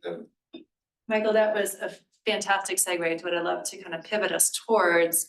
And it sounds like your interdisciplinary circle of people is a clutch element for your projects to be successful going forward. To all of you, are there 1 or 2 other clutch lessons learned, gold nuggets? You always take this forward because it was so pivotal to your success. What might that be? And Michael, if you've got another one, that's all good too. You can toss it in. Okay. Okay, Abby's cheating because that wasn't something she told us to think about, but okay. So besides multidisciplinary team being what else? I would Lessons say, learned, your good elements going forward. So number 2. okay. How about, well, okay, I wanted to say the site-specific nature, right, is what I think is quite important. So I'm gonna answer it that way first, is multidisciplinary think tank. And remember that every site is completely different because, you know, I think everyone is like, oh, what are the goals and objectives? What is the funding? What are the constraints and opportunities? But I wanna add, and it's in this, in these things we've been looking at today, right, with the bars of the considerations, right, and the sliding scales of like low to high risk and uncertainty, like that is site specific too, and you have to put all these considerations together, right? So, okay, so but lessons learned, things that went well, because then separately is lessons learned, things that didn't go well. We're gonna end with like tattling on ourselves. Okay. Things that went well, I will say, or lessons learned in the positive is adaptive management goes with PBR, and I also am the fan of, are you ready for a long-term relationship? And managing expectations. You guys were all like saying, I was doing this and then. Yes, we need to change some expectations, right? Because one and done, maybe that worked with when you tried to hold something static. I will argue that that just meant that your adaptive management happened after 3, 5, 10, or 20 years in a catastrophic railway. So we've moved away from trying to hold something static by understanding, working with it, but really what that comes with is don't walk away because you want it to adjust.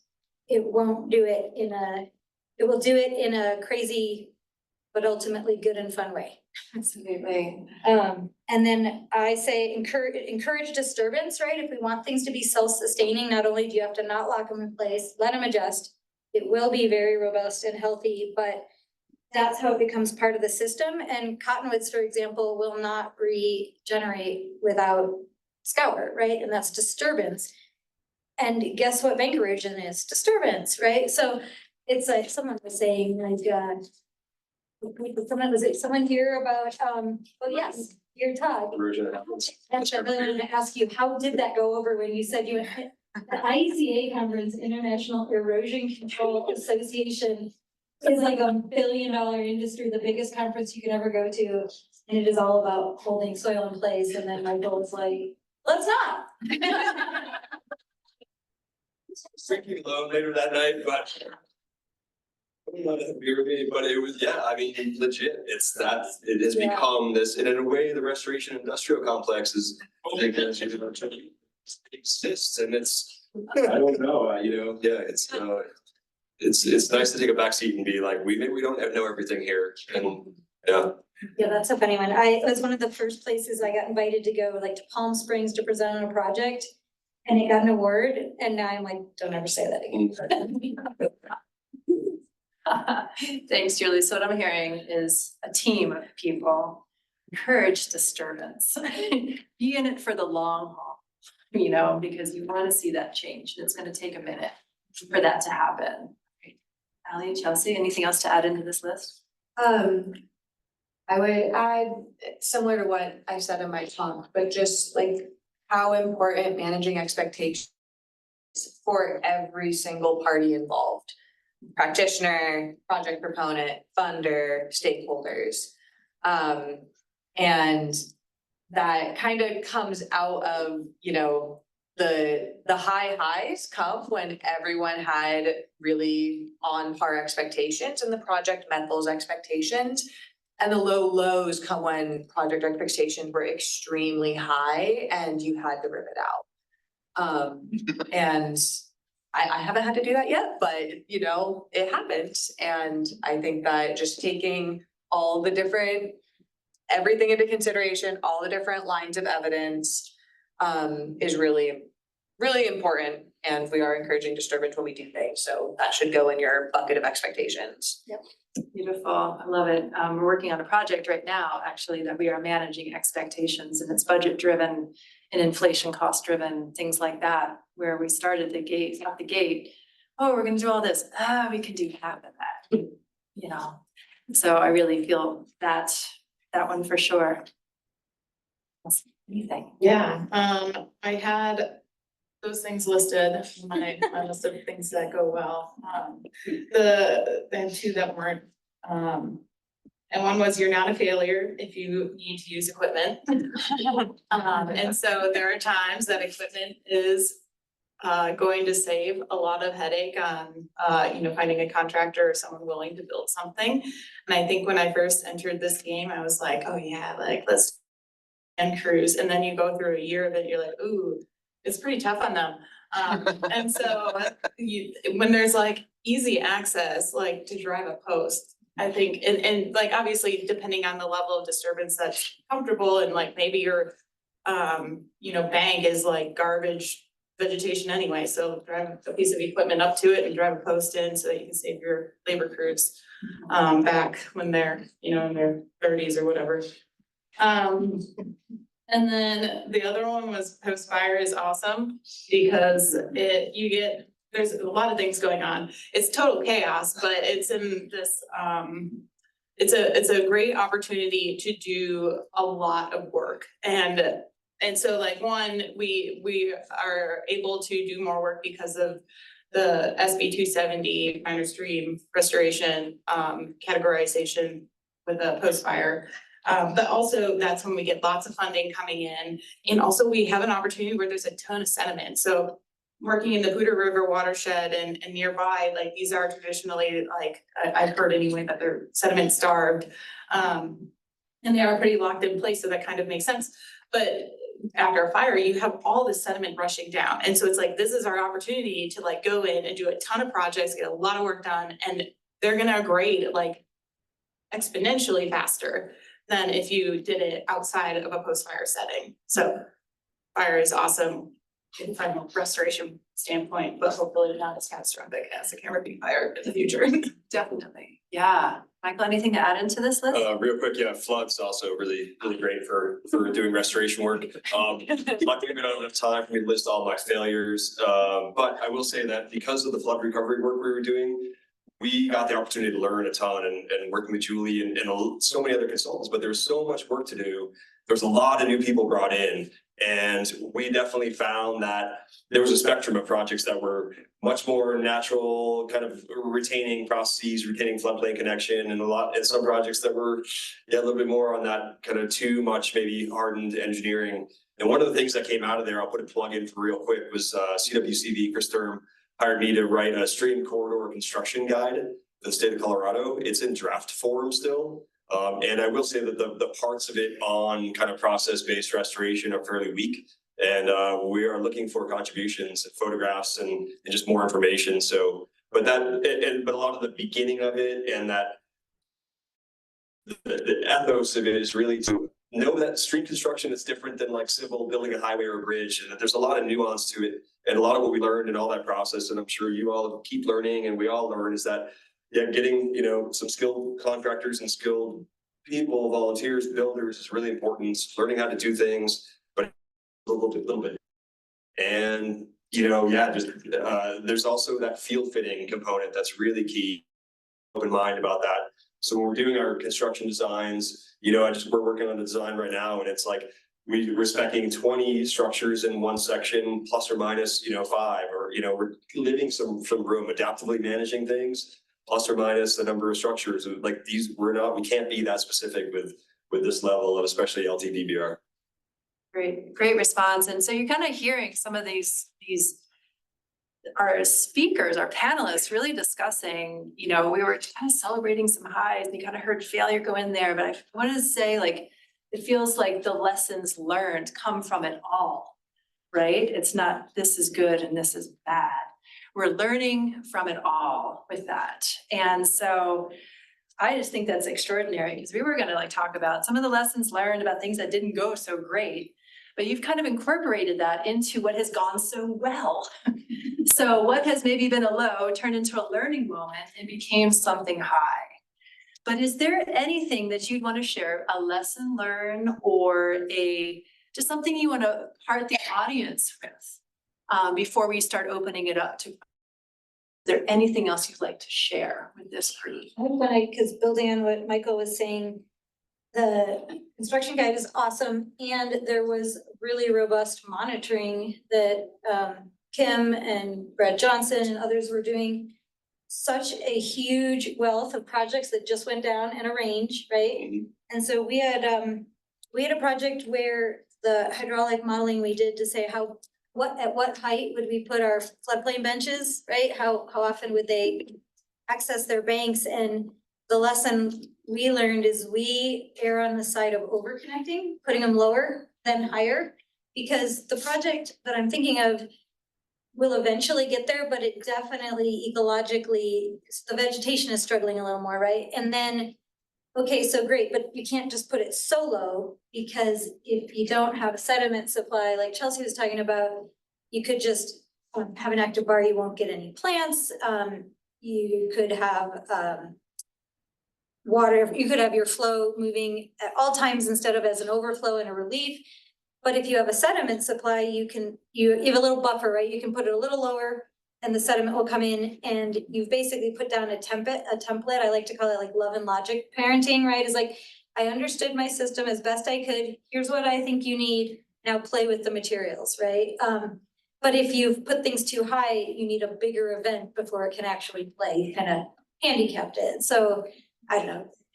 I also want to tell you the love and logic parenting is how I feel about this. No, it's not this one, where you were like, please don't put your dam here, but you could have it, right? Like, please don't play with a sharp stick. Here is your favorite stuffed animal.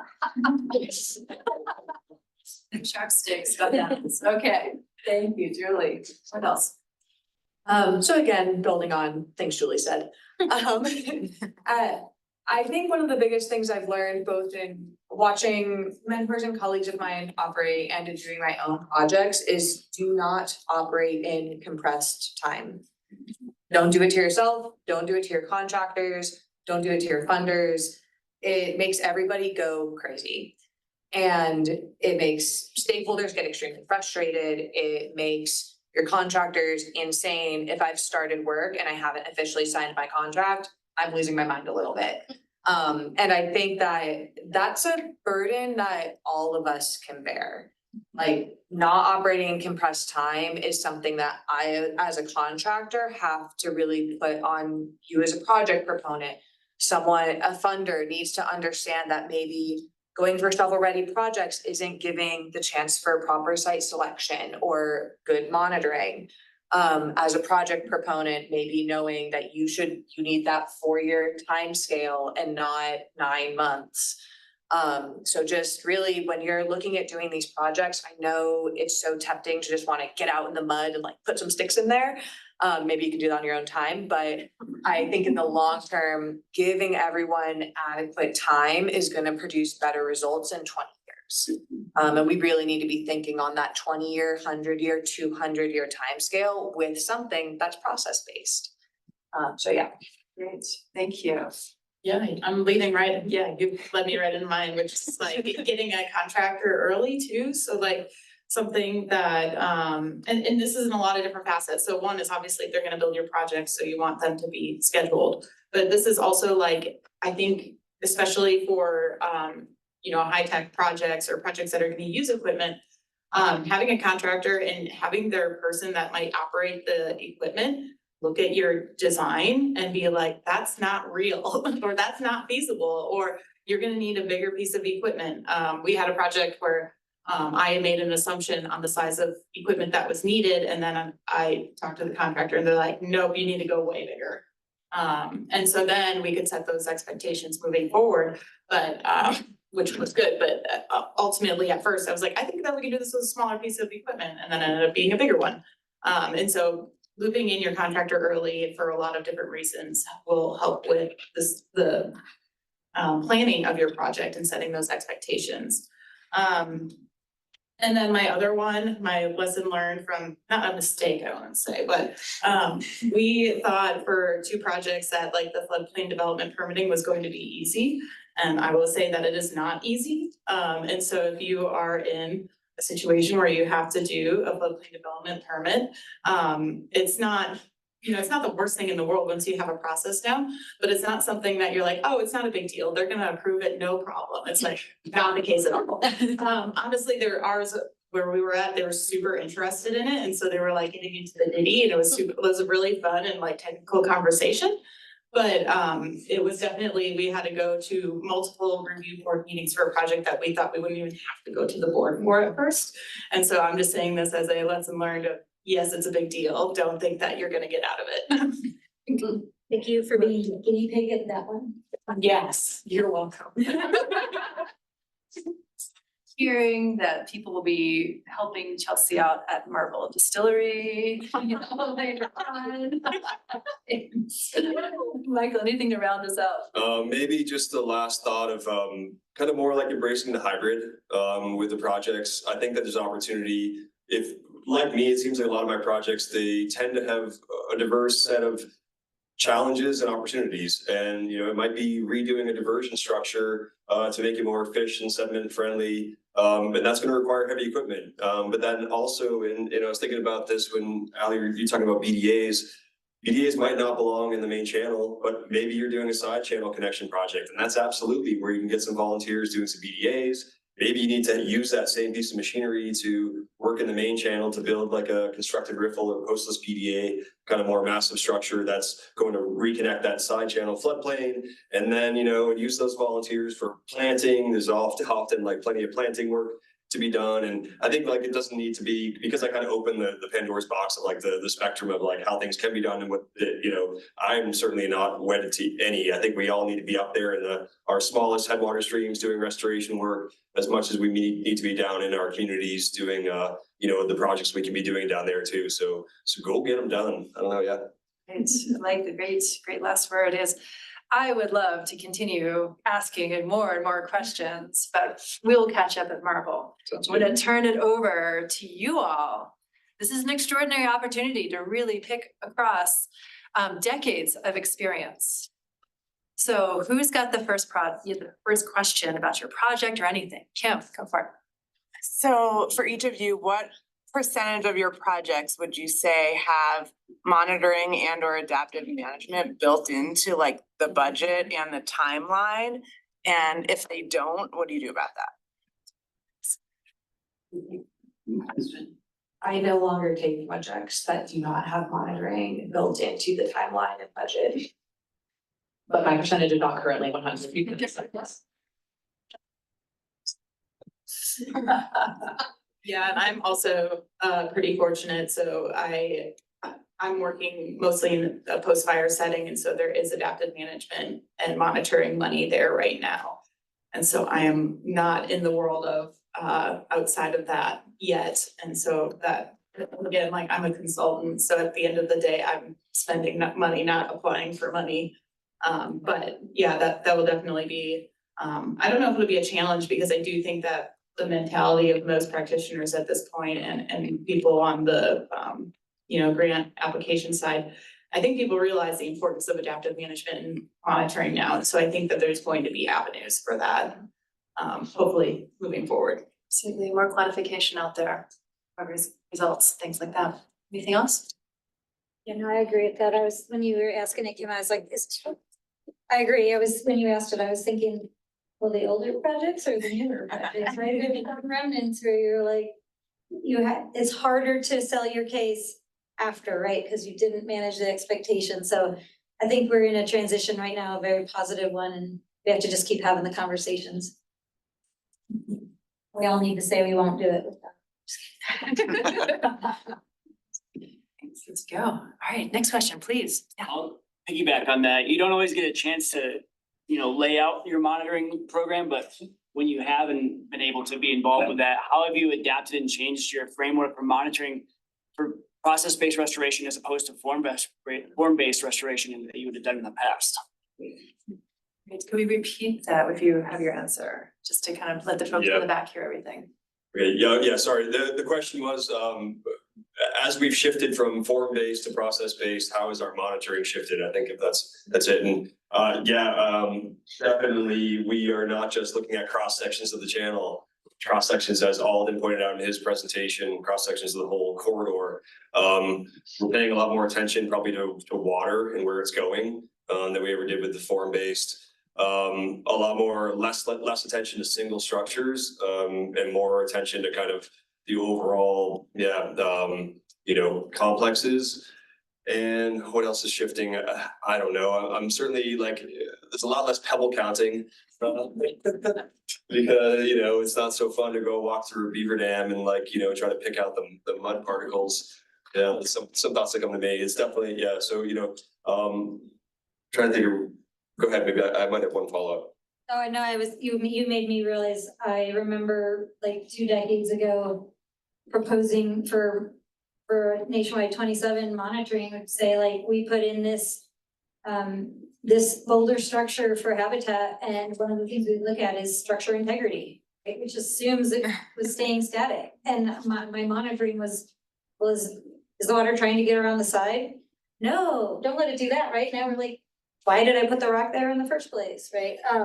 And a tool now instead of structure integrity is that stream evolution model. Brian Murphy talked about it, right? Is like, that's looking at the trajectory of the system. You did some work, treatments, maybe structures, but have you moved it along that, right? And which reaches, right? Because they don't all move together, right? Your upper end of your project might be farther along than the downstream. So a much better tool for understanding if you are improving processes to let the system take it from there. Hey, let's go for Sarah. Go for it.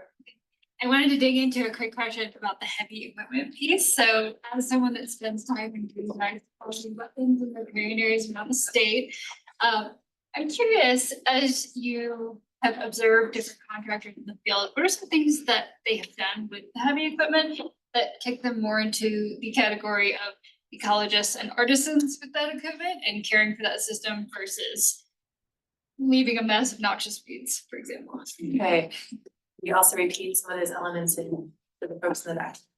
Yeah, I can take this one to start. So Sarah was asking about the equipment in the wetlands and what really is a good dividing line between just a machine operator who maybe is exploding a bunch of invasives into an area where maybe we have some, you know, protected and very rare plants. Which I hopefully wouldn't be digging up if we had very rare plants in all places we get started, but versus someone who's really taking the ecology of it seriously. And I think there's one of the very obvious dividing lines is selecting individuals who have an interest in ecological restoration, and not only can they operate a machine, but they are very interested in that. And maybe have been doing it for a long time on other things. Like if you're really good at like very fancy house foundations, you're gonna be great in the wetland. As long as you're taking it seriously. And I think machine operators who, that you can tell how considerate they are with where they're putting their machine. Once you've given them some guidelines, they'll consider, okay, I'm not gonna like just track out the entire side of this area. I'm gonna move in, I'm only gonna set down where I think the water's actually gonna come over. And then I'm gonna back my machine out of here before we have a situation like we saw with our Army Corps of Engineer presenters where a machine is completely buried by water. So, and considering cleaning the machines. And we don't always have access to the appropriate equipment to completely decontaminate a machine, but it's also on the practitioner, I think, to make sure you're not moving a machine from one watershed to another without at least giving it like a basic car wash. You might not have the right temperature sanitizing that we would really want, but at least putting that on. So that's some shared responsibility too.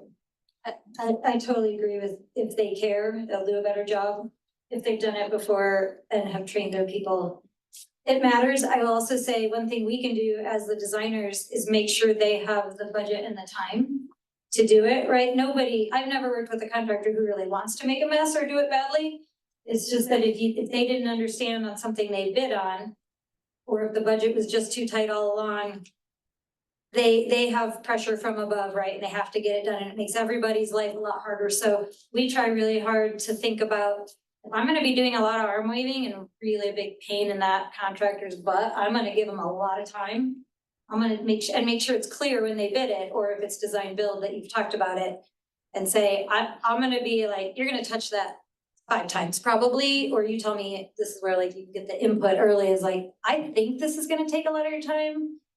I'm gonna give you money for that, right? And then it's a happy environment and they can do a much better job. And there are some controls too, right, like mats, so that tracked equipment or mats in really sensitive areas, find them very imperfect, but it's better than nothing. Yeah, I was gonna say, and like some, like, you can require in your specs that equipment be cleaned or whatever, too, so that should be part of the project, but I do find that if you have a contractor that is familiar with rivers, they tend to know ways to minimize that disturbance. And so that can include like, things like putting logs down on a bank and driving down the logs versus, just crushing the bank or whatever. And using the mats, like they will, especially if a contractor is like proactive and they're like, we can do these things as part of the project. I think, that's a really good sign that it's a good contractor, that their goals align with yours. They're not just a contractor that builds things. They're a contractor that cares about the things that you will care about. Yeah, all good points. To Julie's point, I think it's up to us to also be out there and proactively flag any sort of entry access points. With biodegradable flagging, to make sure that, in staging areas and being very thoughtful about that to avoid the wetlands and sensitive areas. One quick anecdote is the rancher up in Route County who was telling me that where the beavers are and have elevated the water table, sub-irrigated his pasture, his weed problem is nearly gone away. And it's where, we need to go do the work because we have sections of incised channel. That's where all the weeds are. So I'm driving heavy equipment over those areas to do the restoration work to then bring back the natural biology. So yeah, push and pull. Thanks, Sarah. Yeah. Great question, great responses too. I think it's trust too, right? Like the whole adaptive management, are you ready for a long-term relationship? Also the contractors you're gonna work with and maybe all the stakeholders, right? Like we can't do this work without trust, right? I have a big thing with, I've almost always worked on fixed budgets. And it only works because I call it a course trading or scope swap, right? The formal term is scope reallocation is nothing, you are never gonna go in and have everything as you assumed. But if the money is fixed, then it's dependent on the designer and the project proponent and the builder, maybe the stakeholders, if they're still at the table, to say, okay, then this is costing more, what can cost less, right? And you will not get there without trust. Great point, absolutely. Next question, yeah, in the back. Going on with this, Your biggest voice, your biggest voice.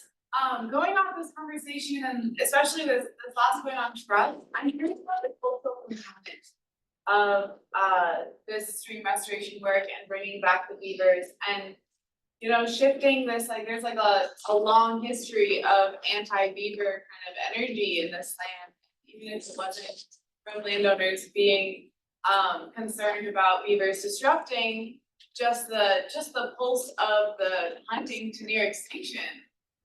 That is still reverberating here and not actually getting to know these creatures, not actually getting to understand water and how it works and why it works the way that it does and how we partner with water to sustain life rather than control water to like have this notion of controlling life, right? And so I'm curious about each of your relationships, the cultural component of this. And I think that goes into the stakeholders, the landowners, the contractors, but also just like these different areas that you've worked on and where you might have seen communities really like leaning into this partnership with waters and beavers. Here, all right, let me start. So Michael and I spent a lot of time right after the 2013 flood. That was a big one. Who was ever in here for the 2013 flood on the Front Range? Okay, like I know a lot of people I talked to are like, I moved to Colorado at the end of 2013. I was like, wow, welcome. Where we spent a lot of time was in Estes Park. And the first thing I learned is that people were either shooting the beavers on site or running around and making sure they had food in their winter caches. And I was like, wow, okay, there's no middle ground here. I think it's come a long way and it's just conversation after conversation and honest conversation and sharing what you know, but being open to their concerns. I will say, I've also worked on some ranches where it's basically the same thing as shoot on site. It's what my dad did. It's what my granddad did. And one natural consequence perhaps that came out of that was on a ranch in Wyoming. They killed the parent beavers who had just had kids, litter, okay. And before the parents could teach them how to responsibly cut wood, and so like, I feel like it was just like karma, the babies just went and decimated all the time. They looked down and said, all right, and I was like, that's pretty much your fault. But you, right, you can just say, oh, man, that does suck. How about if we do it this way next time, right? It takes a lot of time and trust. I would say that what you've brought to attention is a human problem and it requires like inner humanity to address it. So I think one thing that is important to remember, and I try to remind myself of this being like earlier in my career, is people who have been on the land for 50 years have watched trends come and go. We've watched natural stream channel design come into its major heyday. I came in kind of at the tail end of it, and while it's still around and still totally has merit, but maybe it's not quite as broadly applicable as we once maybe would have. And now I think we have to recognize that low-tech process-based restoration is riding a wave right now. It's a wave of popularity and it's well earned because it gets results and it gets them very, less expensive than maybe what we thought restoration could have happened at. But I think part of respecting people who have been on the land for a really long time is not that they're not coming from a place of ignorance, they're coming from a place of having been on that land a long time. And that the resistance to change, that's how they've survived for a long time. And just like I find when I'm having conversations with landowners, if I'm willing to acknowledge that part of their humanity and that we just have a different opinion because you've been a farmer for 50 years and your family's been on that land for 200 years and I'm 32 and I have a degree and I think I know what's going on. Like, and you can't just, there's a way to approach that I think really acknowledges that both of us have something to offer and that we can find common ground. And I think if you approach every interaction with an element of that, you'll come out on, successful. Yeah, and I just want to say that I do feel very fortunate. So working on both public and private land, the private landowners that I've gotten to work with have been really, really awesome. And honestly, like the ones I even have like tinkered with, beavers in the past because it's annoying to walk through wet water. They're like, oh shoot, I didn't know that was bad. And so a lot of people are trying to be good land stewards, obviously. Like, I haven't worked in a like active ranch setting yet. I hope to one day, but I do think meeting people where they're at is really helpful. And sometimes just like taking a step back, like a lot of us know a lot about beavers. I got to watch Taryn. She had this amazing conversation with the property owner and just like taking a step back, meeting this property owner exactly where they were, and explaining this person through the process of like what it looks like naturally, what beaver would do to the landscape and how that might impact that landowner. And I think being upfront with how those impacts might occur is also helpful, so they're not caught off guard. And it makes you like very clear with them that you're here to support, we're here to support this project, but we're also here for you. We want you to be aware of what's gonna happen. And that makes them feel like we're not these, outside nerds coming in telling them what to do with their land.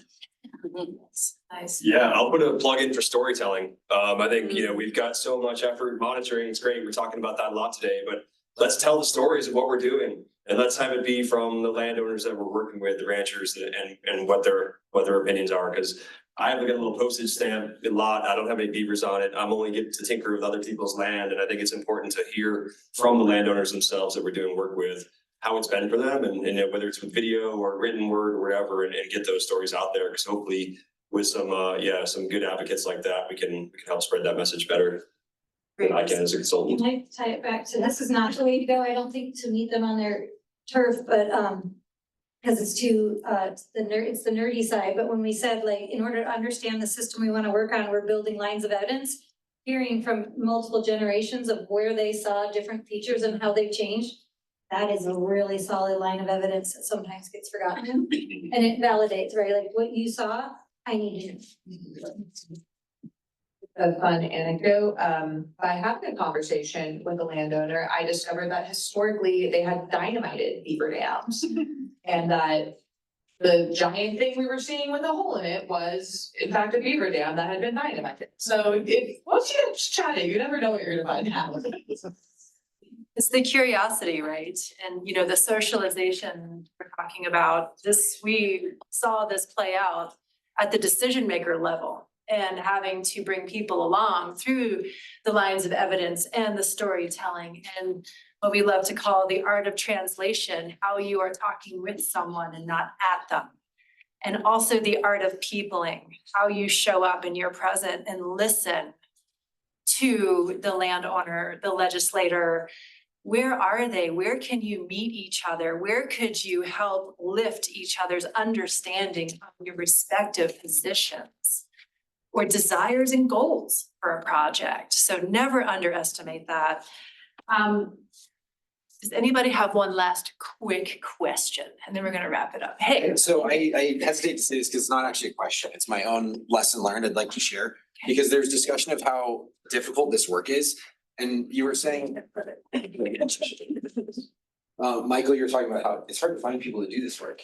It's hard. And we put in, I don't know, 100 some posts or more last season. It wasn't just over, you know, it wasn't all season, but my back was hurting. I'm 39.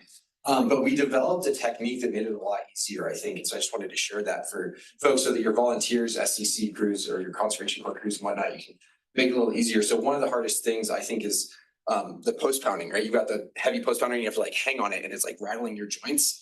And so what we ended up doing at the end of the year was everybody wears a climbing harness and then you just put a sling over the top of the thing. You can have like 4 of them, 3 or 4, and then clip that to your harness. And there's ways to make it easily adjustable length with like a gree or something like that. So I'm happy to share those tips. And then you get it going and you just sit there and hang on it. And 3 people just hang it.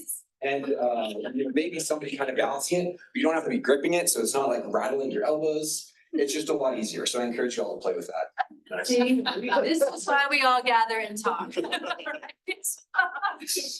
Well, let's have a round of applause for our